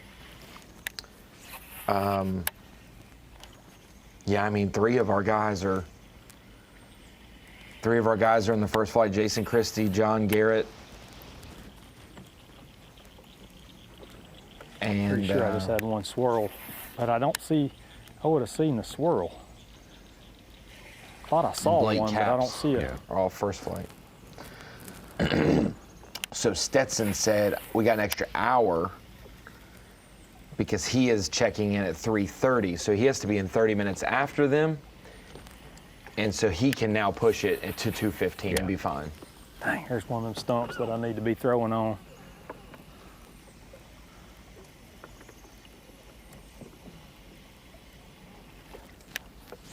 That's why I was saying I need the sun to shine so I can see all those stumps, but just gonna have to try to pitch to them before I get to them.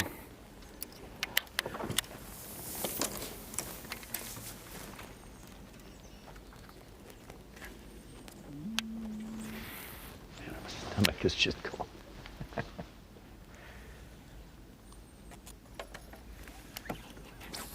Oh, I threw it short. Braid barely caught my thumb.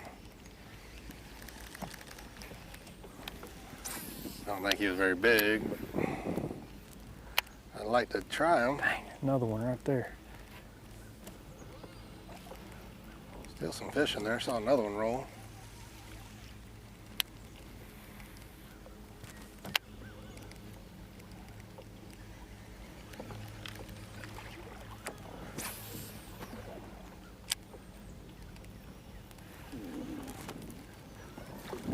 Yeah, maybe try that. Yeah, maybe. Yeah.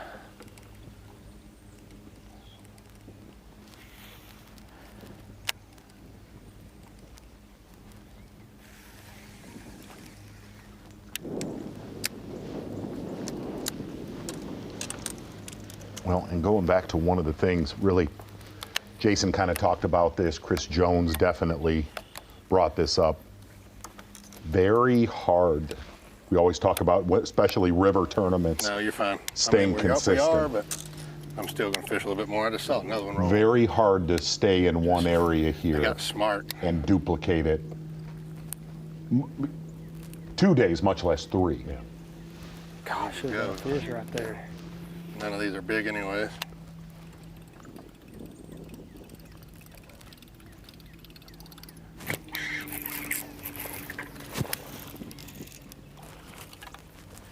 Not a bad one, but I don't think he.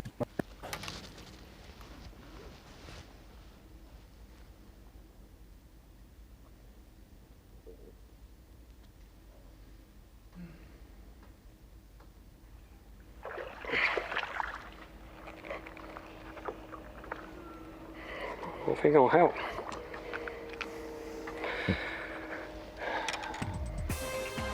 Well, you got to think Christie and Palmer, they've got multiple places on the order of this one they've been fishing in today.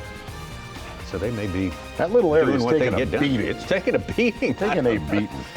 And we've seen some post-spawners and some pre-spawners, what look like pre-spawners, both come from that area. Also Blake Capps area as well. Caleb Hudson, though, the man still on top. Cole Sands, Pat Schlopper, and Randy Howell. Your big additions to our top 5 right there. And then Brandon Cobb showing up in 6th place. Bo Browning, Jordan Lee, Brandon Polinick Also fishing down here in Kerr Reservoir. 14 pounds and 7 ounces, all unofficial. We'll be right back.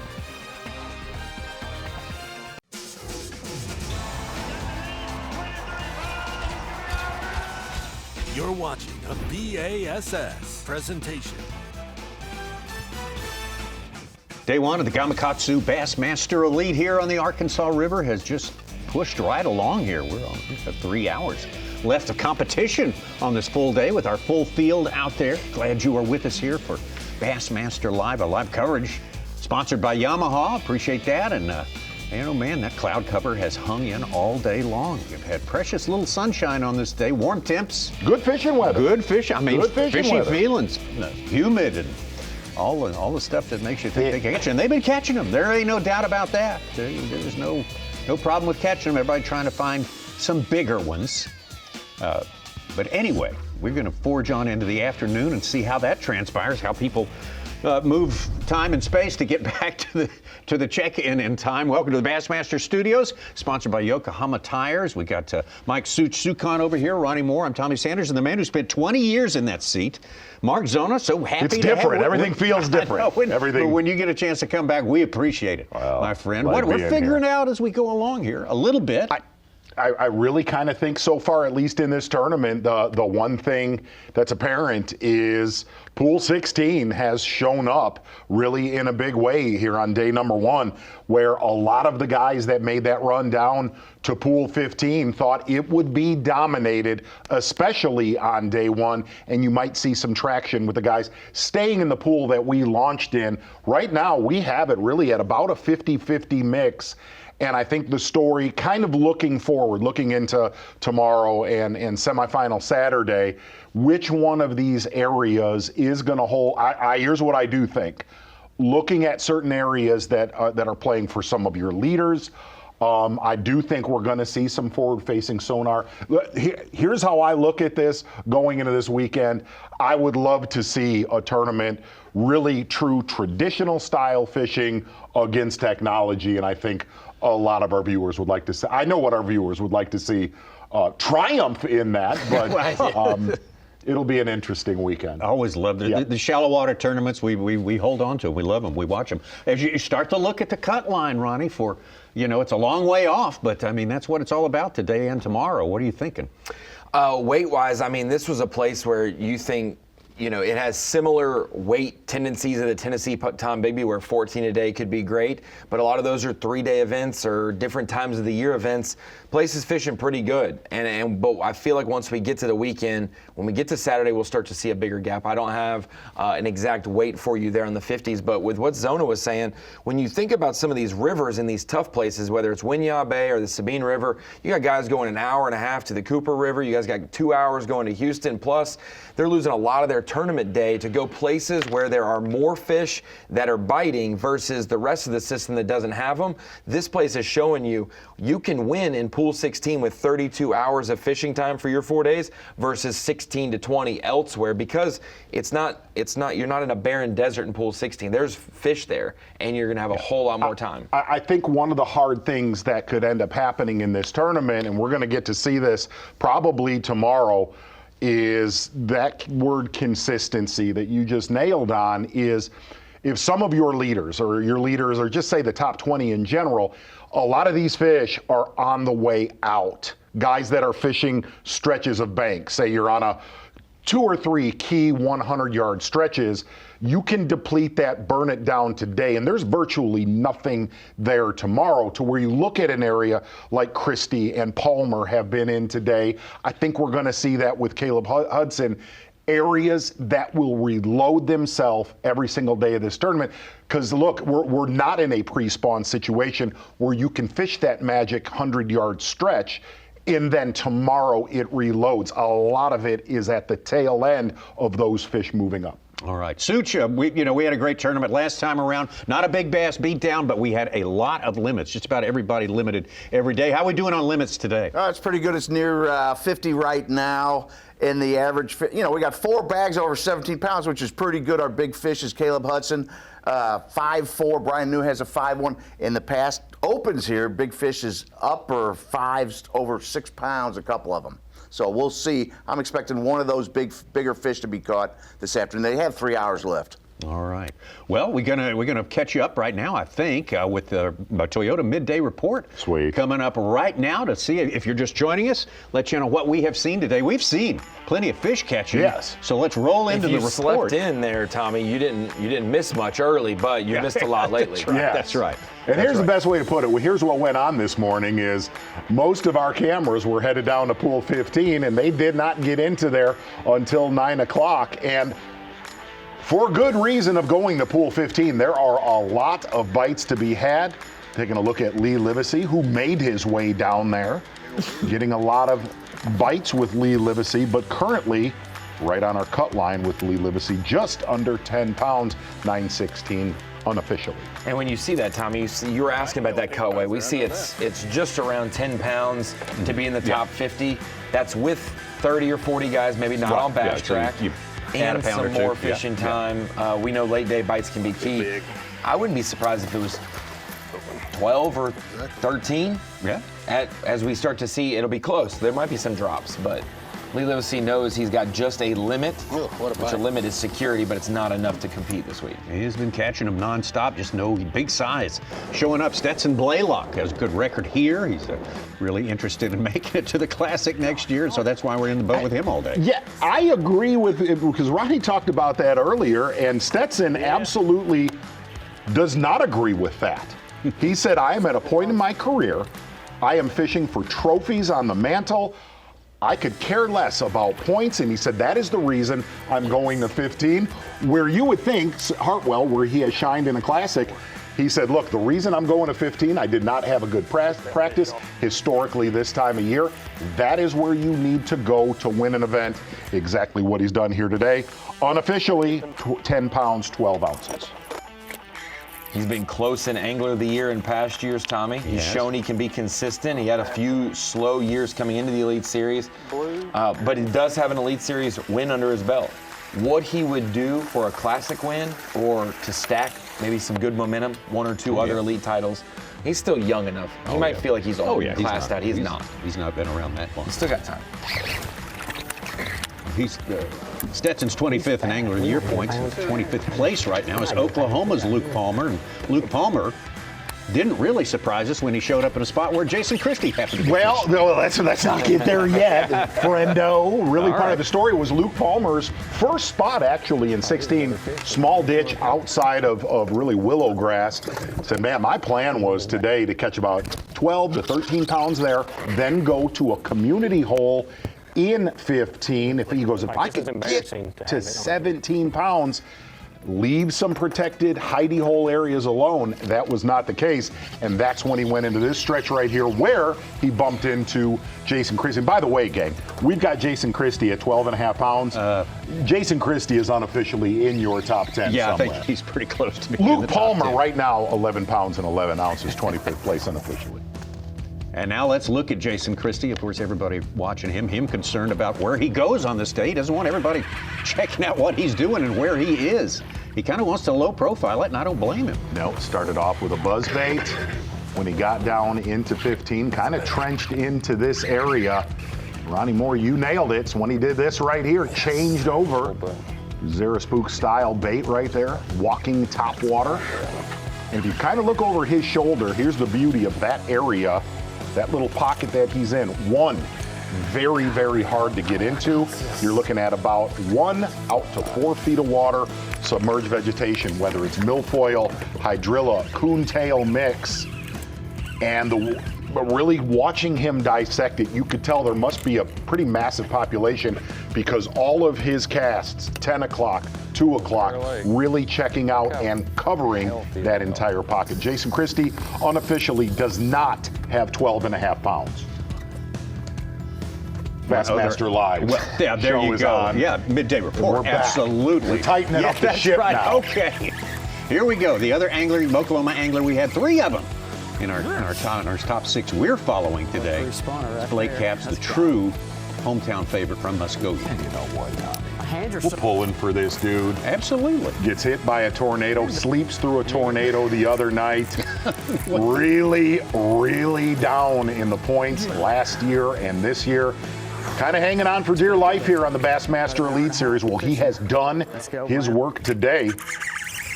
Blake Capps, 12 pounds, 12 ounces. Some great fish catches from Blake Capps today. Yes, absolutely. Working that bank really, really hard. Loves the shallow water fishing, you can tell.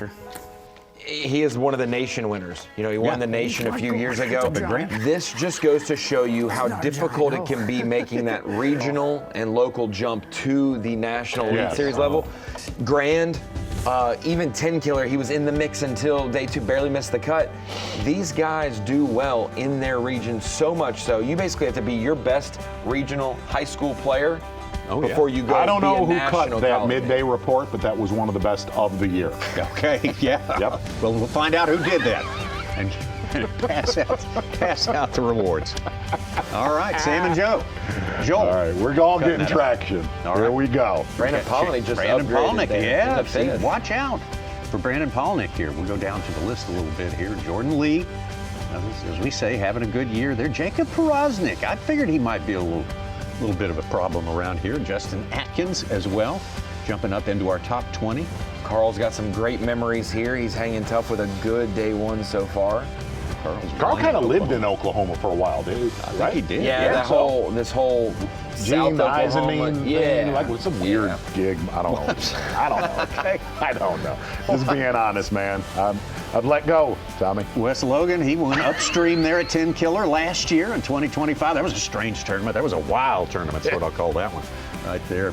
Clifford Perch having a good day. I like to see that. Clifford's had a tough year. Needs it. Logan Parks, ditto for him. Not been a very productive year for him so far, but doing a little bit better today. And I expect fully where we're seeing on this page right here to be 20 spots lower when weigh-in comes. Yes, That this yes. 11 Oh, yes. pounds Yeah, is yeah, going to be yeah. closer to 50th than 30th for sure. Yeah, we have non-reporting boats about a third of the field, close to it somehow or another. Caleb Sumrall, Fisher Anaya, great start to his year. Hanging in there, Dakota Ebear. I'm surprised to see him down that far. Dakota Ebear's been kind of on a real tear lately. Got a couple of guys who top 10 the 10-time. Dakota, Mark Menendez, Bill Lowender's right there in our top 10 all week. All week long, absolutely. Evan Kung in that 50 spot. That would be the cut line if it were today and if it were right now, but bubbling under the top 50, Austin Cranford. He's our 4th Okie in our field. Yeah, that's right. Good point. Interesting, I think the fan voting, the fan cam, came down to Jason Christie, Said Me Never, and Austin Cranford. Yeah, that's hot. Look, you know. That is sick. That is. As a guy who's known as a scoper, this was an important one. All right. All right, let's get back out. Stetson Blaylock live.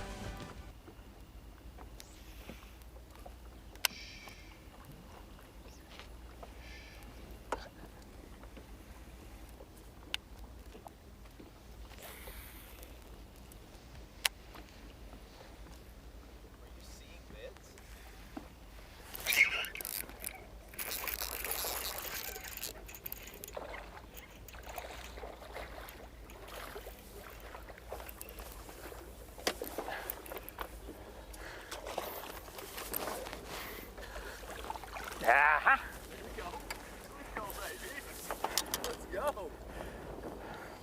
Stick with that dinger right in their face.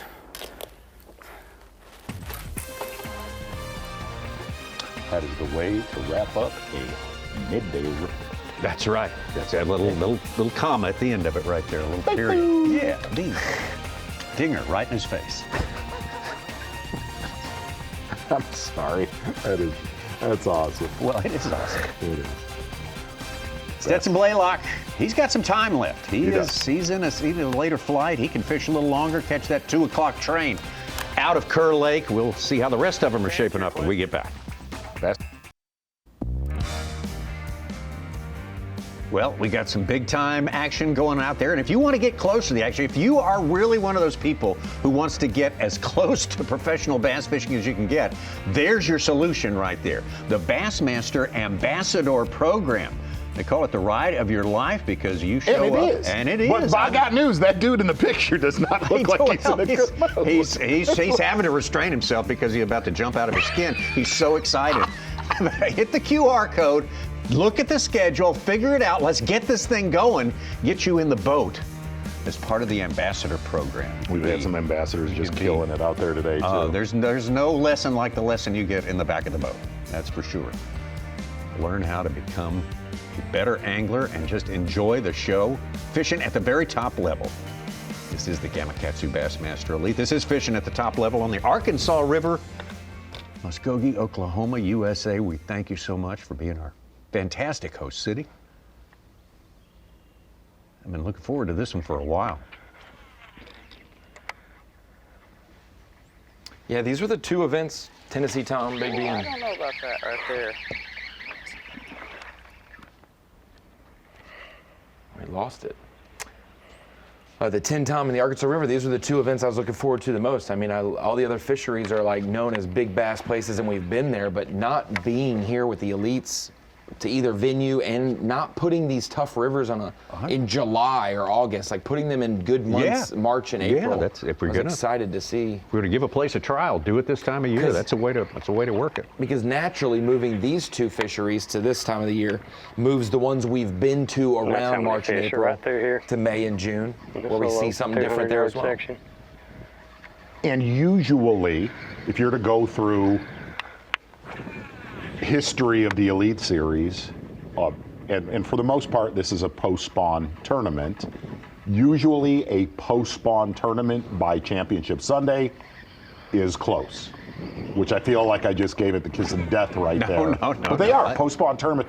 Yeah. It doesn't matter if it's a regular reservoir or river system. Post-spawn tournaments generally are pretty tight by the end of the weekend. Yes. Because it's so hard to be consistent for some of these guys. And then you add in that these are the two tournaments this year, Tommy, where locking's in play. So that already makes it less time to fish or more futile if you do, lose a few fish or struggle on a day. It's just turning up the heat a little bit. That's what happens. Did you all talk to people in advance of this tournament? Most of them thought they were coming to fish post-spawn fish, right? Most everybody? Or some of them thought they were going to get here. It's all three stages, but I figured most of them were thinking they're coming to a post-spawn. I think the only area that we're we've... just going to hope and pray that we don't hit something, since Jason said that there's stumps everywhere out there. So. He's messing with you, Luke. That way, if I hit something, I'll just take it smooth off instead of just halfway taking it off. Consistently from our... and granted, it's just day one. But consistently, that area, that Palmer and Christie area, really is the only consistent pre-spawn looking fish we have seen. Yeah. Blake Capps just had a huge swing and miss, and he's been on point these last two flips as well. Hit it off the top of that reed. Well, I guess you heard of that bite.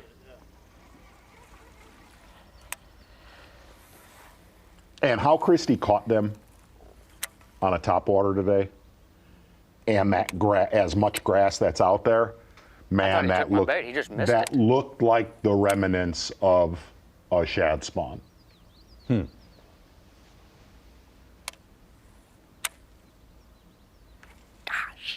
that's all right. Just keep flipping. That was the one we needed, but that's all right.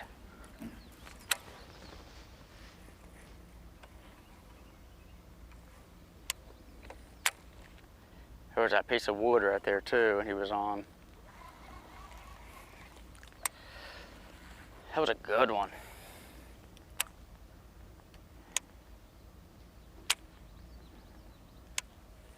Yeah, he came all the way out of the water at that bait, and he went back down. I just thought he had it.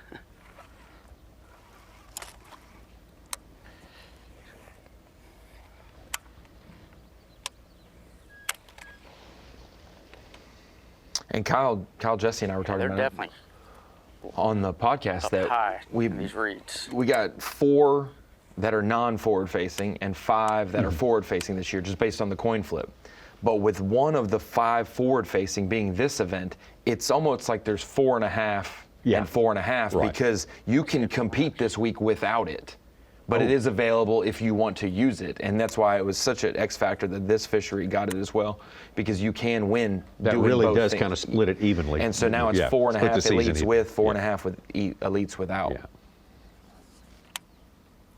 Looking at Stetson Blaylock, right-hand corner, a lot taller than he was an hour ago. Wait a minute.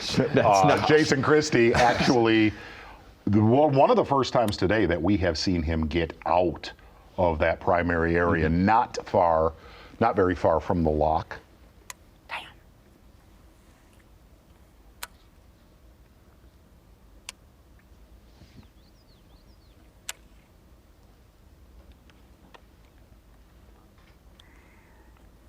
But if you look at the water that Christie's in there, that is the one thing that he said was the most critical in pool 15 is that stable colored water. If we were the second flight, we could have stayed an extra hour.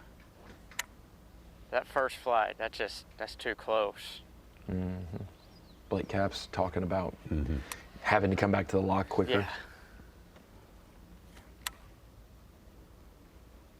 But fortunately for him, he'll be last flight tomorrow, and he can stay even Can later. stay longer. Yeah, Can stay. Yeah. See, it's just fair as fair.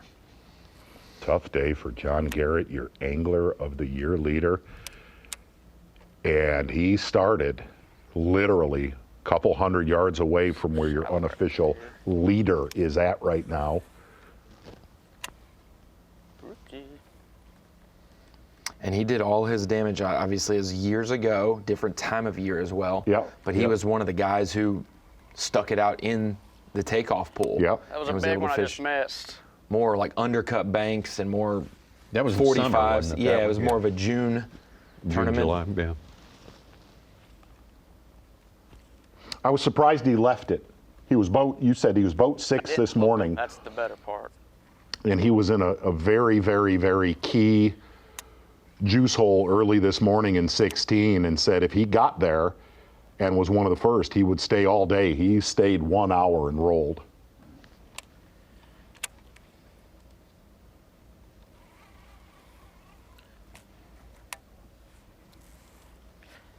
Jeez. Helper right there for him, for sure. Might be his biggest of the day. Yeah. Is. That hook is ready to catch something. Now that fish just didn't have it in his mouth or he let go of it that quick. 5 or not, that's the best one of the day. It's a nice one. Limit fish? But I just flipped in. I mean, numbers here is incredible right now. And you would see that with it being kind of tail end of the spawn. A lot of males are up, but fish catching's been great. On these stumps. Be nice. They're on these stumps too. They're not in that grass.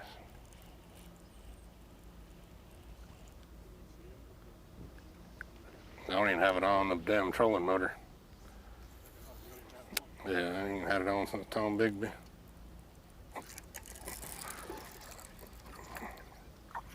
Not big.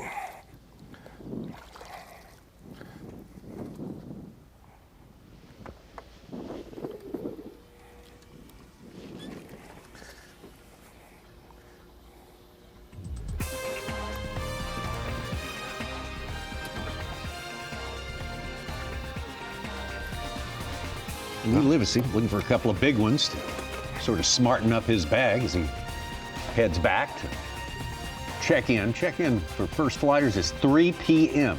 Central Time. That's local time. Our weigh-in coverage from Bassmaster.com will commence shortly after that, so you might want to make your first note of that in your mind. Check it out. See who positions himself in the right place on day number 1. Caleb Hudson still leading right now with Cole Sands. Been those two for quite a while. Schlopper, Howell, Palaniuk rounding out our top 5. It's the 2026 Gamakatsu Bassmaster Elite event.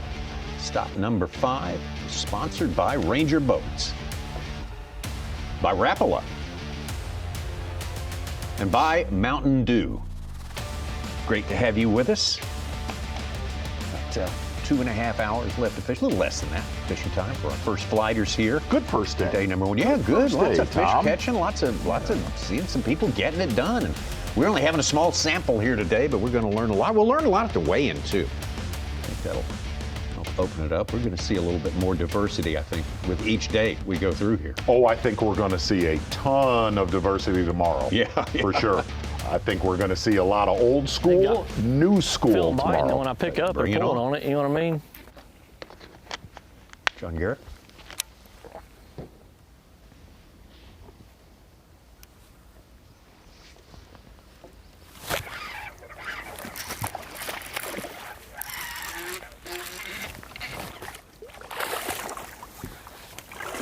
Yes.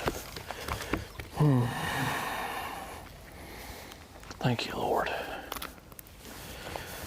Oh. Number 5, man. My chest was starting to get tight. I was like, I don't know if I'm gonna give me 5 or not. That's the best one of the day. It's a nice one. But I just flipped in and it bit it, spit it as soon as I set the hook, and put me a fresh bug on, and I actually hit it, spit it out, and I let it sit there and punk, got it again. So may have been on a bed, I don't know. I don't know what it was on, but I'm glad it was there. Whew. Showing you that very important John Garrett catch, not only for this tournament, Tommy, as his 5th keeper, his biggest of the day, but for AOY as well. This was the event. Oh my gosh, I got bit again. The 4th stop of the season last year, where it all came tumbling down. He was leading and then tied going into the 4th one, and it just didn't work. It didn't work out for him. And he was very simple about his answer. I said, "What do you test to last year?" And he said, "I don't know. I didn't change anything. I just stopped getting bit." And it was really cool to hear this. I said, I mean, dude, he is as seasoned as they get coming out of the Opens. Exactly. Like, he's a veteran, man. Yeah. I said, do you feel like you are a potential Angler of the Year winner? And this is exactly what he said, was if the schedule sets up, yes. And he goes, the way it is this year, no. Really? No. Huh. He said, I am an offshore post-spawn fisherman, and he said, these shallow rivers, this is not what my jam is. So he has held his own. Yet he had a tournament we got some here in his back pocket once. figuring to do here. Had a penalty. Should have won. Should have won. Should have won by a decent margin. Lost by ounces after taking a 2-pound penalty, right? 6 ounces with a 2-pound penalty, lost by 6. Gold beam. Oh, man. In the AOY race today, One of Cole my boxes Sands smell is taking over the lead with Corey Johnson second. Of course, we don't have anything on Trey McKinney. Right, he's not pinging yet, so there's no telling what he's going to come in with.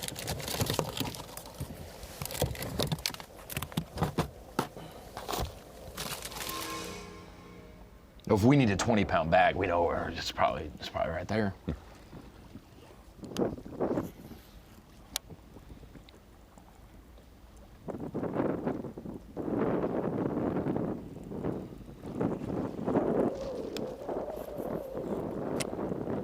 Of the 69 anglers on Bass Track with Fish, only 4 don't have limits right now. Caleb That's Summerall impressive. has 4. That's pretty good. Yeah.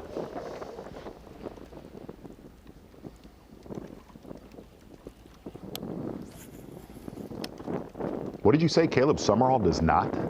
4 fish, but he's in our top 50.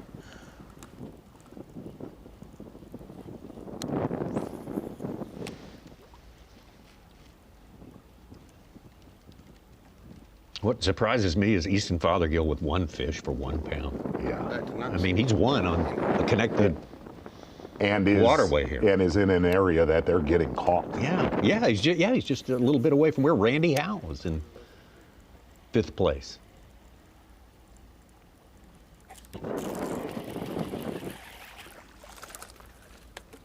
Same size. Probably is.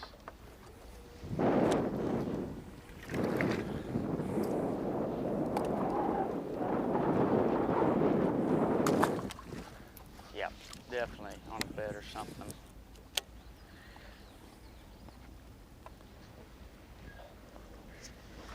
Dang it, my big Muskogee. Golly, Oh, biting that's right a here. tease, big time. If I don't I was catch like, one it's over her. 2 pounds in this zone, I'm gonna be mad. I want to see how I can catch that many fish and not have a good one. We gotta go.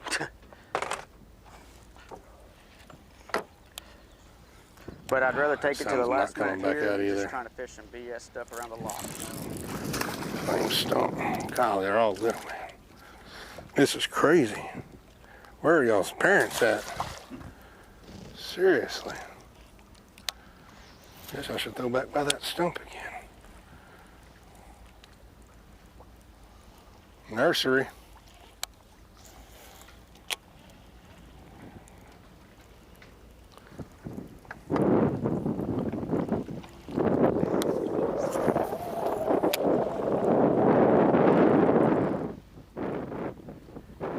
So like a lot of people, they were talking about how they were catching little fish in practice.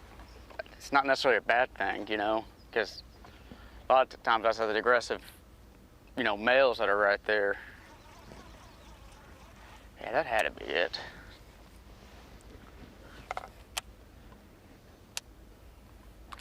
Okay, it is. I can see this. For some reason, I can see the split in the tree now. I flipped it right where the split was. When I pulled it up to those reeds is when it came up.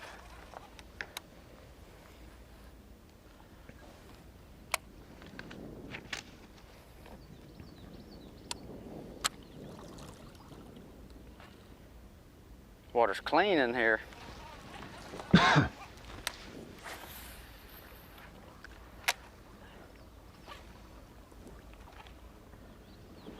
Must be a bed. I catch the small one when I go back. I flipped in there. I told him, I said, there he is. I believe that's Or there Dakota. she is. Dakota right there? Dakota E-Bear. Oh, is it? Looks like a good one, man. Maybe sees a view. Okay, we're about to have to roll. I'm just gonna flip these trees right here.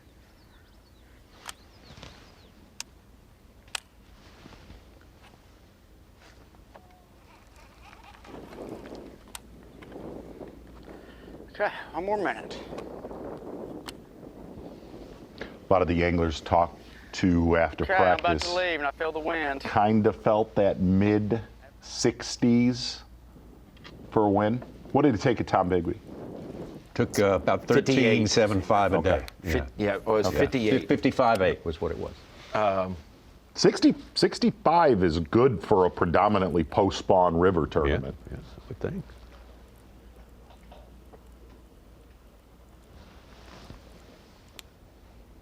Yeah, when you hear the local weekend tournaments taking 18 to 20 and the 3-fish tournaments taking 14 to 15, it's like maybe that 17 a day will work. Somebody go catch 19 or 20 today, they catch 15 another day, and they can stay, you know.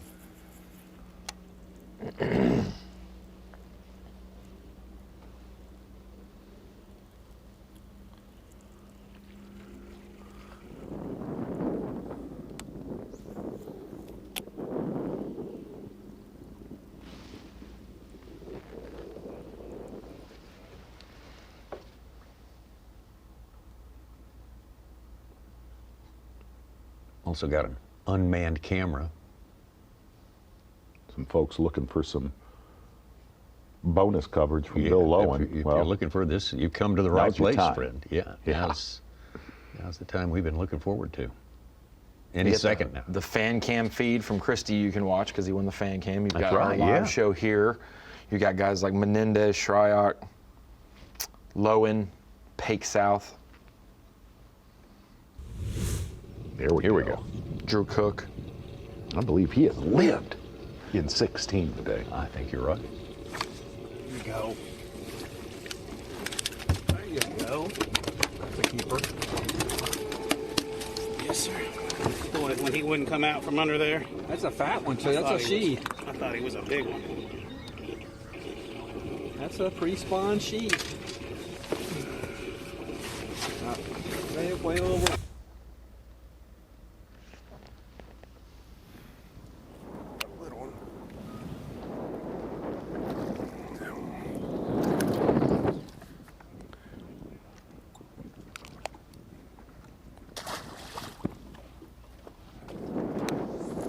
Lee Livingston's caught like 25, 30 fish today. Hey, I literally wrote down, he said he's getting 30 to 40 bites a day. Yeah. Now that's a full day, but Yeah. you're right. He's caught on 20 that bass. pace, yeah. They are on freaking stumps. Every one of them's been on a stump.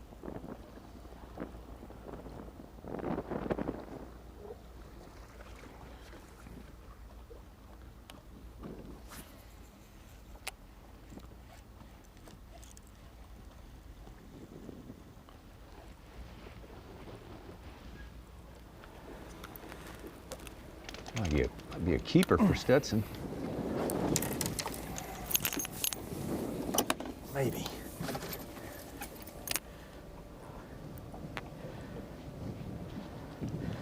Oh shoot, I forgot to lock that one in. What color did I put him on? Is it blue, red, yellow, yeah, blue.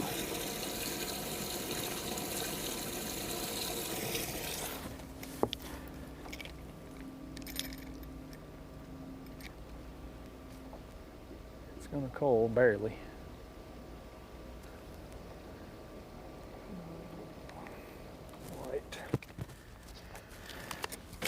We've been talking about weather. We've been talking about navigation as well, and we're thinking about, I'm looking at the Deep Dive app. I've got it pulled up on our iPad here in studio, and when you're looking at the recent satellite imaging of places, obviously it needs sunshine to do it, so today we're not getting any new data, but this is from just prior. You can see pockets of clear water. I'm going to take you to a pocket of clear water there. You can go down here by the island, some protected places from where the main current's gonna flow this direction, and so you're gonna see places like this protected by that island. Let me clear this off and show you some more places. You get the backs of a pocket, and you start to see it. But with this recent satellite imaging, you can zoom in and see what's the reason, Tommy? What's the reason necessarily? Well, what you can look at is you can see actually the submerged vegetation on this recent satellite data, and you can probably run patterns across the lake. I could go up here to another section. You could do it there. There's definitely some submerged grass there that's filtering it, and you can get up into this pocket where you can really see a lot of good vegetation. Is a lot of the reason some of these back-end pockets that are slightly protected have such better water clarity. I'm not going to take you to where any of our leaders have been fishing today, but that is a huge thing. You can kind of guess, but then when you have data to back it up, you can duplicate it across a fishery. If you took that information off that deep dive right there, that is literally the recipe that Jason Christie said. If you find the clear, stable water, eerily similar to places that we go to in Florida. Yeah. You get away from that turbid water, the chalked up colored water, you will catch them. And that, looking at that deep dive app, that is flawless, showing the areas that are protected from that main river water current. Good stuff, Ronnie. That's why that south wind you mentioned could mess up some of those good clarity areas. Exactly. Because now it's throwing it the other way. So just a way to stay informed, Tommy. Rookie Caleb, yes, good way to stay informed. Rookie Caleb Hudson on top there. Cole Sands, second place, having yet another great tournament. During the course of this season, Pat Schlopper won twice on rivers last year. Randy Howell, our leader, day one, our last location.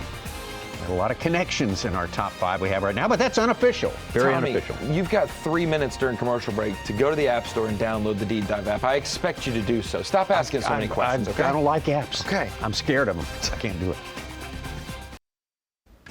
Oh, time is slipping away. Whoa. On the Yeti hot seat, the rookie, young Caleb Hudson from Georgia. He looks happy. Oh, yeah.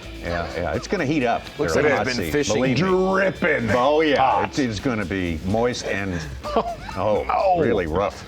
Really rough. The rest of Bassmaster Elite Series weigh-in begins. It's a non sequitur because it keeps things cold, but yet it's the hot seat. Yeah, I know. It's kind of it's a mystery, for sure. 4 p.m. Eastern Time, that's 3 Central Time on Bassmaster.com. Dave Mercer will be running all 100 through there. We'll see who's setting up for a good day number 2 and make it to the weekend. So if most of our first flight are late because of the lock, does that push weigh-in back, or does Mercer have to just dance up there? It's like all the first flight guys are late. God, let's hope not. Something that we have to see. I was talking to McInnes, and Mercer, as I understand it, is fired up about this Bassmaster Tuesday Night Live thing. Oh, yeah. Like, going to change, gonna change the game. It's be like a meteor hits the planet and knocks You going it to off pop its in? axis. Are you going to stop in? I'm going to come in and do the billboards and then leave. That's it. Yeah, that's Right? what I'm going to do. You know that Tommy's going to be at Big Cedar Lodge, hanging out, looking over the lake, not touching a single microphone. Come on. That's right. I'll be getting the well-deserved. He was a little bit bigger. gather a few souvenirs and whatnot. Big enough.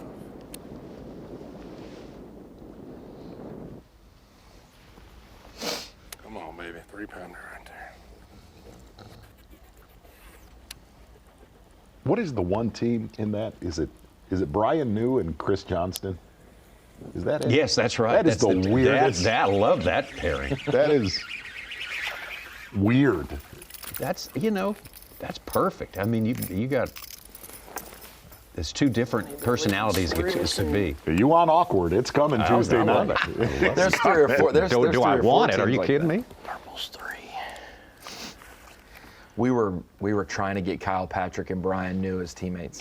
We were trying. See, that's so two. hard. But those two are on the same side of it. Yeah, but that's where we seesaw. I thought you said Christie and New or Patrick would be the funny combination. No, we were trying to get New and Christie, but Christie said New has too many rods in his boat for that to work out, and so yeah. Or we could get Kyle Patrick and Mike Iaconelli. Like we could have we could have really burned it down. That's too northeast. That pairing. Randy Howell just called with a 3 1/4 pounder. He's up second place, 17-10 on Bass Track.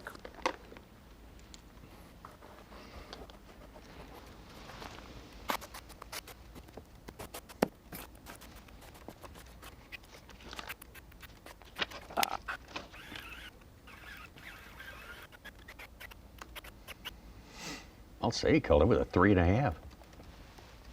Kyle Welcher just filled his limit. 5th fish, 7 and change.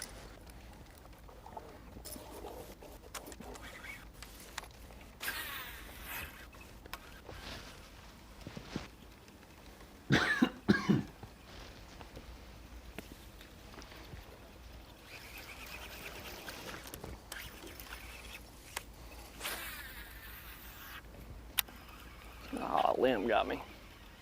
Now, I don't understand why they couldn't, make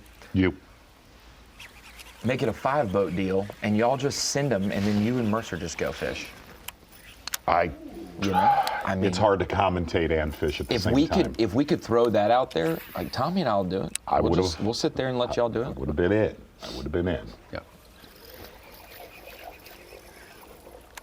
Or Tommy and Such can fish, and you guys commentate them. It's all good. I'm looking forward to hearing y'all commentate it. I think it'd be like the owners of the league doing the commentating.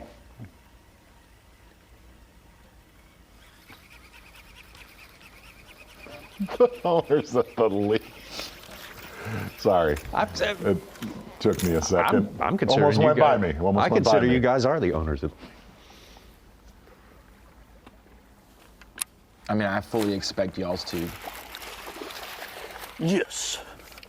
Boy, he has made a late day comeback for John Man, Garrett. he is pushing. I like it.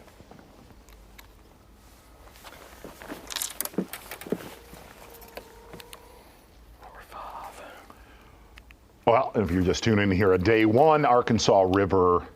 I got minutes left. Yeah. One thing, anglers are not going to have the benefit of tomorrow. We are going to have some wind. The wind machine is going to crank right back up tomorrow and Saturday. Yeah. We'll have some more sun tomorrow, though. See? Okay. More sunlight. All right, let's get out of here.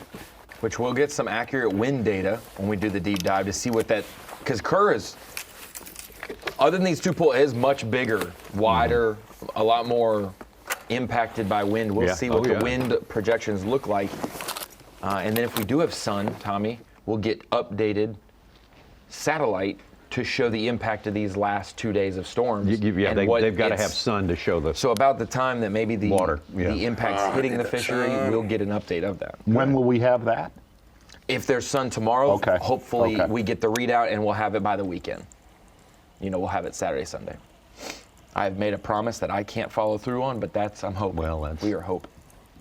It's less cloudy than this right now. That's pretty thick cloud cover. Now we're getting into a partly cloudy, mostly sunny thing soon. Exactly.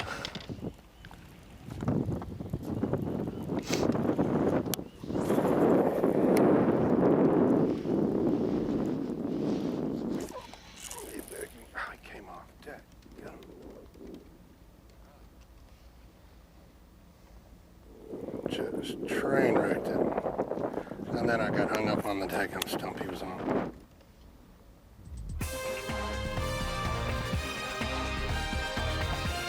Only thing that can stop Lee Livesey is getting hung up. Otherwise, it's a fish every catch. Pretty close to it. And we'll see how it progresses as we get closer to weigh-in time. Coming right back. Got our weigh-in coming up at shortly after 3 o'clock local time, 4 Eastern. Bassmaster.com. At the same time, though, you can go to youtube.com And check out the Sims behind the tanks. Pat Renwick, there he is. He's ready. Oh, yeah, he's ready to He is ready. get the stories behind the stories, get you sort of deeper into the world that goes on backstage. Exactly. Backstage, behind the tanks. Pat Renwick definitely ready for next week's NFL draft. That's been a topic of conversation. Yeah. Today, we're going to have that next Thursday, but I'll tell you what we've got right now on this Thursday. Trying to keep the wheels on, Tommy. Have not done one of these since the Bassmaster Classic down in Knoxville. Let's do it, guys. Ooh. Well, I did not think it was going to be, but there it is. A little bit of a hot mess on that hook set. Hand slipped out of the cookie jar. Exactly right. Power pole replay of the day. Had a frogfish right there from our guy, Blake Capps. Got hit by a tornado. Nobody hurt except his neighbor's barn. Blake Capps, you are the power pole replay of the day, my friend. And he has had a fine day. He has. Well needed. Mission Indeed. accomplished. Power pole replay of the day. I promise tomorrow's going to be a little tighter. That was loose. Oh, but, no. That had the point was energy. made. Point was Energy's made. all. Oh, yeah. Taking a look at that lock and dam right there and the current. All the things It's good that to are be out there back, in the water. Tommy. Yo, it's good to have you here. Tommy, I know you'll find this funny. I've watched a lot of Bassmaster Live. I actually set up a desk and commentate from my living room with Karen. I do. I think you have a sidelong glance at the phone every now and then, and that's probably it. Good stuff from the Arkansas River, Muskogee, Oklahoma. Yep. No doubt about it.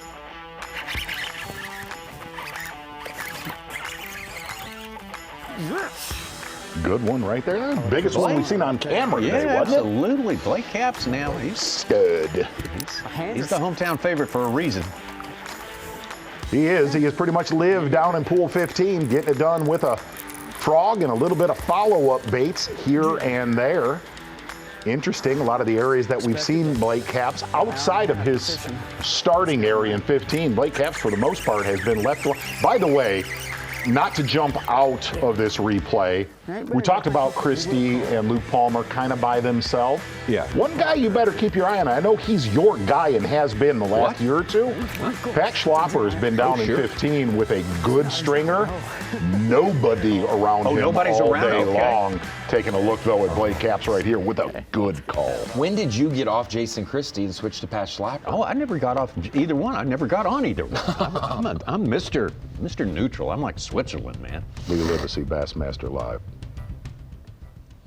Fish back here. Gonna suck to catch this many fish and be in 80th place. Caleb Hudson, our leader, called again. With a 3.5, he's up to 18 pounds, 9 ounces. And Such, let me be clear about our leader, Caleb Hudson. He has not moved all day long. Really dumb, maybe. Has not moved. Yeah, he was. Same size. Maybe we'll get to see what he's protecting I would tomorrow. say we will. What is the deal? They're all little today. I mean, every one of them's a... Every one of them's a 114, like they don't help. Grass and stumps and dirty water. I mean, there should be giants in here.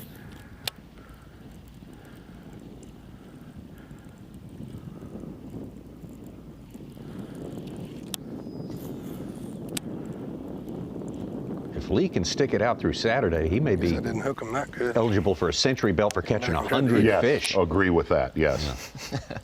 I don't think it works that way, Tommy. But Well, I'm okay with That's that. the one, the one I lost on right there earlier.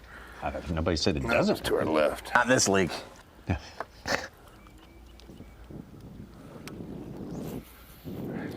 see him. There's one.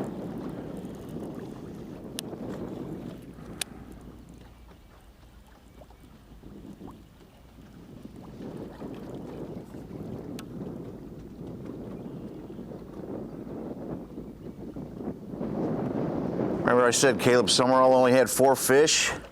Well, his 5th was a 412. He's up to 16 pounds in 6th place. Now, if he was a 3-pounder, I'd have jumped on him. Well, he's not caught a lot of bass today for Caleb Summerall, but the right ones, and fishing a different direction than pool 15. Yeah, I'd have jumped on him. He was big. I knew he wasn't going to help.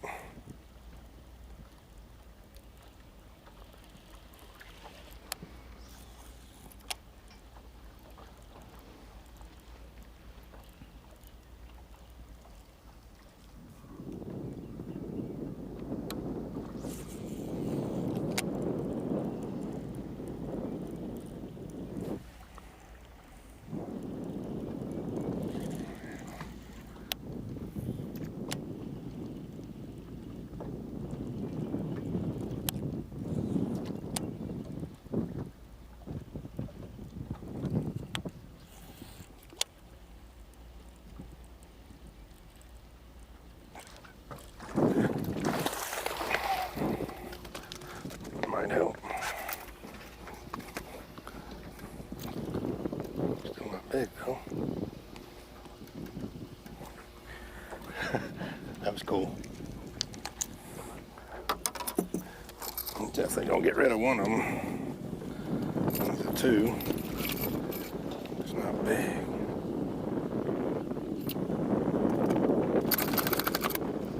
I know I didn't fight you very long. Chill out.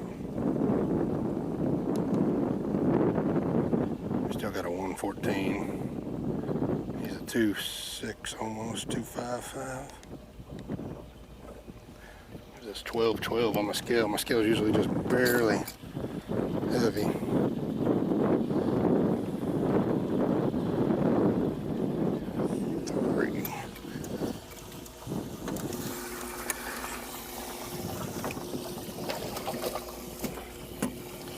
Yep.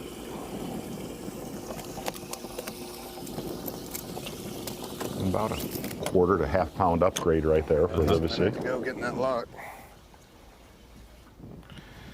Golly, I needed those 3 other ones I missed. I caught so many fish today. Yep, that's him. 114. 12.12, we need one big bite. Oh, I'm just catching them now. He done slid over on that spot.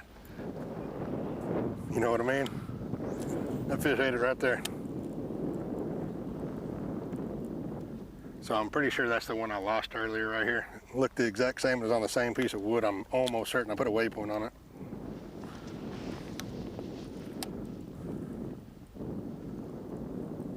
That was cool. Oh, you guys have had some very, per event, you had some very different leaderboards this year. Oh, yeah. Very different. Yeah. What's that? If you go off the last 3 years compared to the leaderboards right now, it looks like a different Elite Series. They're almost on every single stump, but God, they're not big at all. But I just need a couple threes. Yes, it's changed. Some threes out here. Do you agree with Jason Christie that it's the strongest field it's ever been? Trying to do the number game. Hopefully I catch a bigger one, but maybe not. I've never thought there's an Elite Series field that was weak. No. You know, it's got with the age, with the youth of it, has the makings of it. Sure. But are there some young guys that have some rigid aspects of their game that need to be rounded off? For I think sure. I think it's a very diverse field. Yeah, and I think if you're an older angler trying to compete with these young anglers, you're pretty impressed. Absolutely. Yes. How good they are. Yeah, I think it's pushing the young anglers to make sure there's no holes in their game, and it's revealing for the older anglers what holes they need to shore up if they want to continue doing that. You know, it's I agree with that. Yeah. There must be a whole school right there.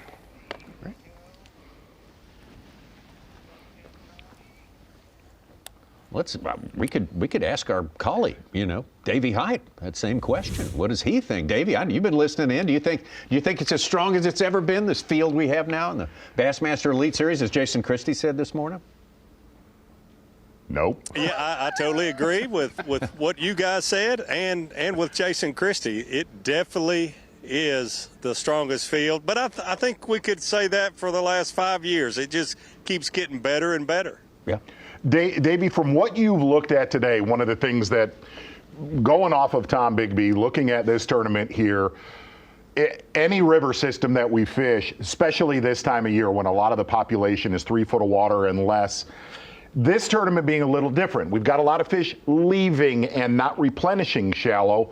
Who have you looked at least with the cameras that we've had out there today, that you've looked at and said they can do it again, compared to some anglers that maybe they burned it down? Yeah, so Z, the ones that have been by themselves, and I know you mentioned a few of them just a few minutes ago, those are the ones that really make me feel like there's plenty of fish there, and the quality of the fish. You know, we watched Lee Livesey catch so many bass, and when you're practicing for an Elite Series tournament, you want to get bites, and you just assume, hey, this is the right cover, this is the right vegetation, the water quality looks great, I'm getting a lot of bites.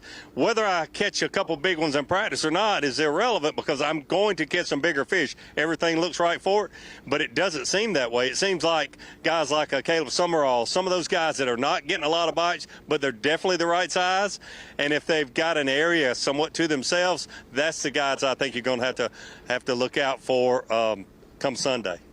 Davey, we've got anglers in the top 10, but from 15, of course, also 16, also 17 in there. We haven't seen anything from 17 today. It looks like on the map, it goes all the way up to Catoosa, where this system starts. That's Tulsa, basically. It's very narrow, but there's a different cutoff lake every mile, so there's lots of little places to duck into, right? Yeah, so the word here around takeoff, and there's some camera guys that have been around. I think there are a few people, not many, that went to 17, but I think we've got a couple guys that have caught them there that are doing well, without getting into that too much, giving away their locations. Yeah. But I love the fact, very much like Tom Bigby, that we've got guys that are locking, we've got guys that are stay close, and then we've got guys, north, south, and close. I mean, when you've got all three, it just makes it very interesting. I also love, very much like Tom Bigby, you're seeing a lot of diversity in the baits that the guys are using. It's not just one bait in their hand. And I think there's a few guys using the forward-facing technology that they're allowed to use here this week, but not many. So you've got a mixture of that too. So I love variety in a fishing tournament. You look at, unofficially, if you look at your leader right now, he has not moved. He has not moved basically all day long, being Caleb Hudson. Do you think, which is very hard to do this time of year, can a person trench into an area for 4 days and get it done, or have you better have a few more bullets in the gun saved for later this event? Great question, Z, and I've thought about that quite a bit, because I've noticed that Caleb seems to be on one spot. So I tried to think of a scenario that he could be able to use for 4 days like that. A lot of our cameras have been on anglers fishing grass, being in a backwater area, just fishing a lot of vegetation, just kind of in one area. Those fish, those are resident fish, and those fish are just going to stay there. I don't think those fish will actually, all of them will move out of there, not like they're going to go out to the river where the water is very, very dirty in a lot of these areas.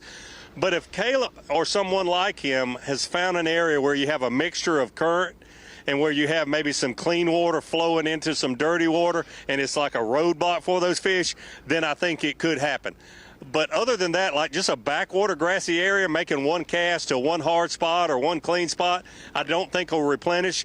But if you've got a place where you've got water clarity and water quality mixing, I think there could be more fish come to that every day of this tournament. Davey, when are you leaving? When are you coming to studio? Well, I was very disappointed in the seating in the room here when we did the halftime show. If they don't get cushions for those seats, I might be back there sooner than you guys think. All right, babe. See you in the morning then. Understand. Red Skittles. One way or another. Red M&Ms, Davey. Red M&Ms only. Nothing else. Thank you so much. Davey Hyde, good stuff. He'll be with us tomorrow, I imagine, from on-site there. Great having him on-site. He's a pretty observant guy. He has been around the block many a time. Caleb Hudson, the rookie. First year to go around the block, and he is having a great tournament so far. It's only the first day, but 18-9, That is strong for here on the Arkansas River.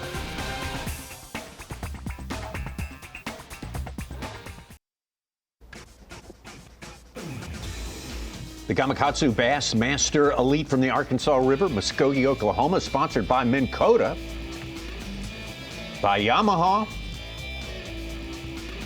and by Progressive Insurance. This is, of course, the Progressive Bassmaster Elite Series. Yeah, and if you'd stop up on that Bassmaster Tuesday night, or just, that's all I'm asking. Okay. Just those bills. That's all I'm It's just a quick 4-hour drive. Just I don't know why I couple wouldn't. billboards. Yeah, just in and out. Just clock out of work a little. Bearded Clam in Kimberling City. Yeah, sure, Best place yeah, to that's be. a great place to be. On me. Oh, thank you. Thank you.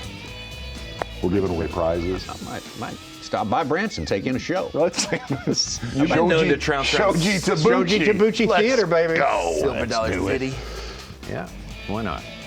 I actually went and seen that one time. Did you really? Yes, Yeah. yes. At an Elite Series event that we had on Bull Shoals, I went to. Did you really? No. No, you didn't. Nope. I would have known about it.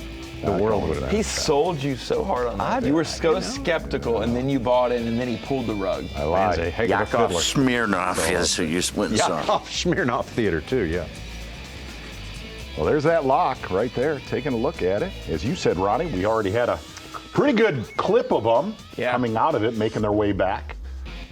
Cook, or I believe it was Cook. Let me see. Yeah, Cook, Whitaker, Jacobson, Christie.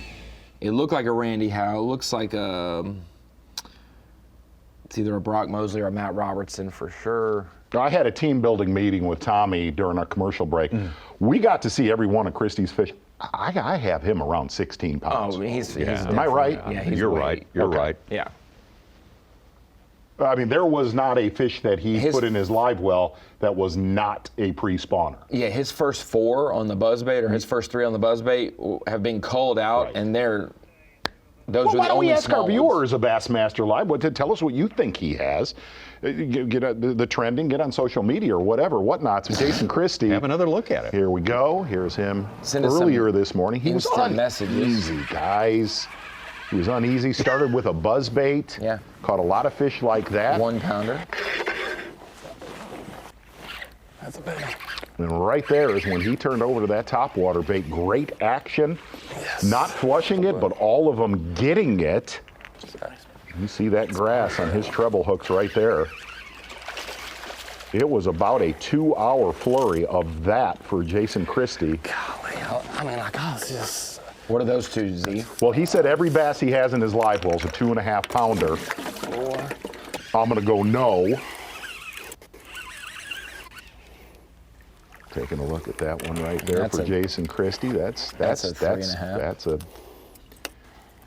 Oh, Carol. See if our Bassmaster Live viewers are doing their calculations in their head. We have a 2.5, a 3, a 3.5.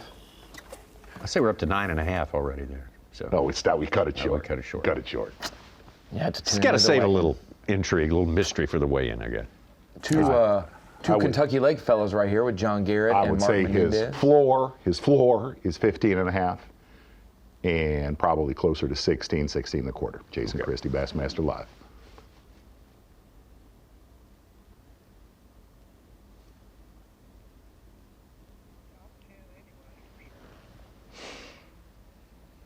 Will he slide in, Z? Yes. Will he slide in to the top 6 for a camera tomorrow? Oh, gosh. Just for the studio's fan favorite, I'm hoping yes. Mm-hmm. Taking a look at the lock right there, back into pool 16. Interestingly enough, our old boss, Jerry McKinnis, and I, we got trapped in a lock together. Oh, yeah. Surprised they ever got a job. Shows how high this lock is as well, that where the water's got to rise to for them to get back up one pool.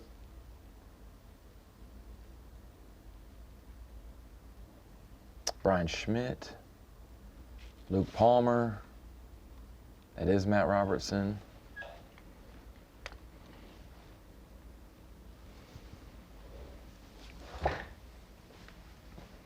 We finally got above 10 pounds for our 50th place person, Austin Cranford. He's at 10 pounds, 4 ounces. He's been moving down. Other people have been passing him and knocking the 10 pounders. Well, there's a few anglers that are going to take advantage of that lock situation probably about another 45 minutes, I'd say. Yeah, in theory, they're going to have to be in there for sure in the next 45. Good going. Oh, he's on a snow. Yes, that'll help. It's a better one. Lee Livesey needed that one. That will help. That's a 3.5. Oh man, I might have been about 100 yards short of a good bag. This is where I had my biggest bite here in practice. Literally right on that waypoint. I was just catching so many fish back there, I got stuck back there. Now I'm out of time, I gotta leave in a minute or two. Way big-eyed that one, that's a 3-pounder, exactly. Why does he look so big?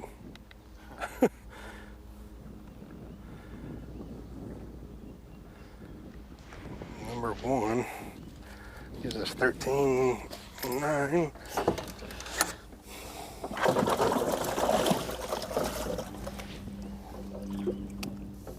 Boy, if Lee could get around some big ones, they like what he's throwing. I mean, Yes, they're all running day. it down. All day. I've never seen a guy get bit at the boat so many. I will tell you, though, if you kind of look at what he just said, 2.2 and a 2.6. he kind of got trapped on that buzzbait bite for a while. I mean, clobbered it. You don't think that's going anywhere, do you? I think what he's doing right there has the most He was around potential the stump. compared to what was happening earlier. I feel like he was just in the grass right here.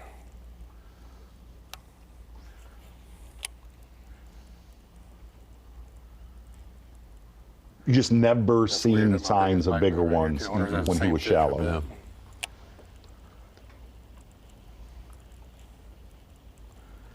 Give me a couple more of those real quick.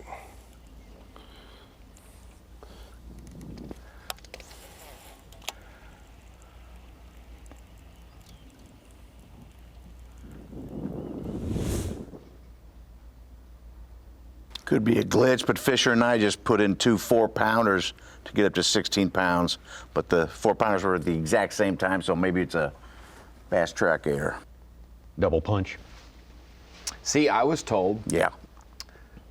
On day 1 of the Classic, when Drew Cook went 4 for 16 real quick, and there were 2 fish same weight, 2 fish same weight, I was told later by Drew that it was actually legit. He ended up getting back up to the weight, and it was fine, but those were legit, even though they looked like double punches. So, and he called me out for touching it. I didn't change it. So I'm not touching this one, Such.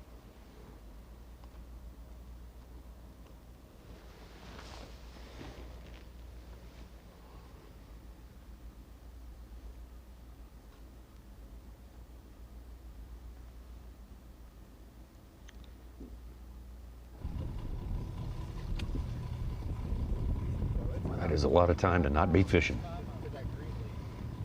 And you're looking at about half of the anglers that went down. You're looking at about half of them right there coming back. The other half will try to catch that second lock. Yeah.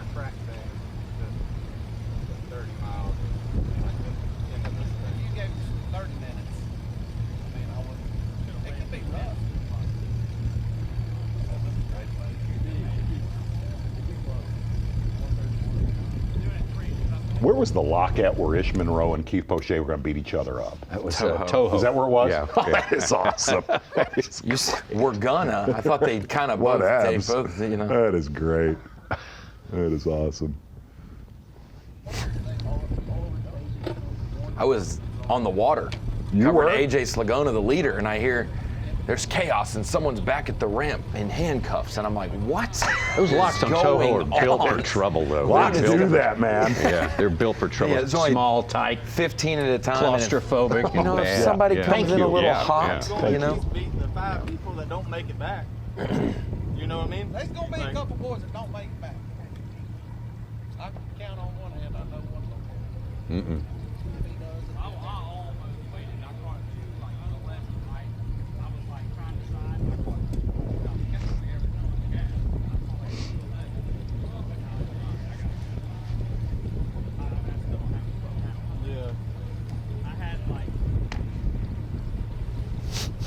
Brandon Polinick up to 3rd place, 17.5 pounds.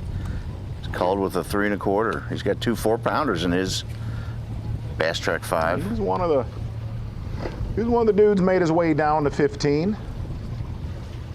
Also, one of the guys, the last time we had an open here was in our top 10. We had John Garrett, Cody Huff, Lee Livesey, We also had Brandon Polinick in our top 10 that are in the Elite Series field this year. We got 2 hours till we do that. 1:30. My time's still on my time.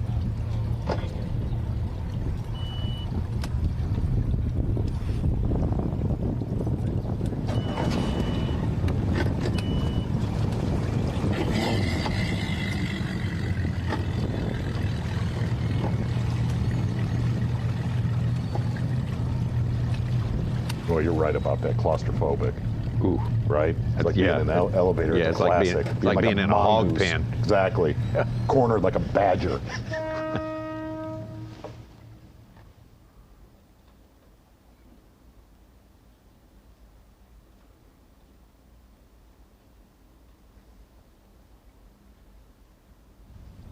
Jason Christie, Brandon Polinick. We get Hank Cherry in there. It's going to be like the 2013 Classic all over Grand Lake. So 6 cameras, you think it takes 17 pounds to get a camera tomorrow? I do. Right at. How many? 16? Would you say 17 pounds? 17 pounds. Okay. Yeah. You do? I think so. I think it's more. You do? There's already 5 with 17 on Bass Track. That'd be sick. Yeah, Hudson, Howell, Polinick, Sands, Schlapper all over 17, Anaya, Summerall at 16, a couple in the 15s. We obviously have Christie, we think has a lot more than Here's a question for you guys. Huh? Phoenix Boat's Big Bass 5'4". Does that get beat? I'm going to say yeah. Gets beat today, Ronnie?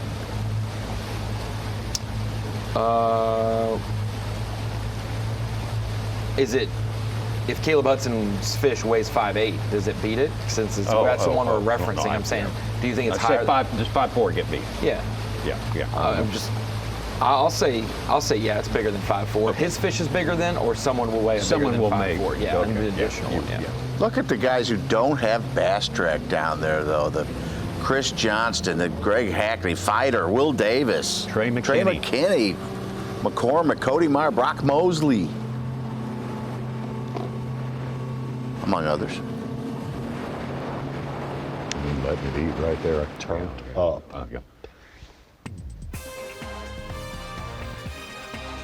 Yeah.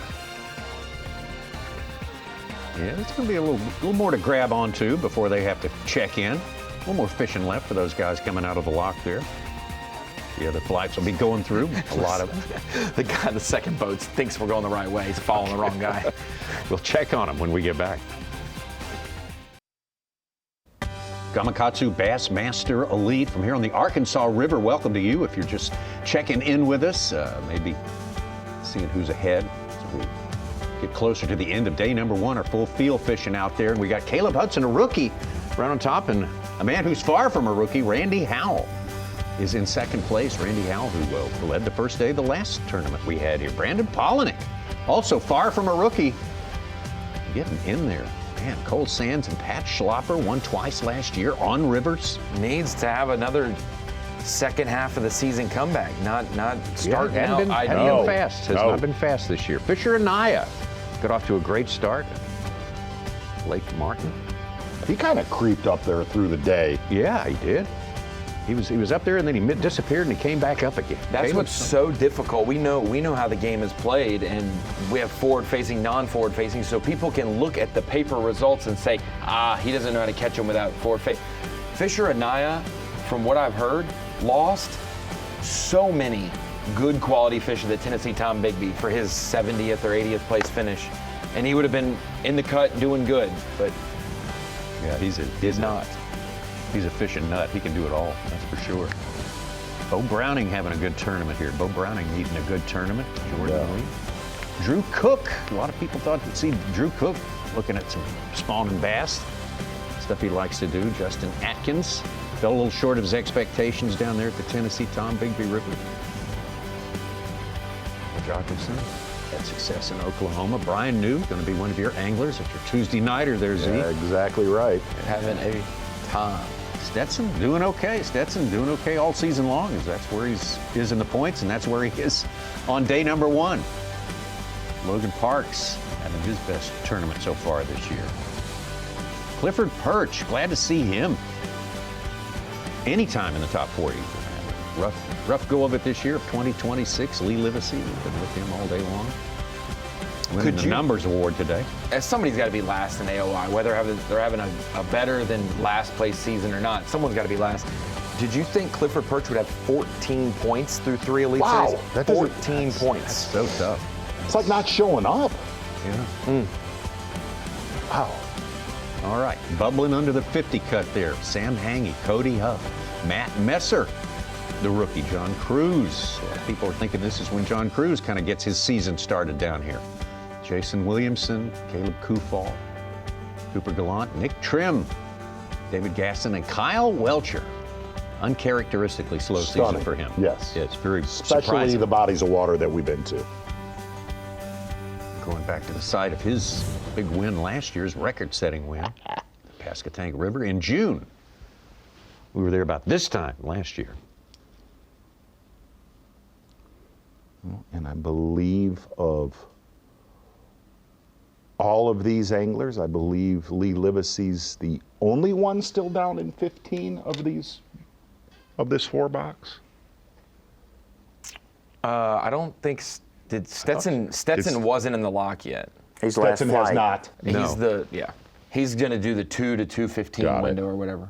Yeah, he's on the move.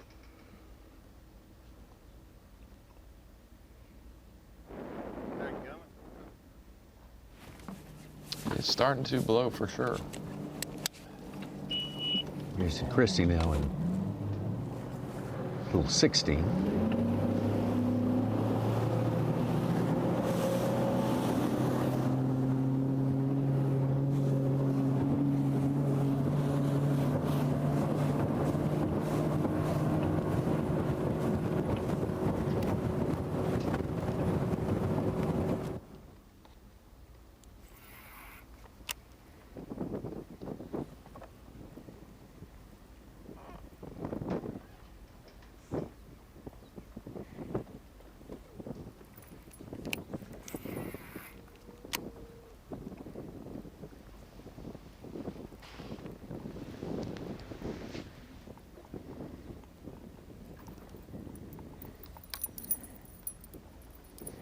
Mentioned it this morning, but Jason Christie now with 9 Bassmaster victories, 6 of them Elite Series victories. He has been so close so many other times as well, including 2016 here in Oklahoma in the Classic. Pulled away from Mike Canelli and Mike McClellan as our active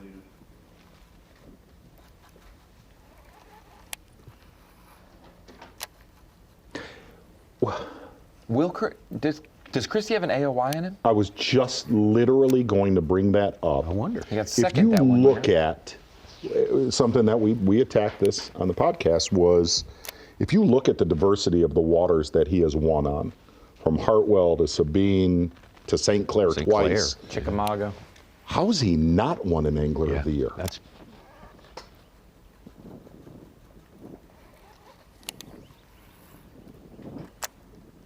I mean, I believe the year he got second to Polinick even, I think, Polinick won an event. I believe that was the 2017 year, right? Mm-hmm. Yeah. Polinick won at Rayburn. Yeah.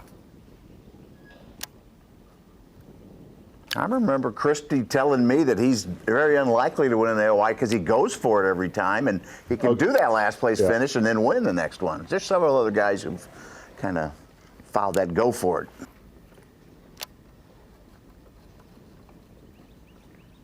Let's see, he is our active leader in wins with 9. Ike and McClellan have 8 each. In the all-time list, he's tied for 7th with Shaw and Aaron Martins.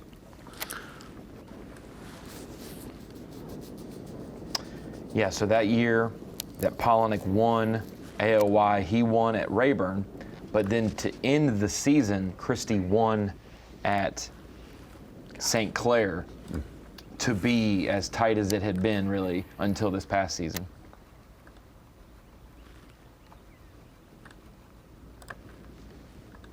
Christie also started out with a 2nd that year at Toledo Bend. Remember when he went so far north? Oh, that's right. Yeah, that was spinnerbaiting, and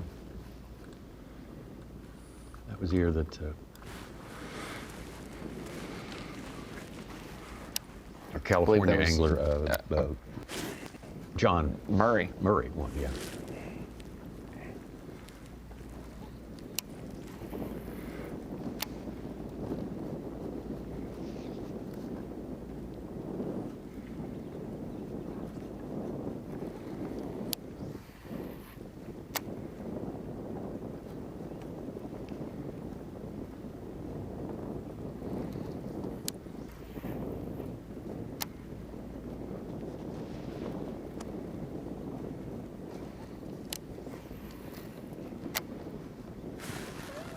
Yeah, Christie could go from being 85th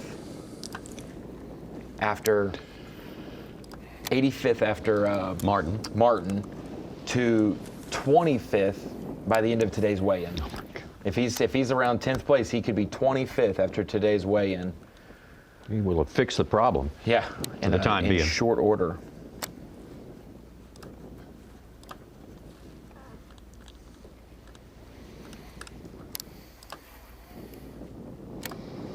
Well, you take a look at John Garrett right there. I have a feeling we are going to see that area a bunch tomorrow, Tom. Okay. I'll be anxious to see where that is. Got a little bit time left in our Bassmaster Live coverage. We'll take a quick break, come back. Yeah. Gamakatsu Bassmaster Elite. Yeah, we're getting into the last hour. Oh, we are. For the group number one, for flight number one. Oh, that's What's a that? problem. They're heading to the lock. Oh, yeah. That could be a problem in the lock. They could take up a lot of bass boat space there for sure. Don't lose Maybe not. track. Maybe they're going the other way, Ron. Maybe they're going the other track way. of your property. We don't need another situation. Some of our guys are going to come out of the lock looking for some more fish to put in their live well. Yeah. Here we go. Oh, there we go. There he is. Thinks we can't see him.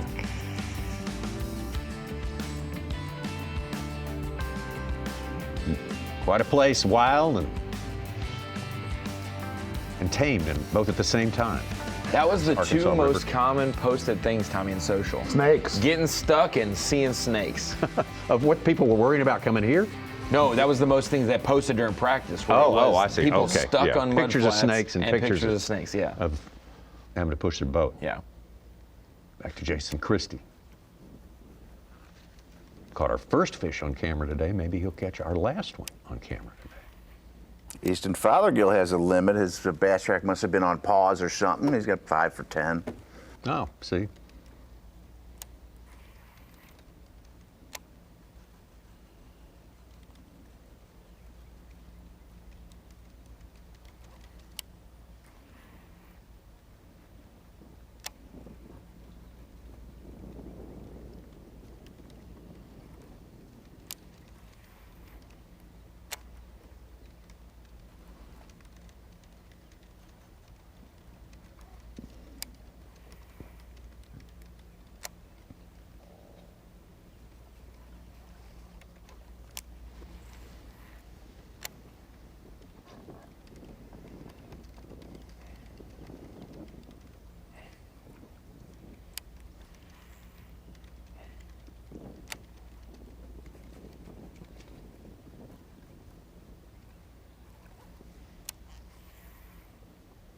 You think he's satisfied with what he got today, Z? I think so. Yeah? Yeah, or close to. I think it'll be interesting to see tomorrow. I mean, how do you not, that area where he caught him on his topwater, how do you not go back to that and at least make one hot lap when you come into 15 tomorrow? Be interesting to see how he manages the rest of his day. And it'll be interesting to see how Luke Palmer manages his day, because he'll obviously know what was caught in there as well. Right. So, and the majority of what, at least up to now, even though he doesn't have a big bag, what Luke Palmer's going to weigh, I'd say he's probably around 12 and a half. How he decides to manage that as well. You said that place where he and Palmer were fishing was different, was special. You thought it was a real That's a super highway. man. That's Yeah, okay. Besides being a highway of pre-spawn, post-spawn, it's a perfect environment for fish to be coming to, leaving, and other anglers not harassing it. Yeah. I mean, there was not the closest fisherman to that pocket was Sam Hangy, right? He's 5 miles away. Oh. That's the closest somebody was to those guys. So if the water drops 4 inches, that place is shut down, right? Well, no, because it's still in there is 2 to 4 feet of water. So there's down the center where Christie's boat was the majority of the time. Yeah, he had 1.7, 2.4, whenever he was swinging in fish. You could see that on the ground. I'm just talking about that point up there with the where shoal trying to get in. Sketchville. Yeah, that'll what makes it tough, right? He may let Palmer go first. But I would, you go. Yeah, I would think with a south wind, the way that pocket lays, it's gonna push water into it. Yeah, you're right. Well, I can show you tomorrow, or we can look at it now if it's ready, but the Deep Dive app shows the lake level, and it's not a ton of fluctuation, but you can see how day to day it goes up 4 inches, down 4 inches, levels out, and then takes a dive half a foot, and now it's back up to where it was. And so this is just the day-to-day chart readout. You can see on the far left side of your screen, that was Thursday this past week. And then where's today? So today we are on the far right side of your screen. So you are about 0.09 below full pull, whereas on Wednesday they were half a foot low. So they're very, very close to full pull. And Wednesday they were half a foot low. Throughout practice they were a quarter foot. So he's not going a to ton, get in but there. 3 to 6 inches difference. We're much closer to full pull right now than we have been all week. This is definitely the highest water they've seen through all of practice, because it started falling on Sunday. There he is. That might call, maybe. Oh gosh, dang it, he ain't gonna call either. It's frustrating. I need a big one in a bad way. He is a little fat, but I doubt it.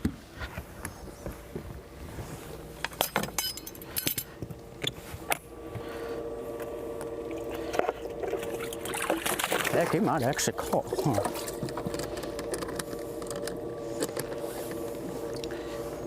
He's actually kind of fat. Yes. Well, it's extra kind of good day out there today. It was, Tommy. It was interesting. We learned a lot. We came no in complaints here. Came in here with limited knowledge, some rumor and hearsay, and a lot of it's body of water lived up to it today. Yes, it did. Yes, it did. Picked a good 6. That is a gorgeous shot right there. What a shot to Stetson Blaylock.